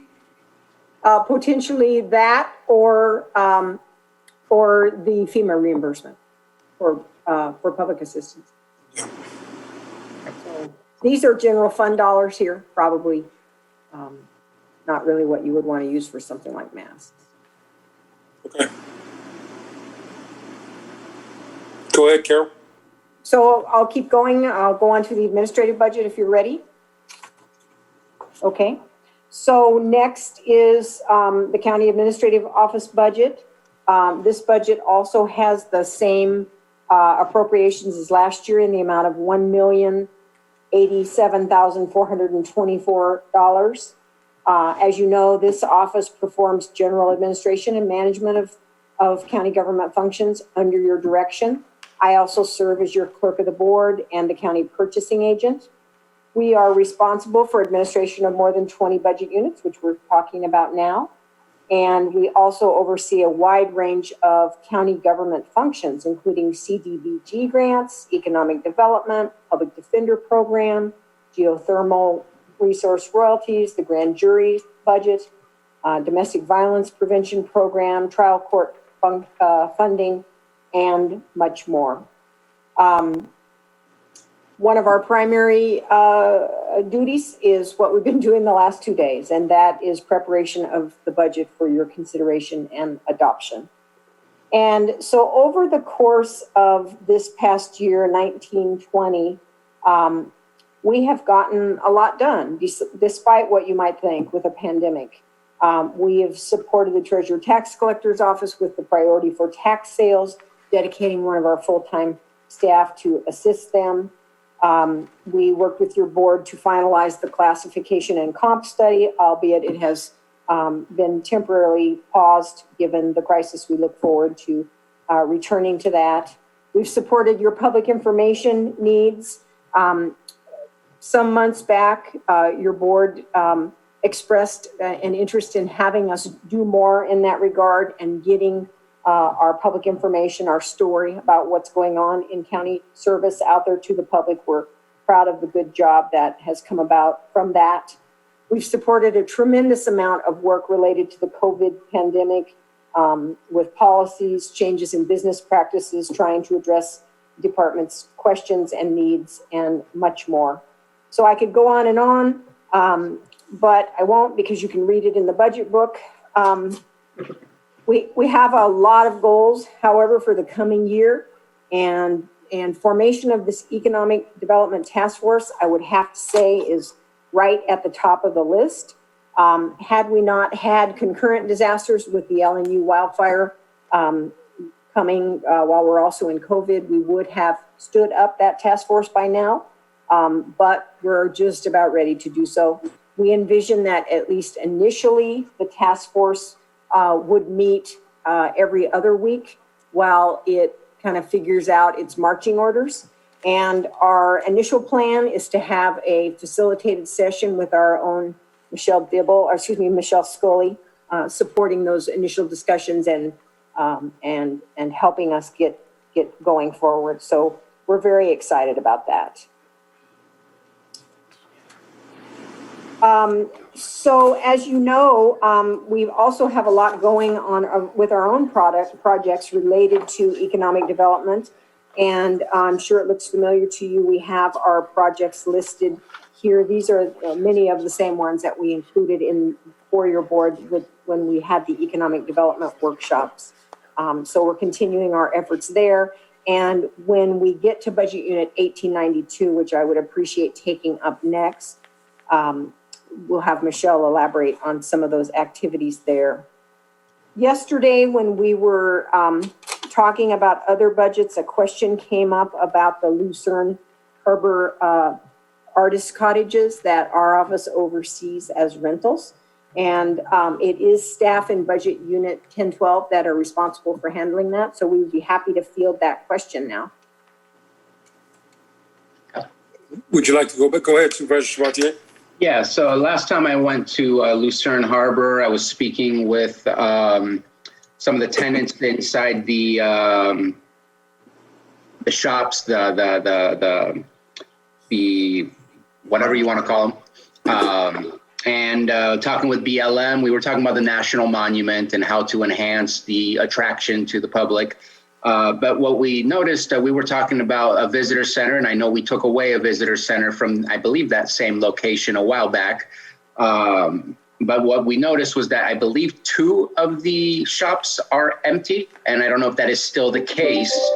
And I'm just kind of curious as to what efforts are being made to fill them in. Are we going after any specific type of tenancy? I just see it as a right now lost potential revenue and lost potential attraction for all of those that are going to that park.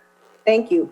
And so just to clarify, the visitor center that was closed quite a few years ago now, probably 8 to 10 years ago, something like that, was actually in Lucerne, Supervisor, in a building the county once owned, but has been since sold. So it was nearby, but it was down the road a little bit across the street. And so with respect to the artist cottages themselves, there are 4 of them there, as you know. And there have been 2 that have been stably rented for quite a long time. And in fact, the tenants there help us with oversight of the property and sort of serve as our agent out there. They're very helpful. However, they have not been able to be open during the pandemic. I don't believe at this time that they're open at all. We're hopeful that they will be able to return. The other 2 units that are vacant, one of them had been rented to a party who took possession of it right after the beginning of the calendar year. But that individual, because of the COVID pandemic, was never able to initialize her intention there, and has since requested to have her lease terminated. So we're working with her to refund her deposits because she was never able to open. The third one, we have advertised a couple of times, but in a pandemic environment, there really hasn't been much interest. With all of that said, though, obviously we're reaching a point where things can probably happen out there. Carolyn Purdy manages these rentals and is in the process of advertising to get, to see if we can get some interest in them. Okay. So yeah, we hope to get it going again. I know the Buildings and Grounds also was just in the process of sprucing up the yard area and stuff, so hopefully that has happened too. So any other questions about administration at this point? And certainly you can ask anything later when we're done too, so of course.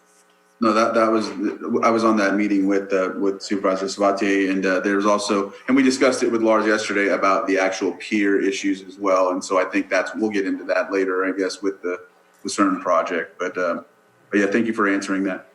Thank you. So at this point, I'd like to invite Michelle to present Budget Unit 1892, Marketing and Economic Development. I think it's the right next budget unit. So Michelle, there you are. Okay. Hey, everyone. Can you hear me all right? Good afternoon, Michelle. Yeah, yes. Good afternoon, Chairman Simon. I just want to get my Go Aggies pitch in there. We're an Aggie family. So we're on E62, which is Budget Unit 1892, Marketing and Economic Development. And the overview of that is this budget unit promotes the marketing of Lake County as a tourism destination, serves to increase local tourism and commerce, and fosters local economic development. And as we all know, tourism is one of the major economic generators of Lake County.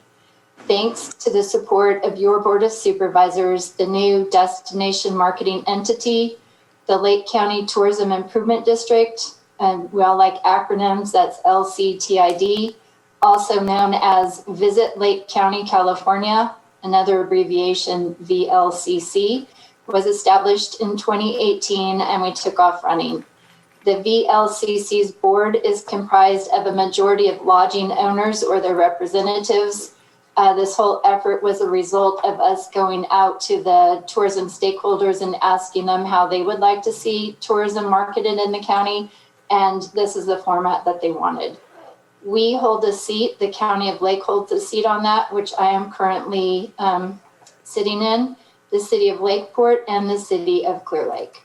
And the Visit Lake County, California is dedicated solely to attracting visitors to our county to spend the night in our lodging businesses. That includes short-term rentals also, and spend visitor dollars in our community.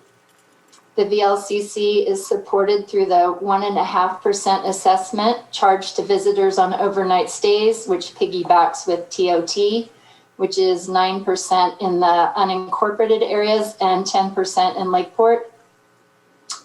As well as by partnerships with the County of Lake, the City of Clear Lake, the City of Lakeport, Middletown Rancheria of Pomo Indians of California, and Robinson Rancheria Pomo Indians of California. This budget unit supports the efforts of the VLCC through a financial contribution, which comes from TOT revenue of $78,000 towards those efforts, in addition to the funds received through the assessment and the other partnerships. Since its creation, we undertook a rebranding effort. A new website will be launched on Tuesday, new social media efforts, and developed a marketing strategy to increase those overnight stays.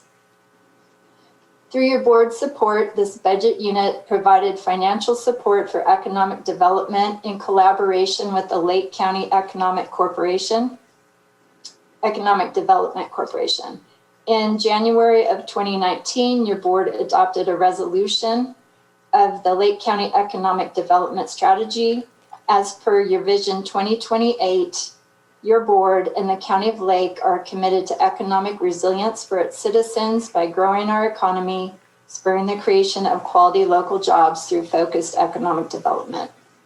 Through your support, we brought forward the Lake County Broadband Plan, the Dig Once Ordinance, the Lake Leadership Summit, makers workshops to identify other producers out there, development of the We Care Pledge placard for local businesses in working with public health to use as a response to the COVID-19 pandemic, by local campaign we're working on, as well as other efforts to support local economic development.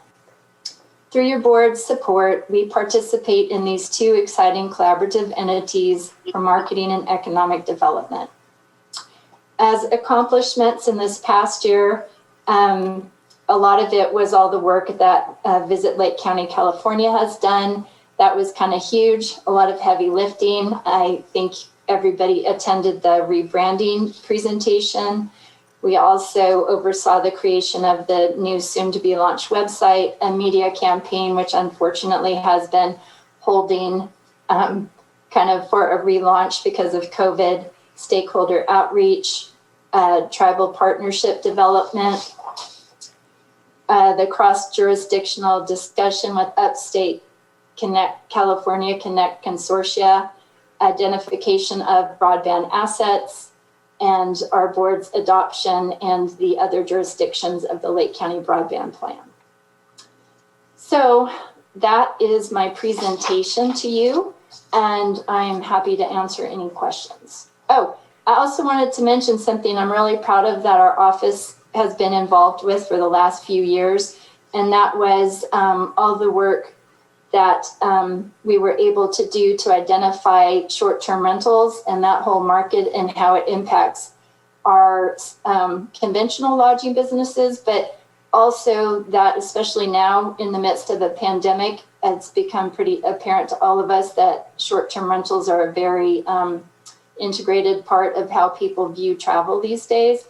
And I'm really proud of the work that our office did on that and welcoming them and rolling them into the fold and making sure that everyone's in compliance. So it's a level playing field for all the lodging entities. Thank you. Any questions from the board? This one? Supervisor Sabatier? Just a comment, Ms. Scully stopped herself short. We were invited on the 29th? 30th. It's on my calendar, so don't worry. I trust you. It's on the 30th of September. We've been invited to a state summit about broadband, as we are the first and only county with a master broadband plan. Yep. To present to this state conference to let them know what steps we've taken and then what's next. And we just met Ms. Scully and myself with the UCCC to discuss our next steps in order to try and not just have it as a plan, but to try and obtain some expansion and some enhancement to our broadband. And it couldn't come at a better time if we can get some wins at this point. So for sure. Thank you for that. Okay. Okay. Thank you, Michelle. You guys done with me? I think we're done with you unless the board may have. Thank you, Michelle. That was easy. Rob must be gone. Okay, well, we'll move on to the next small budget is Budget Unit 1014. It's the Clerk of the Board of Supervisors. This budget annual appropriations, $101,170. That's just a little bit less than 1920. And this budget basically funds the Assistant Clerk of the Board position. You know her well. She's listening in and doing a great job. That is Johanna. Carolyn also gives a lot of support to Johanna, and together Johanna, Carolyn, and the tech team and Matthew have, I believe, done a phenomenal job adapting the way we do business to a pandemic environment. You're seeing all the results of that, and we're just really, really proud of that. Over the course of the last year, we've also brought in this new e-comment function, which we believe is developing into a great convenience for the public. And this particular budget unit and staff are continuing to focus over the coming year on digitizing things. These are directions we've needed to go for a long time. The pandemic has helped push us forward on it. We're really looking at consumer-friendly ways of putting your records out there where people can find things. So it's kind of exciting times for us in this budget unit. That's what I have to say about work of the board. Okay, any questions from supervisors? Supervisor Sabatier? Just a quick comment. I couldn't be happier with the communication that I have, at least with the clerk of the board. Every time I need something, every time I ask a question, the response is very quick and always very helpful. So I just wanted to make that statement because I really appreciate both of them. He means you, Johanna. Yes, and I'd like to, echo the same thing because I have the 3 town halls, advisory boards, and a CSA, and actually a couple, but and they help me quite frequently with these groups. So. And Carolyn is probably listening too. He meant you, Carolyn. Yeah, obviously we'll echo that also too. Obviously, what I just want to say is, complete all the way across admin. Everybody in this budget unit does a great job, but all the way across admin. And, I would just tell you, I will always be the first one that working out my computer challenges is always what, is I'm needing help on. So anyway, very responsive working with, and thank you very much for all the work that's done. Supervisor Scott? I have to agree with everything that was said. My only complaint is I would love for Johanna to turn her camera on so we can see the baby. Johanna, you could. I thought you were going to say, don't change the password. Okay, let me see. He's kind of having his afternoon. Hold on, he's smiling at me. This is a little pandemic guy. Or how do I flip this around? Oh! He's smiling. There he is. Well, it just puts it into perspective. The decisions we're making today are hopefully going to make the lives of all those little ones better, and when we make our decisions. So thank you very much for all the hard work. So there's your little deputy assistant clerk of the board. Yeah. Okay, well, with your indulgence, I'm going to hop around a little bit more, and we'll come back to the budget units that I think are going to probably require a more intense conversation. So I'd like to move on to 1124, which is central services. The appropriations in this budget, $106,444. This is essentially the mailroom budget. This funds the salary of our mailroom clerk. And, it's just a small budget. This budget unit continues to go up and up and up in terms of the volume of mail processed each year. And so over this past year, 1920, we saw, it's a decrease. Excuse me, I read that wrong. Most years it's going up and up and up. Last year, the increase I imagine that we saw was tied to the benefit zone. So forgive me for misspeaking. I guess it went back down because we didn't have the benefit zone in 1920. It was the preceding year. So that was a considerable mailing effort. Leon is our sole employee dedicated to the mailroom efforts, although other staff do back him up from time to time. We're grateful for his hard work. So I will move on to human resources and would like to introduce Pam, who's been patiently waiting for nearly 2 days. Pam will present human resources, and then she'll also present the employee wellness program and the unemployment program. Good afternoon, board. My name is Pam Samek, and I'm the Director of Human Resources. We deliver human resources services, which include workforce planning, recruitment, benefits, performance management, policy development, training, and union and employee relations. Our requested budget is $745,467, which is essentially the same as last year. The standard ratio or best practices for HR staff is 1.4 full-time HR staff for every 100 employees, which would be approximately 14 HR staff with our current head count. We currently have 8 full-time allocations And we are currently operating with 6 full-time employees due to 1 open position and 1 person out on leave. Our accomplishments last year, we implemented live scan checks to improve hiring time. We are now getting most background reports within 2 to 5 days, as opposed to 2 to 3 weeks with our old background company, with the only exceptions being candidates that have criminal activity. That seems to take a little bit longer to get their live scan results back. Time to open positions have improved substantially. We have improved time to open positions and eligibility listings from 7 to 21 days down to 2 to 5 days, depending on recruitment volume. We engaged a new background company. We supported and helped complete the compensation study. We reorganized our HR department to improve service delivery. We hired 3 new HR staff due to turnover, with half of our team being new. We have been partnering with departments to identify and help resolve long-term employee issues. We implemented online benefits enrollment and hosted an annual immunization and wellness program for the county employees. Challenges have been COVID seems to have impacted our workload in the way of leaves. Leaves are up by 60%. We currently have about 140 people on different types of leaves. Compensation remains a prevalent issue and has impacted recruitment and retention. Year to date, we have put in 154 recs, resulting in 120 hires. However, we get some positions that get 200 to 400 hits per recruitment with 0 applicants applying for the job. Although we've hired 120 employees year to date, 110 have left county employment. This trend is consistent with the last 3 years.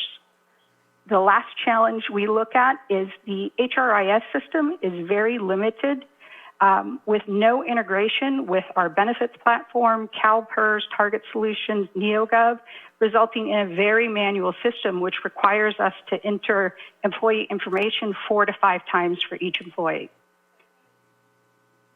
Our goals for next year, we want to identify HR training needs and develop and host more HR training. This has been impacted by COVID. We're no longer allowed to have in-person training.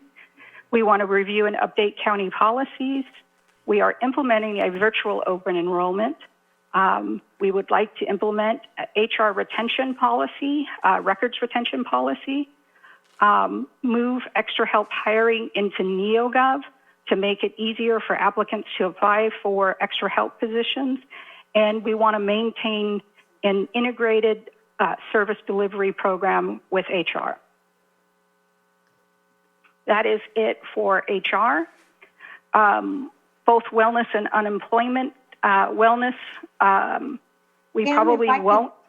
Pam, if I could just stop you for 1 second before you go on. Because yesterday a question came up that the supervisors wanted to address under HR. And that was a question about the $750 training. And so that reference was to the longstanding educational reimbursement policy that we have in place. Under that reimbursement policy, a qualified employee can receive up to $750 in reimbursement for some form of education and training. And I'm just going to kind of paraphrase from the policy, but basically what is needed is some correlation to the work and being able to demonstrate that it will, enhance the employee's job skills for the work that their position involves. General fund departments can look to a small pot of money in HR's budget. I believe there's $5,000 in HR's budget that is allocated for this when departments request it for an employee. The application process starts with the employee and then to the department head and then forwarded to Human Resources, and I believe it's reviewed by a committee. Unfortunately, we don't get many requests for this program. For self-funded departments, they would pay it out of their own funds. In the HR budget for the general fund departments, we used to budget a higher amount. We've lowered it. So we have some funds in there, but not as much as we used to due to the lack of use. So perhaps talking about it now is an opportunity to raise awareness As we talked about it a couple weeks ago too, when you eliminated the Marymount educational reimbursement program that no longer makes sense because the Marymount College is no longer with us. But this policy's been around a long time. And so employees are welcome to look at that and make a proposal to their department heads. Okay. Thanks. That's certainly something we could advertise a little more readily and put it on the intranet so people have more access and can identify that. We might want to take it up at a department head meeting first because we want to make sure department heads are prepared for that and would have some funds they could utilize if they were to get a large volume of applications. Okay. With the wellness program, I don't see that changing much this year other than the fact that unfortunately due to COVID, this year we won't be able to host the vaccination or wellness in-person program. It'll be moving to virtual to accommodate all the issues with COVID. Unemployment, there are increases in the unemployment short-term due to COVID during the first 3 months that our unemployment claims were probably up 50% from what they normally are. It seems to have tapered off a fair bit with just a few claims coming in now as the telecommuting has, helped minimize the amount of unemployment. We probably do have a fair number of parents who are out and that also accounts for the increase in leaves with this whole distance learning. So, okay. Any questions? Supervisor Sabatier? Thank you very much. Carol, thank you for bringing that back, the $750. Completely forgot. I was kind of surprised. What is she going to say? What did we bring up yesterday? No, I appreciate that. And to me, I see that as us investing in our staff. So I think bringing it back up to the department heads, making sure that it's loud and clear that this is available. This is another one that I'd like to know what is the actuals on that being used, because I'd like to know if first we need to look through using what's already there on an annual basis, because I would love to look at potentially adding to it if it's already all being used. And I want to say I doubt it's all being used at this moment in time. But if we can get there, I think that's something that we can continue to support because it's one-time fees, not a continual. And it's also investing in our staff, which is always motivating, increases morale, makes them feel more appreciated for the work that they're doing for us. And so I think that's one to pay attention to and look at.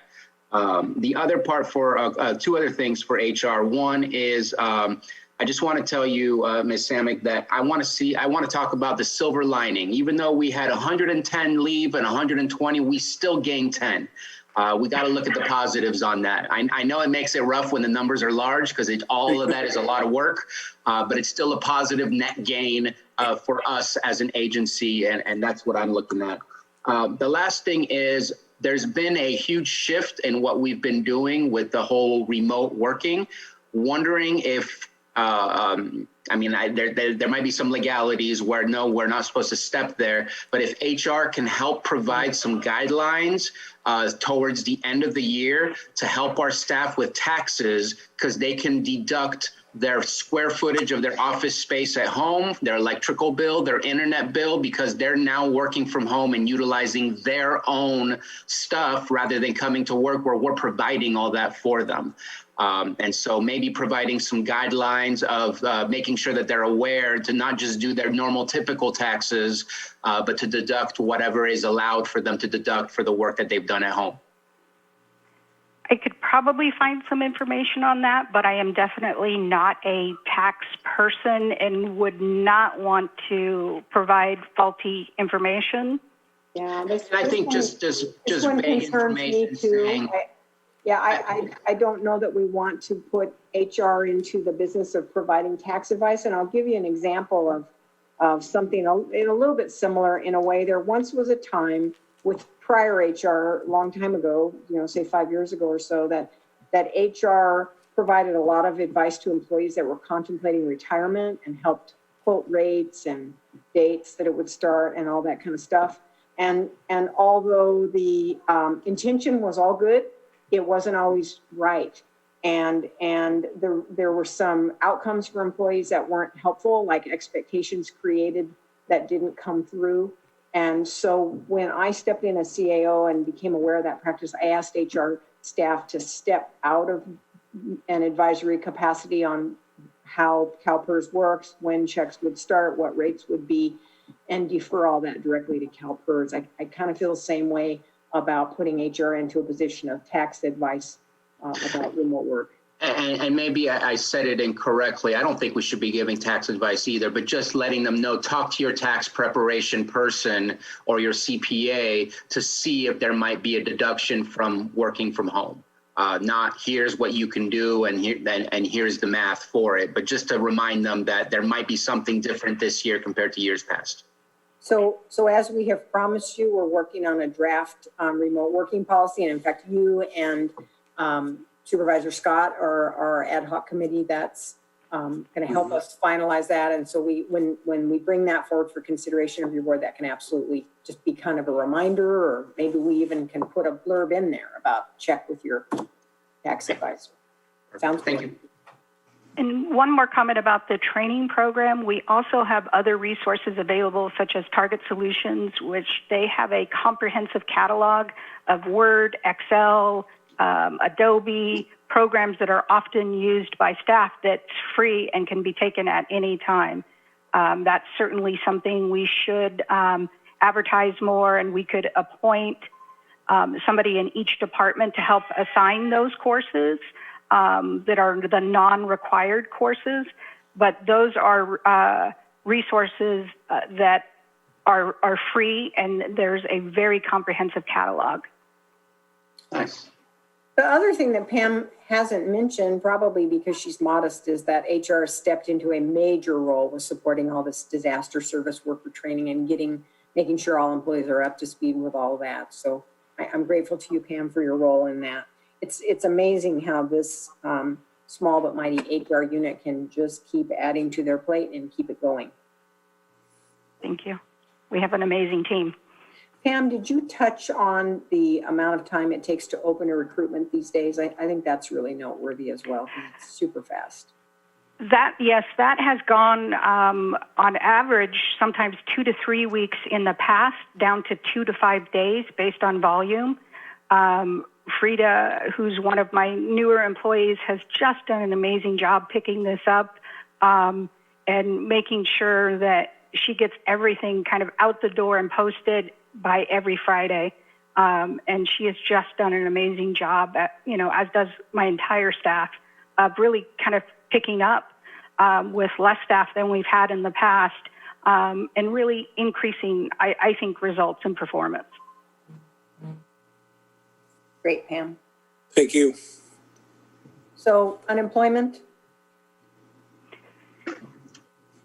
Unemployment, I think, we use a third-party administrator to manage that, but HR does have to interface with them to put in information and to manage that. It is a very manual process.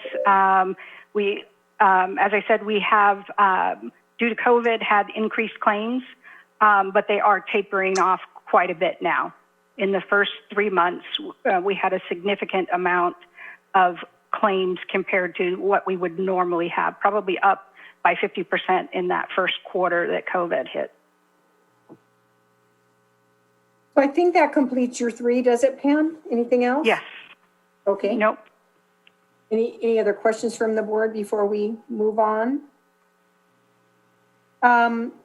So at this point, I'm thinking we'll leave cannabis and the revenue budgets to the end because there may be more to talk about. So with that said, I'll take up 2101, which is trial courts.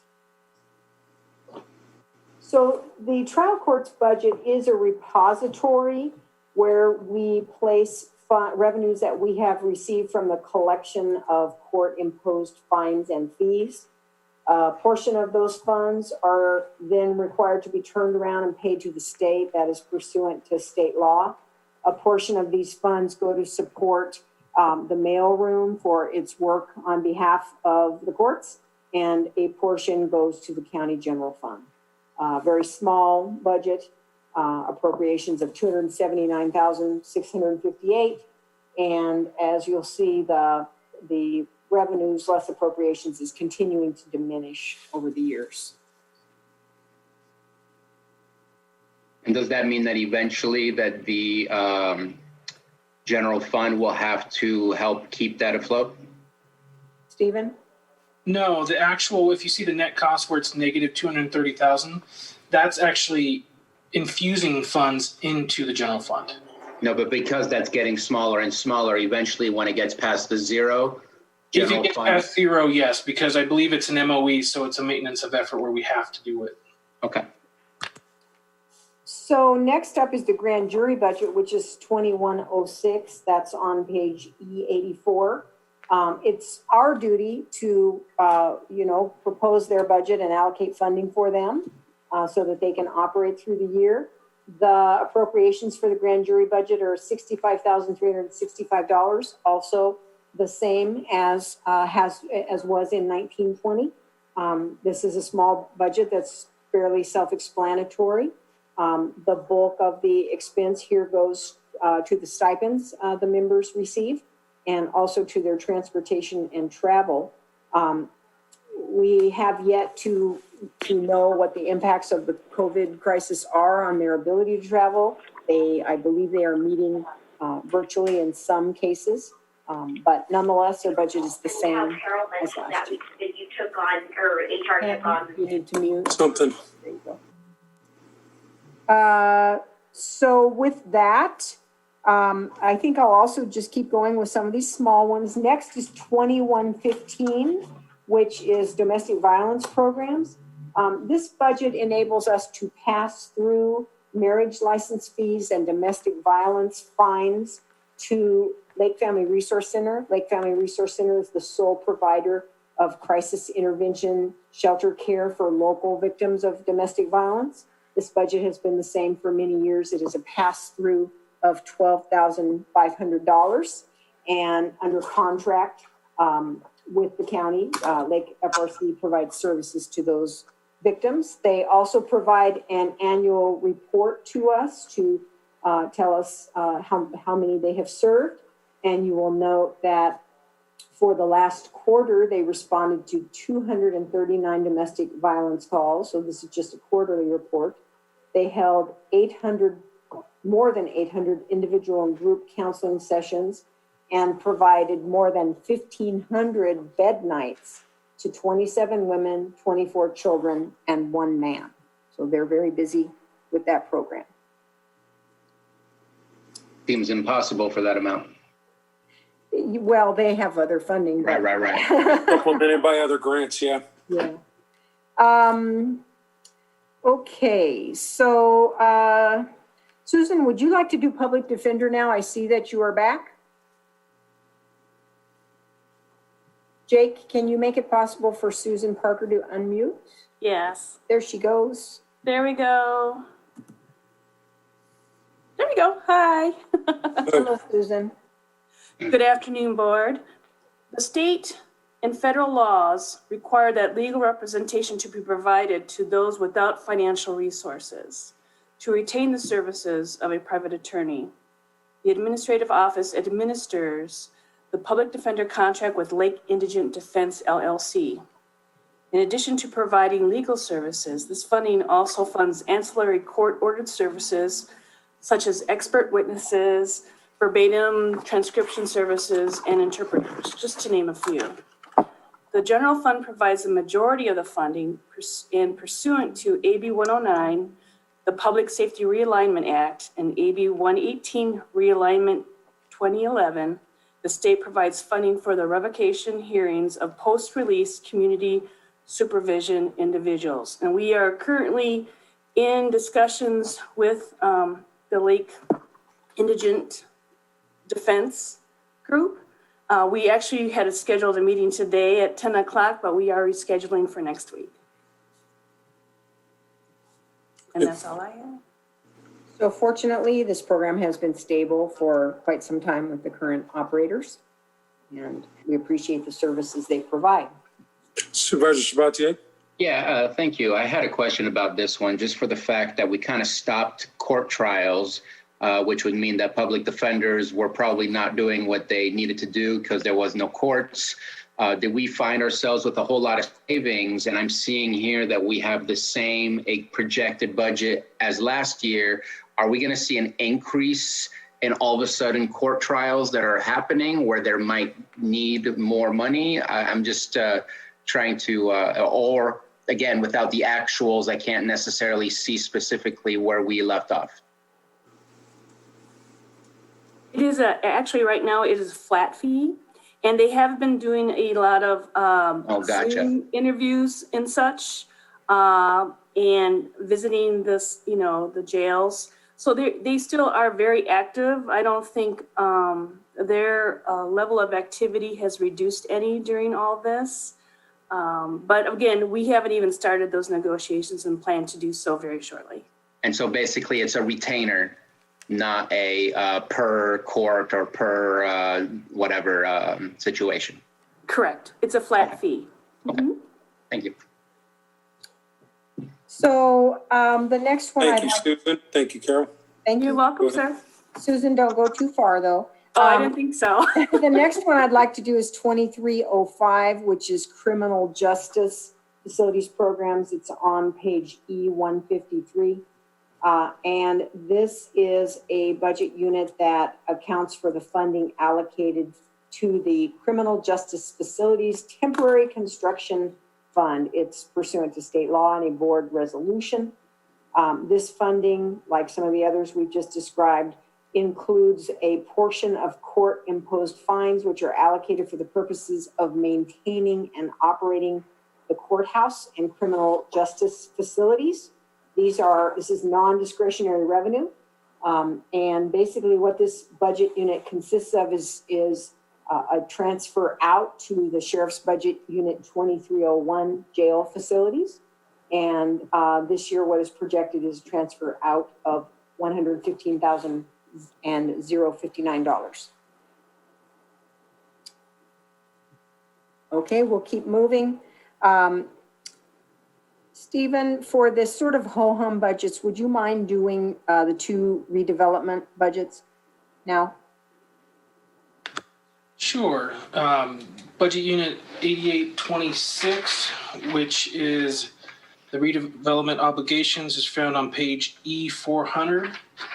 And I wasn't ready for that exactly. So give me a second. Sure. The overall appropriations for that one.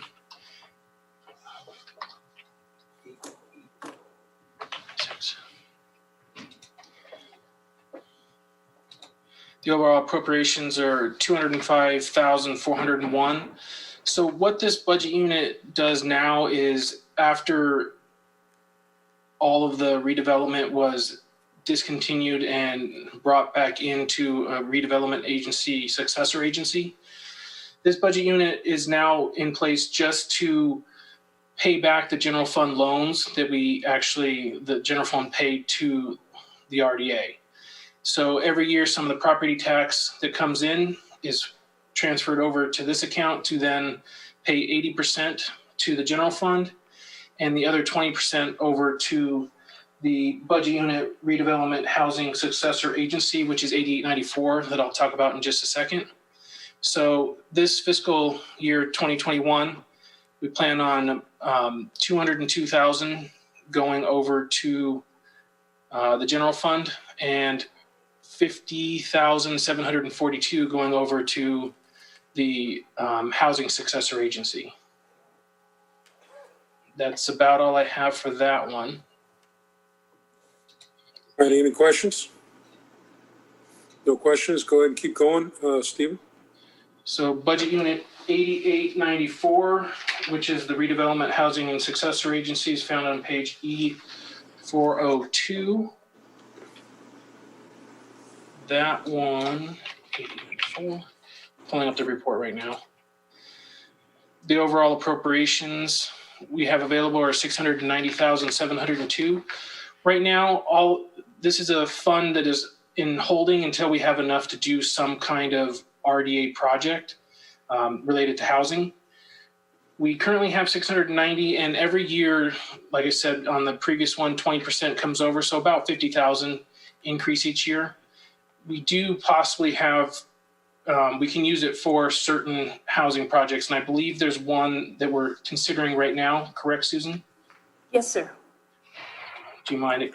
We're referring to the Collier Avenue Avenue project. That is one possibility for this funding source, Yes. meshed with other funding sources that the behavioral health director has. So that's all there is for this budget unit. It's basically a holding cell until we have a project like that. Supervisor Sabatier and then Supervisor Scott. Is it possible to have a private-public partnership with these funds where we can help maybe obtain a property and then the private company could do the construction and then we get paid back as things occur? Or does it have to be entirely public? Because it just seems like we're going to wait for a long time before we can get something. Luckily here, behavioral health, they get a whole lot more money.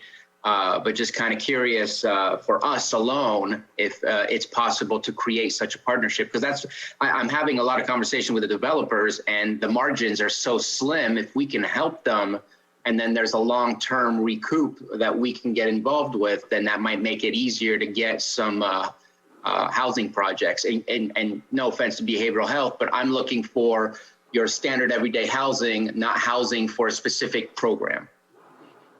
So I'm going to address that, and I'm going to say conceivably yes, except that the Collier project, aspects of the Collier project will be on your board agenda pretty darn soon. Susan, do you have a date in mind for bringing that project to the board for consideration? Yes, the last Tuesday in October. So if you don't want to go in that direction, yes, there would be I think that the county's been working on Collier for long enough that saying that we're going to axe it right now would be really rude and horrible. I'm just looking for ideas on future use of the money, and I don't know exactly what will be left over post Collier. So just asking a question. Yeah, you bet. Okay. Supervisor Scott? They answered my question when that was going to be coming to the board. I was just excited for that.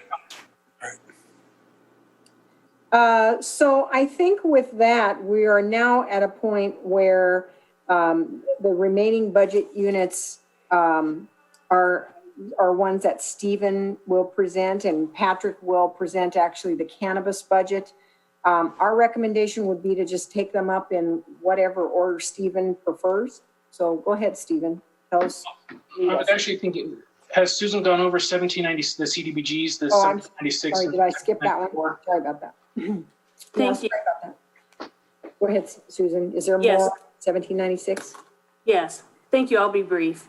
The budget unit 1794 CDBG program income is the CDBG loan payments and payoffs. It's where the CDBG loan payments and payoffs accumulate. An example of a program income includes the sale or long-term lease of real property purchased or improved by CDBG funds. If the income exceeds $35,000 in 1 year, it must be used for other CDBG projects. If less than $35,000, the funds can be retained by the general fund. And that's all I have for that one. Any questions on those two budget units? Well, I have one more. I'm sorry. Oh, you did 1796, or was that? Yeah, I'm going to do, yes, sorry, Okay. sir. So budget unit 1796 is CDBG capital projects. And this budget unit provides funding for capital projects financed by CDBG programs. Presently, this fund is being utilized as a pass-through for the Cobb Area County Water District for the $5.5 million Cobb and Summit Area Water System improvements. And especially with our housing element adoption, we will be eligible for more future CDBG funding. Thank you. Thank you, Susan. Okay. So Stephen, take it away. Thank you, Susan. Thank you, sir. Okay. The next one I'll take up. I prefer to go kind of in order after that, with leaving cannabis last. So budget unit 1120, which is non-departmental revenue, can be found on page E13. Kind of misleading when you hear the appropriations are only 57,500, but if you include Fund 153, which is also budget unit 1120, it's 3,057,500. So what this budget unit, I like to consider it basically the general fund's melding pot, where almost all, quite a bit of the revenue comes in that can't be attributed directly to a specific budget unit only. So it provides for the permanent transfer of funds from general fund to other budget units, requiring match for whether it's an MOE for behavioral health or other matches for grants, et cetera. So it serves as a revolving loan.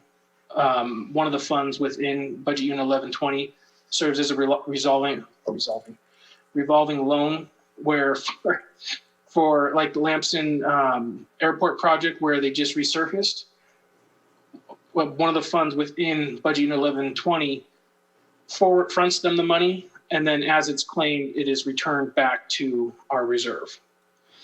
So the $3 million that are in the appropriations, that is just in case we actually do go through with paying, providing the money to PARS, which what it is to get it out of the general fund treasury so that it can have a higher rate of return, which then helps for our PERS expenses. Your board approved that a while ago. It has not actually been sent off. That's all I have really about the appropriations. The main part of this budget unit is all the revenues. So your property taxes come into this one. Property taxes current secured. I have budgeted $16,347,835. At the time, that's all based on an AB8 calculation, which is done by the auditor's office. At the time, I didn't have the exact rate, so that's 21% of what is projected to be the roll, the tax roll.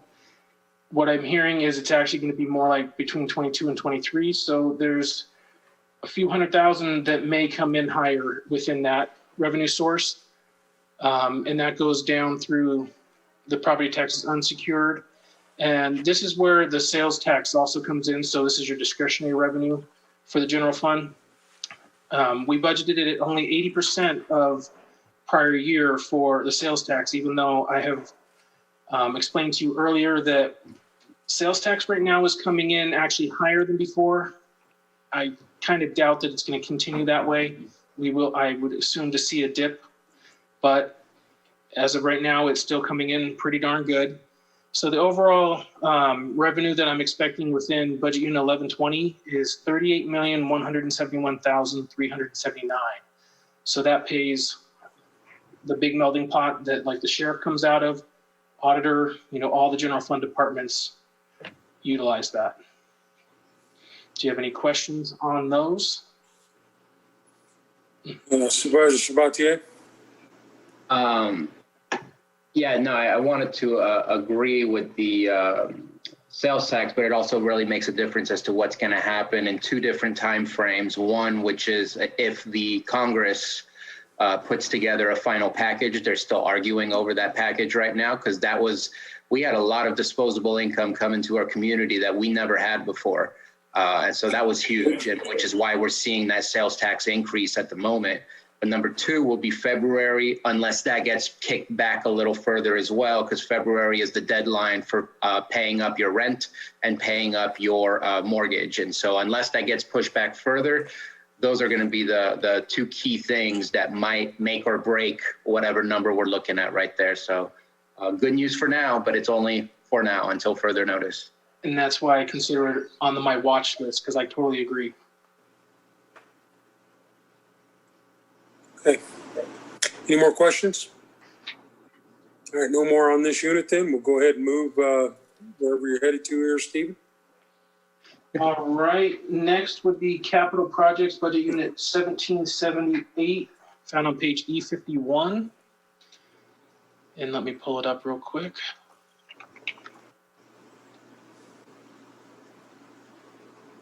Sorry, I have a lot of things going at once.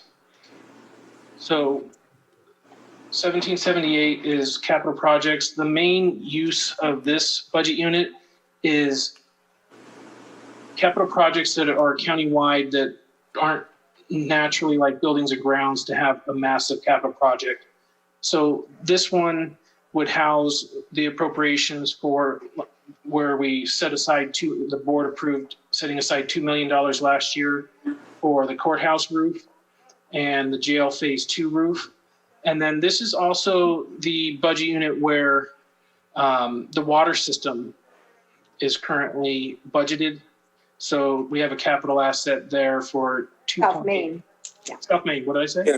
You said the water system. You meant South Main. Water line for South Main Street and Soda Bay Road.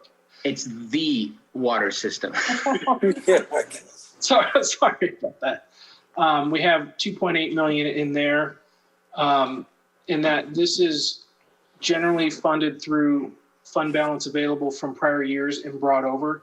So it's not within the general fund, but it is funding that was from previous allocations or board setting aside money.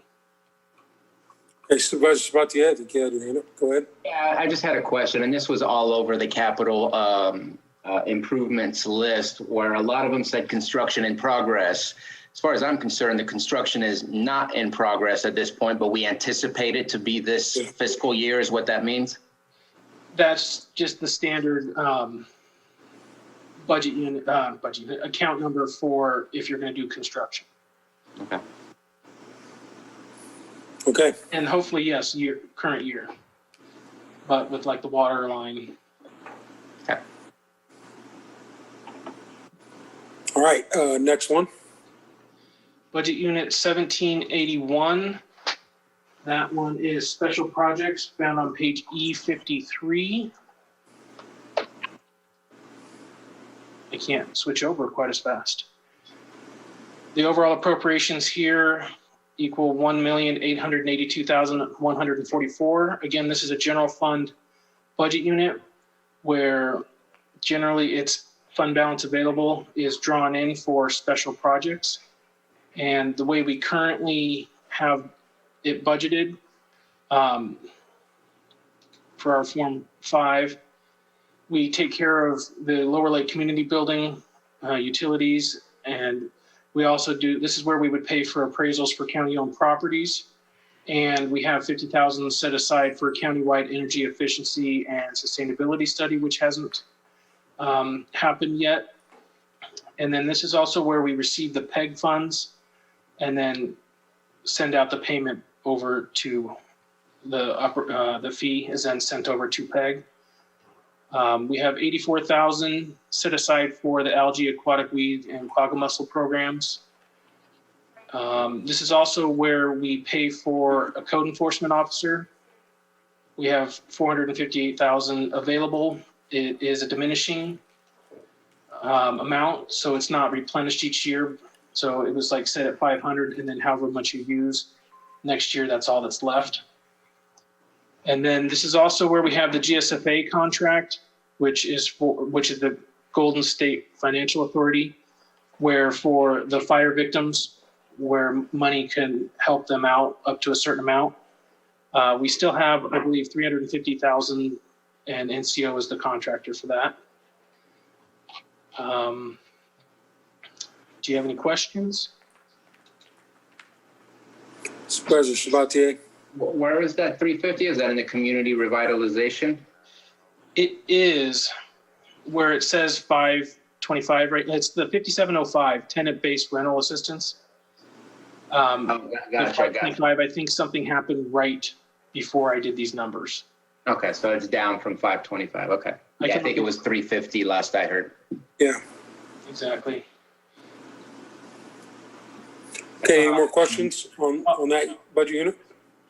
And just to elaborate a little bit more on that, and for transparency, I've been discussing that with Supervisor Crandall and Ms. Hutchinson. Been on the phone with our CRC, and we do have a deadline of the end of the year to use all those funds, and we are having discussions on how to ensure that that is the case, because resubmitting funds that was provided to us to help fire victims is just something that hurts deep in the heart, and so we need to make sure that that's not what we do. There are a lot all of over it, and in fact had to jump out of budget hearings today to have conference calls about that. So thank you. and it's very restrictive, which is what's been difficult for us to make happen. But still, let's get that money out there. I do want to make one more comment on it, if it's okay. Go ahead. The parts that I didn't bring out is this is also the budget unit where, you know, how the pilot's lounge is brought up. This is the budget unit that transfers the money for the pilot's lounge. So we have $18,000, $12,000 for the pilot's lounge rent, and then $6,000 for what I call everything else, internet, etc. And then in the Lamson Airport, we also have a grant match. We are transferring $12,000 over for a layout grant for fiscal year 2021, which was, I don't know if it was brought up or not in the Lamson conversation. Okay. Thank you for that information. Supervisor Crandall? Yes, thank you, Stephen. And I'm glad, Bruno, you brought that up. I was at the same time we were talking at once, you, myself, and Carol. But yes, we've been working on that, trying to get that funding expended through GSFA. But also, I wanted to just take notice that we got the extra $100,000 for the progress and docks and piers for the Lucerne Harbor, and that's promising. I'm very excited about that. I'm hoping that we can get some headway. I know that not only the town, but the town council is very eager to find out when that's going to take place. Lars has given a very good update at the last meeting that took place. But I also wanted to just see, and I know I mentioned it to Lars, but I don't know if I got the answer or if I forgot, but the pier itself is deteriorating. And I know there's some minor issues, but there are some that, could be adjusted or fixed. Because that pier, that harbor gets a lot of attention, and people put their boats there. I know that's the whole reason why we're doing the dredging project and whatnot. But I just wanted to highlight that it is a very high traffic area. It's one of the spots that people come to when they drive through the town. And so any care that we have, and I'm glad that Bruno brought up also about the cottages as well, getting some folks in there that could possibly get some information about the county out, because that's a very good, I guess, through the artery of Lake County, it's a good spot to get some information out to bolster the information about our county. So, yeah. Thank you. Supervisor Sabatier? I just want to add on to that. I know that we went through the budget last year and we talked about the Lucerne Harbor and dredging. And here we are again talking about Lucerne Harbor and the dredging, and it hasn't been done. And part of that reason was it was above and beyond the amount of money that was allocated to that. I don't know how Supervisor Crandall feels about it, but obviously he wants to see this happen, as he's happy to see it back on. But if we end up again where it's above and beyond what's been allocated, if it can really just be brought back to the board as soon as possible so we can figure out how do we make this happen rather than wait till the next following budget year. Because we do have a little bit of monies here or there that we might be able to reallocate to make sure that this does get accomplished. And I would say the same thing for the cottages. I know that you stated that you're going to make another attempt to fill up the cottages. If they don't fill up, maybe bringing it back to the board and see if we need to look at some changes as far as maybe what the rent is, what we're asking for, what kind of tenants we're looking for, so that if it doesn't fill up, then it can come back for a greater conversation, which would also advertise to the public what's going on at those cottages and what's available. Absolutely. I did want to bring up, I apologize, I didn't bring up the capital assets within 1781, because we also have the Soda Bay Culvert project that Supervisor Scott brought up last year. The funding is still there, even though we haven't had any call for it yet. And there's also $150,000 set aside for department storage facilities, either for fire suppression under the DA or storage space at the old AQMD building. I'm hearing that we're going to be putting in fire suppression underneath the DA building where it is a fire hazard. Supervisor Scott? Did you say the $150,000 we didn't do that project, or wasn't they didn't pull the money from there, or Didn't pull it from here. Okay. So the project was done? Yeah, the project's completed. It's been completed about a year ago, and it's absolutely beautiful.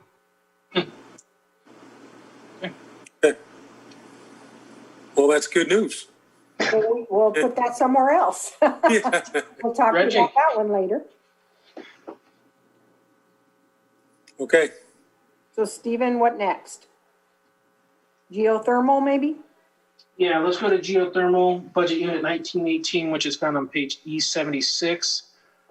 In prior years, we've had some discussion about what it can be used on, because the state funding is restricted to where it has to mitigate geothermal impacts. The federal funding does not have the same restrictions, which the federal funding is utilized more for county general fund operations. Like a good chunk is given to Parks and Rec. This budget unit also provides funding for the weed spraying, the lake weed spraying. Let's see. We also have $60,000 budgeted for a resource planner, so that's part of the state funding, the geothermal over the resource planner in 2702. There's also $50,000 set aside for the contract for geothermal appraisal, which is what keeps us up to date for the assessor recorder with Calpine, which makes a big difference in the taxes that come in. Other than that, we have $100,000 also set aside for the Middletown Patrol Services. And let's see if there's anything else of note. Does that mean like the substation, or? Just literally patrol. Sorry, I'm looking to the left, but that's where the camera is. We send $200,000 straight across the board also to planning. $130,000 goes to budget unit 2703, which is animal control, and then is passed through to budget unit 2711 for the surgeries and paying for the staff in that budget unit. And that is the highlights. Okay. Just to touch base with what you said, Stephen, you said put the 150 towards dredging. I would highly like to see that if it's possible. I guess I got to get my list of projects down in District 1 here that I want to see. So that is a project-based budget unit. I do have more flooding issues, but we'll talk about that later. Yeah. I'm just trying to make sure. Every time it comes up, hey man, you got your 350. Let's move on and figure out. So the next budget unit would be 7999, which is contingencies. And the appropriate found on page E300. And that one, that has not changed since 1920, but the It's amount. Oh, I thought you said the year 1920. Sorry. It's fiscal. Been here too long. Well, so have I. I apologize. I'm not presenting the best. I'm a little tired myself. Yeah, it feels like we started in 1920. So we're almost there. Let's go. So the appropriations there are $4,548,360, which is a massive increase over the last decade or so, where it wasn't generally over $1 million. And what this is used for is cash flow, as well as if there's any kind of emergency and you, as the board, have to dig into a revenue source, this is one of your sources to be able to make something happen. I will leave it as simple and sweet as that. So did you just say for if there's a need for more money, let's say for the dredging, and we didn't have that other 150? Okay. No, he did not say that. No, this is like serious dire circumstances, revenue, like sales tax cut in half because something happened, like a pandemic. And then we have to go to the board and actually have it drawn out. You made it sound more open than that. Not quite as open as that sounded, sorry. Okay. All right, any more questions on that budget unit? It's what it is. Okay, Stephen. I'm looking at my list, and I believe the only one left is the cannabis program. Correct, Carol? I believe so, yes. And Okay. Patrick's with us. Patrick, do you have video now? Yep, Very there you good. go. Good afternoon, Patrick. Good afternoon, Board. I am presenting Budget Unit 1072, and I can just kind of give a rundown on what's in here. This unit encompasses all of the cannabis-related revenues. That includes the fees that are paid as part of the permitting process, as well as the cannabis taxes and potential grant revenues. I want to get into sort of a deeper explanation of the cannabis tax because it's been such a massive change this year. And to address a point that was made yesterday by Supervisor Sabatier, taxes have been trending up. The cultivation permitted each year has been increasing. And I think the important thing to remember is that we changed our entire billing structure. And that's why revenues were down last year. If you were to look simply at what was reported in the fiscal year, we went from billing in advance to billing in arrears. So it's going to be hard to compare these years together. This leads to another point, which is the reason for this large increase this year is heavily due to early activation. That's where people in the permitting process have been granted an early activation. They've been allowed to cultivate this season. And that's where the vast majority of our taxes assessed are from. So that's made it a little difficult to gauge what the future revenues are going to be, because while it's likely these permits will ultimately be awarded with the Planning Commission, since they've met the basic criteria, we don't know for sure what's going to happen there. The money paid so far has also changed a little bit since that memo was written, so I was going to provide an updated number. About 100,000 more has been paid in the last few days. So at this point in time, we've received 3.2 million in cannabis cultivation tax. This generally, except for a few cases, represents the first installment of what is due. So there's an installment that was just due August 30th. There's another installment due December 30th. And for this first installment, we've had about 3/4 of cultivators pay. And that represents about half of the balance due. But of this last quarter, what's happening is that a lot of these permittees are working with CDD on modifications. There's disputes over the bills, and this mostly stems from early activation. There are a lot of factors that have come up since they were awarded their early activation a few months ago. Sometimes it's that state licensing hasn't come through. Sometimes that there's another regulatory action or an enforcement action that's prevented them from actually cultivating. So what we've received so far, we're not going to receive a whole lot more than that from what we're seeing. Most of these remaining grows are slated to become very large grows, but that will be over the next year or two as they phase in and fully develop. So the next installment that we see is going to be similar to what we're seeing now from what we're learning so far.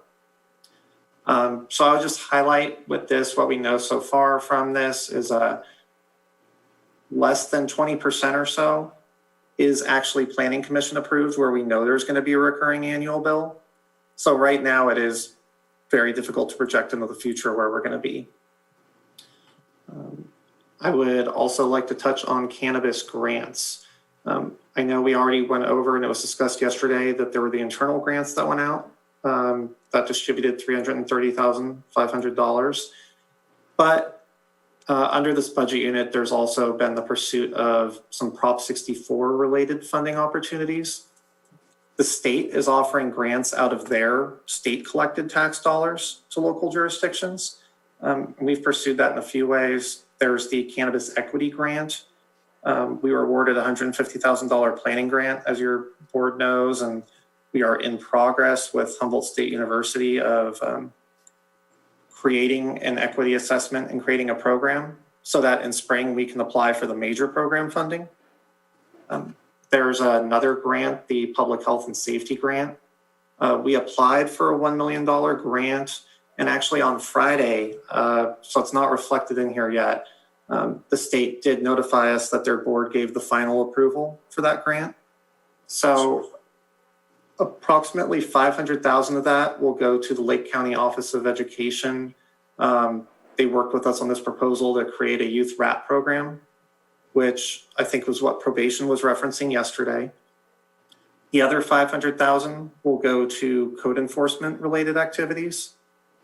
This grant's over a 3-year term, so it is spread out over that period.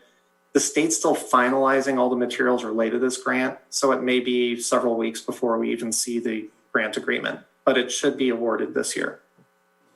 And there are other opportunities that are supposed to present themselves, but they haven't been finalized yet. But hopefully over the next 6 months or so, we'll see what else the state is going to put out there.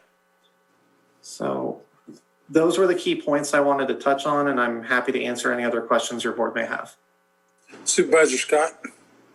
I should probably know this, but why are the fees coming into this and not going directly to CDB for cannabis permits? Because don't they use those fees to pay their employees? They do, and I might kick this one to Stephen if that's possible for a better explanation. Yes, you are correct that the fees are brought in here and then transferred over to CDD. And the reason for that is it's cannabis funds that are not federally legal. So you don't want that intermingled with general fund, because if the feds come and it's commingled, you've got issues. So it needs to be siloed away from all the other funds. And back when the previous department head for CDD was here, this is the way that we got it done without a cannabis division itself separated out. So it draws in here, and then it's an IDS, which is just basically a journal entry. I have this much staff time. Let me pull down that money. Thank you. Okay. And congratulations on that $1 million. That's exciting to see that we're going to be putting money into our youth, and what a great program, that wraparound program through probation. I know that's been very successful for them. So it's great to see that hopefully we'll be able to bring that back and help our youth that are troubled here in the county. Yeah, and I think just in the other 500,000 being able to use on the code enforcement, just one more of our goals, both with youth and also cleaning up our community and those opportunities with this new industry. So I think that's great. Supervisor Sabatier? I'm disappointed. I thought it was going to be a musical rap program, not just a wraparound program. Yeah, there you go. Really disappointing. So I had a question. Do you have an updated number for us on what was collected so far in this last amount? It was $3 million earlier, like $3,095,000. Wondering what you've obtained so far since the creation of this document that we have before us. So the total amount collected is $3,232,773.18. So at minimum, we're looking at something like 6.5 million for the entire season this year when we collect the other half after December 10th, I believe, is going to be the deadline. Yes, and what I would say is that mixed in here, there's a few bills from last year. After we changed the billing structure, there are a few people that owed a small bill related to last calendar year's operations, but generally most of the money in here is from this. And we are in talks with several large sites in particular where we do know they're going to pay. It's just that they may be paying, $300,000 or $400,000 instead of the expected 1.5 million, because they're not going to be ready to do that for another year or two. So we do know there's more money coming. It'll balance out to something close to this in the next installment. And if I can clarify, just so the public doesn't get a misunderstanding, it's that their cultivation area, mainly the canopy area, is not what was anticipated for their full use. They're only growing a small amount. They're not getting a decrease in their taxes. It's a actual land use decrease that's occurring right now. Yes, that's what all of these decreases are stemming from. It's that either through the permitting condition itself or, like we're saying, state licensing. Something prevented them from actually commencing those cultivation operations. Everyone is being assessed the taxes on what they are growing. Right, perfect. My next question is, without talking about the 330,500 right now, what is our current balance? I believe it's about 1.2 million, but what is our current balance of cannabis taxes prior to collecting from the, I believe it was due August 30th, prior to that collection that occurred this year? What was the balance? So you're talking about the total collected over the previous 3 fiscal year? So 17, 18, 18, 19, and 19, 20. So I have 1,279,853 down. Is that, if I can ask Stephen, does that match up with what you have? I am running numbers right this second. Oh, sorry. I'll mute while I do that. The 10 key was going. Mainly I just wanted to check in to see approximately minus the 330,000, where would we be? I believe, Ms. Hutchinson, when we added those 2 positions back to funding the sheriff, was that coming directly from cannabis tax as well? So that's already an extra 200,000 coming out. That was the intent, absolutely. And okay. As you well know from our discussions over the last couple of days, we were surprised at the small number of applications we got for the original round of cannabis grants. And today we've talked a lot about various ways the funds could be used. There's been a lot of ideas. And having had time to think about it, because it's been a long day, I actually wanted to recommend that your board consider having us open another round of funding. And because we've thought about departments here and there as the days have gone by, we haven't necessarily thought of all potential departments. I think that there may have been a lesser response than we anticipated, because I'm not sure departments envision the cannabis grants as a potential source of ongoing funding. So rather than go further today than what you've already committed so far to the sheriff, I might recommend that you consider crafting a different round of funding, messaging it. We can work with you to message it a little bit differently, so departments understand it could potentially be ongoing funding, depending on what they need, and then see what kind of proposals we get. So then you could consider the needs of all departments, because there are many in our general fund departments, especially. In our revenue generating departments. Supervisor Sabatier.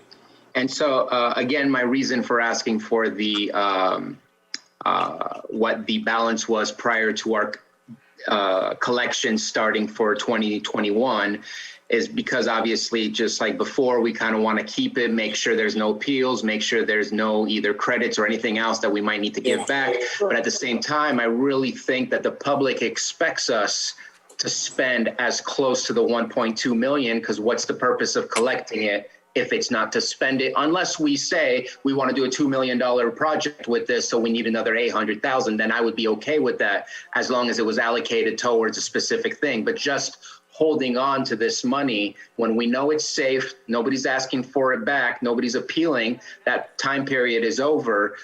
There's so many needs in our county. We need, my opinion is, we need to apply that money to the needs of our community. One of the things I want to bring up, and maybe that's something that is just a suggestion that can come back as a separate grant, I'd love to have that, is the counting of the cash. I continuously am told that it's very slow, and some of the applicants have their own cash counter at home or at their business, where they do their own cash counting with a bank-style cash counter, and it takes them no time versus the amount of time it takes at our tax collector. So I want to make sure and force our tax collector to get the technology that they need to make sure that happens fast. Another thing is, hopefully this will change as people get bank accounts and whatnot, But we have to admit there's an issue with duffel bags going upstairs to the second floor with potentially $1 million in that duffel bag of cash, and we have zero security in the hallways. We need some sort of security or some sort of process that is much more secure than what's happening right now, because this is basically street level type of activity happening on a second floor, and we can't do that. We have to do something more secure, something more professional than what it is that we're seeing up there. Right now, there's no changes whatsoever compared to our property taxes, but people bring, $200 to $5,000 of property taxes, not $50,000 to $1 million worth of cash. Stephen, go ahead. So starting at the beginning of what you were talking about, I calculated 1,279,853 received, so you're pretty much right on par there. Now, regarding the treasurer tax collectors, Barbara actually did call me about, we did purchase a cash counter for her.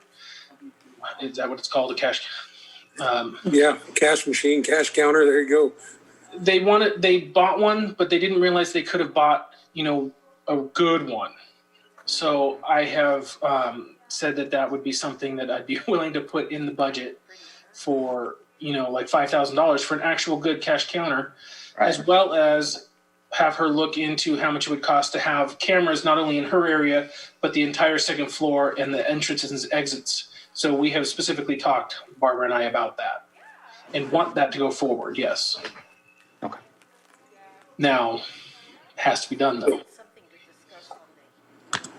I would just like to go back and talk a little bit more, kind of on the proposal that Carol, was presenting as far as, all right, we know we have the 1.279, and I agree with it. We do got to get this allocated out to departments that could benefit on it. We heard multiple departments that it could be used at, but they didn't even apply. And so, I would just like to have that conversation about finishing up the allocations we talked about earlier today about the Sheriff's Department, but then looking at a number to reopen those grant opportunities for each one of our departments to come in. And the thinking behind that, from my point of view, would be by next year, we should have this stabilized. It shouldn't be kind of 80% of the folks on early activation and only 20% of them permitted through the Planning Commission. Those are the numbers that were given. It'll be more stable at that point, and we can look at, potentially not only special projects and adding, but also what's been talked about. And I appreciated what Lance said today about potential opportunity for wages down the road also, that they would support that for our local departments and things being affected by this. So I think those are all encouraging things. And I think if we could, get past this today, move forward and be prepared to bring it back throughout the year, as this industry has, really its third, fourth harvest, since we passed the ordinance, and just where it's more stable. So, go ahead, Patrick. There was one final point I just wanted to clarify regarding the Prop 64 grant.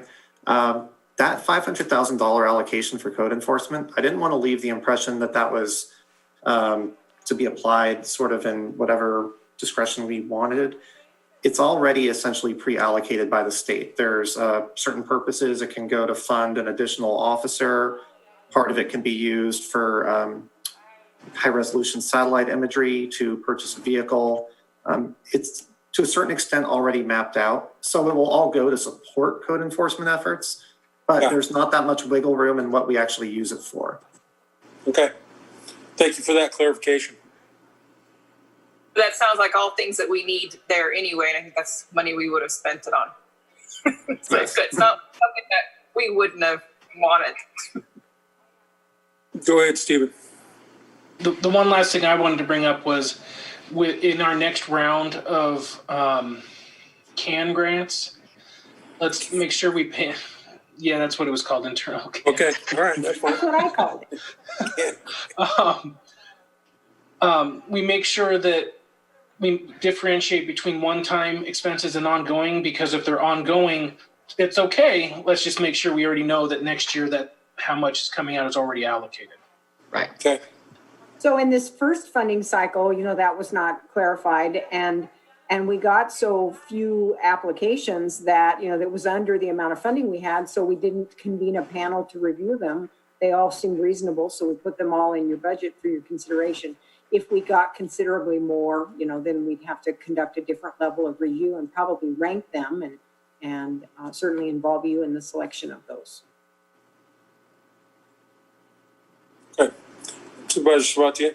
And I guess that can all be talked about in our cannabis allocation discussion, but I would almost say bring them all to the board so that the public can also help identify what it is that they want. They voted on this and they should be a part of the process to let us know what it is that they would like to see it spent on.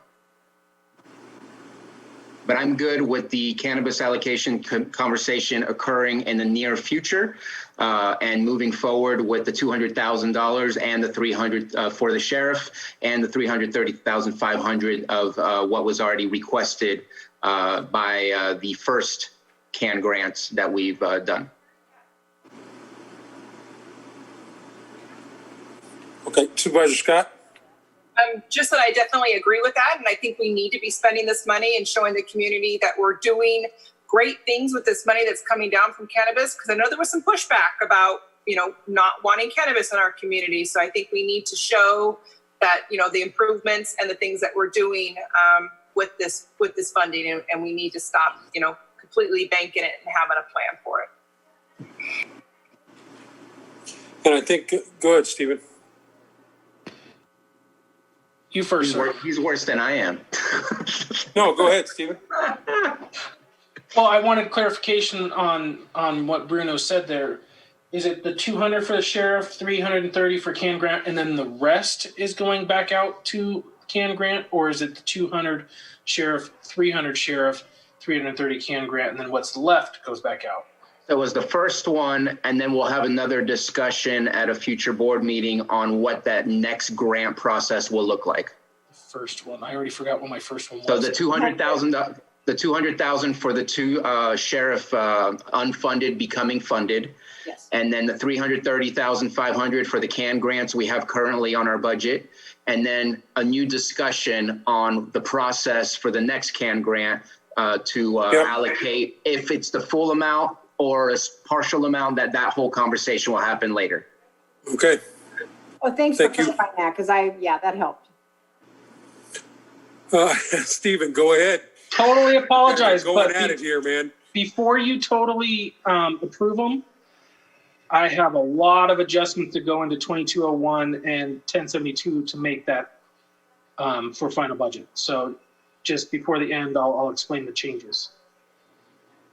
Before 5? Oh, I'll do it right now if you want. Yeah, well, I thought what we would do, obviously, we would go to public comment on this. I think this was the last outstanding issue on this item, and, we'll go to public comment. So, we'd like to be able to bring it back and get moving here. So I know you got a lot of work, and let us know, I guess, can you get it done here in a few minutes? I already have it ready. Oh, okay. All right. So any more questions? It sounds like we got a path forward here. All right, excellent. We'll go ahead and open this up to public comment. Jake, can you unmute the room? Yes, I will unmute the Zoom room here. I've sent out a unmute request to the floor. If you would like to make a comment, please unmute and state your first and last name.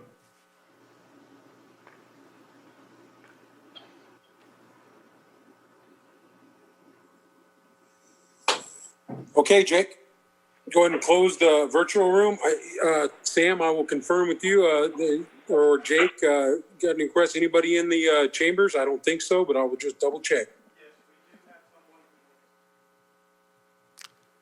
It looks like we do have a comment. Okay. Lance Williams again. Lance! Yep. Hey, Lance. LakeCannabis.com. Thank you very much. I've been waiting for this one and just exciting to finally get here and end the day. So I would really like to bring up a couple of things. We wrote a letter, and it looks like I think the sheriff is getting his funding that he needs. I believe that the cannabis division has been started, and it looks like some of the cannabis money will go there, and we're excited about that. We really kind of wanted a separation of the cannabis division upstairs, and I hope that there is a path forward for that. But then we come down to the fair wages and, of course, the rest of the money that's left from last year. And I was really sent in here by our group to make sure that you spend every cent, find a way to spend it all and spend more. We really wanted you to spend the 1.2 and then go into at least $1 million there. Because as it was brought up earlier by Patrick, and he's done a great job, and thank you, Stephen, that we didn't collect what we maybe should have collected during the process. So now we're collecting. So I feel like we're a little bit behind. And we want to do this infrastructure any way we can. And as we talked about earlier, we really want to make sure that people are paid a fair wage. And I'm really liking the way the CDD, the new department heads, I really have enjoyed Scott De Leon and Takara, and I want to make sure that we don't have any more turnover. So again, when we're talking about this money, maybe I can't get the money directly to everyone in this building for a fair wage, but I really want to start where we see it the most, and that is really that CDD and the new cannabis division. As an example, I talked to someone last night who cried to me for an hour saying that she'd had 4 different planners. And you know, what was that about? Well, you know, they left. And it was just a bad situation. So again, I'm in here to say, please spend this money. And I really liked how Carol had suggested we do another round of funding. I think that's just great. So we can really attack this. I think you guys have been very attentive to everything said, and everyone's working together. And that's just really a nice, pleasant place to be compared to, you know, me being here 5 years ago, and, you know, there was kind of discord everywhere. So very exciting times, especially to hear that there's 3.2 million already collected, and we're expecting maybe another 3.2. And again, in our letter to you guys, we're paying about 3 million of that already. So exciting times, and I really like the fact that you guys are really working together. And again, I really want to make sure that when we're going in there, these projects are getting put, you know, forward. And I think you guys are really doing a great job, the whole board of supervisors, everyone today.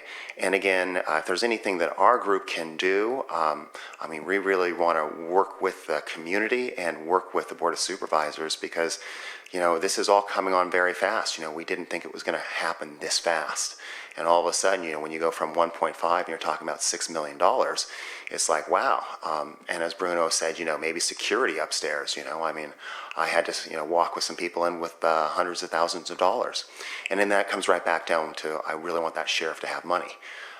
So I think all the subjects have been really broached today, and really appreciate everyone being on board and understanding the, you know, the impact cannabis has on the community, and how these taxes that we're paying, how we're paying upstairs for our permitting process, and how the money is going within the community. I mean, our group might be paying $3 million, but, you know, we're talking tens of millions of dollars of coming into the community in terms of jobs as well. So again, thank you very much. And I guess I will step back. I don't know if you guys had any questions for me while I was here representing the Lake County Cannabis Alliance. But yes, thank you.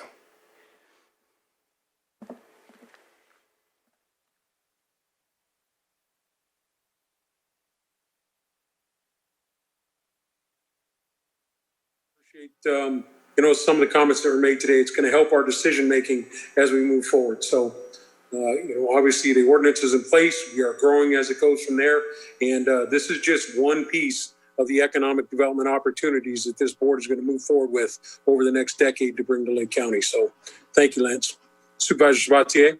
And I just wanted to let you all know that in case you didn't see him yesterday, he was also there all day yesterday, trying to figure out, is the sheriff next? Is the sheriff next? I do appreciate that. And I will say that I've had a lot of conversations with Lance over the course of, the last year and a half. But what I see him as being the most useful engine for is he is working behind the scenes to get as many people into the fold and following the rules. And that's exactly what we need, is that extra help, not just the people of authority, but the people who are actually in the business and doing it right and trying to get others to follow suit and saying, by example, we see you very big right now. Yeah, he's zoomed by in. example, this is how you do it, right? And so I really appreciate not only Lance, but the group that he has. They are the leading example of what we're looking to work with in this county. I'd like to go ahead and echo that. I've worked with Lance, or Lance has been a part of a lot of discussions, not only on the board, but when I was on planning commission, a lot of his information, he comes with tact, professionalism, comes with some ideas, tries to problem solve. And it's people like you, Lance, that help us do the right thing. And thank you for a lot of your suggestions and your participation. Okay. All right, we'll go ahead and close public comment at this point. We're going to bring it back to the board for action. Stephen, I think you have some clarifications that you want to do before we do something. Yes, I do. Thank you, Supervisor. So for budget unit 1072, I would like to make sure you guys increase account 2391 interdivisional services by $200,000. And that's all you're going to do for that one, because we just won't put as much in reserves. And that's 1072? 1072. And then I'm pulling up the other one. So for budget unit 2201, the sheriff, coroner, account 0111, which is payroll, increase it by $102,710. And account 11, $3,200. Account 11, 11-0? Yeah, 11-00, it's clothing allowance. Okay.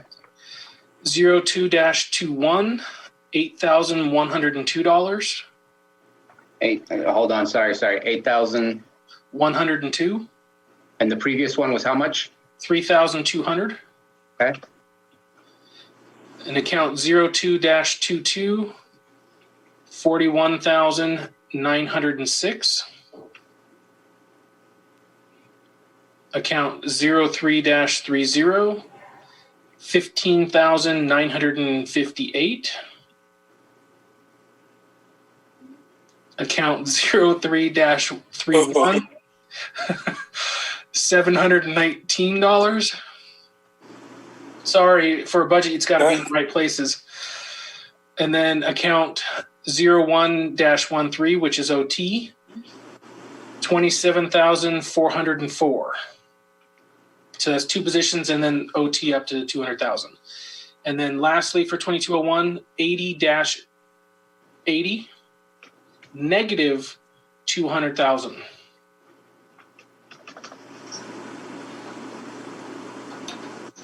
And if it's helpful, when it's time to make that motion, he can state that. I didn't write this for nothing. Okay.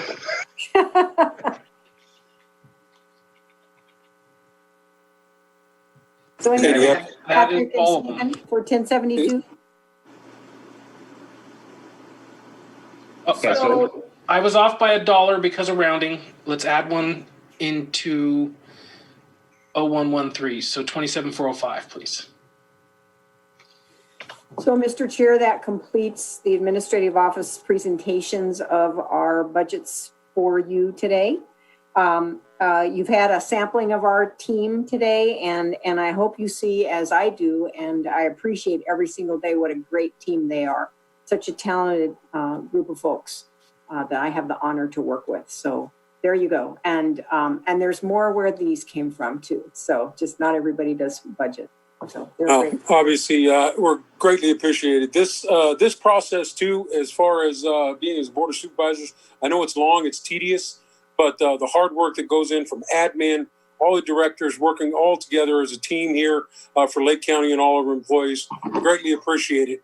I know it's long, I know it's tedious, but getting this in-depth opportunity with each of our directors and yourself working in admin and everybody across the board working together is just phenomenal. So we said it yesterday, and I just want to reiterate, how much each and every one of our employees, from the top down are, just respected. And, I just want to say thank you very much for the hard work. You guys make us look good as we move through it. And even if we're not making everybody happy, we're constantly moving forward to have a better life here in Lake County for our constituents and each and one of the county employees, including you, all of admin and everyone in the county is just phenomenal. So I just want to say thank you very much. I know we got more to do, but it's we're getting close to conclusion here. I just want to say that of how much you're appreciated, because everything we've gone through with COVID-19, the fires over the last 5 years, everything, it's always been taking a step forward. And that's because of the hard work that each and every one of you do every day. So thank you very much. I hear before I got here, it only took half a day. Yeah, yeah. Well, and even though admittedly this is long and tedious, we like it. So yeah, we made this. I know we made a request when we came back. I know when I came on the board, it was great to see. I know it was usually done in a BOS meeting, but setting the days aside and admin getting that done for us where we could really go in depth. It's one thing to get a book and to look at it and flip through and know all the units, but it's another to set through it and have the conversations. And I really like the conversations that happened. And, hey, we all don't get what we want, but we move in the right direction as a team making this thing happen. So thank you very much. So now I think we close public comment. We bring it back.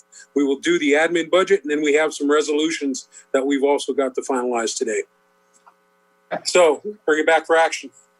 Mr. Chair, I move to approve budget items 1011, 1012, 1014, 1120, 1124, 1341, 1778, 1781, 1794, 1796, 1892, 1918, 2101, 2106, 2111, 2115, 2305, 7999, 8826, 8894, 9917, 9918, and the cannabis program 1072 with a increase of 200,000 in account 2331.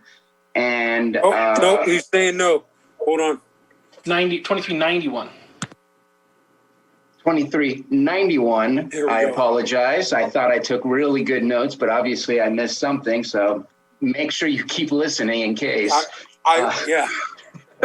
So 1072 with a $200,000 increase in 2391.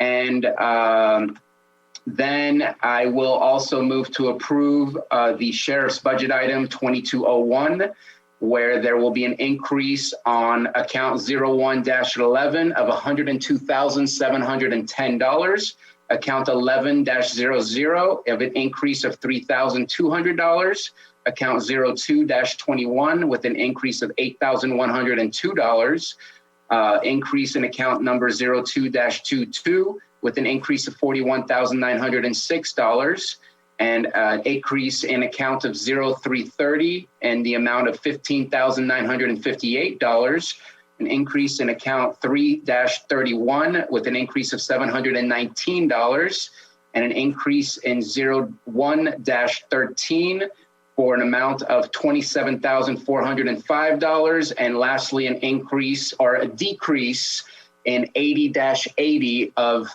$200,000. Is there a second? Second by Supervisor Scott. Johanna? Okay, Supervisor Sabatier? Aye. Supervisor Crandall? Yes. Supervisor Scott? Aye, and I would just like to thank you for reading the numbers. They're just so small. It's my skill set.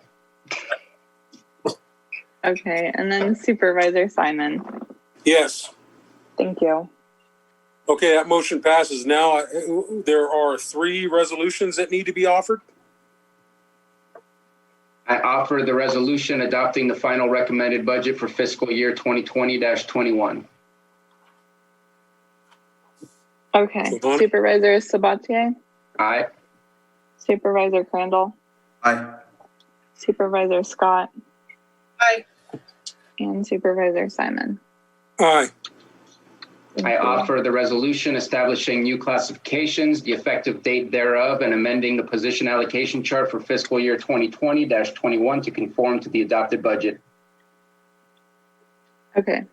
Supervisor Sabatier? Aye. Supervisor Crandall, Aye. Supervisor Scott, Aye. and Supervisor Simon. Aye. Thank you. And finally, I offer the resolution canceling general reserves for the fiscal year 2020-21 final recommended budget. Okay, Supervisor Sabatier, Aye. Supervisor Crandall, Aye. Supervisor Scott, Aye. and Supervisor Simon. Aye. Thank you. Wow, Well, we did it. yes, we did do it. I think a great week for the advancement of Lake County. I want to thank the board. I want to thank all of our staff in the county. You know, I want to thank you very much from all the directors, everyone that helped do this. So, like I said, a marathon, but thank you very much for taking one more step this year in advancement of Lake County and making us the gym that I know we are. So thank you very much. And we're going to go ahead and adjourn the meeting. Thank you, board. Thank you, Kathy. Have a good evening, everybody. Thank you.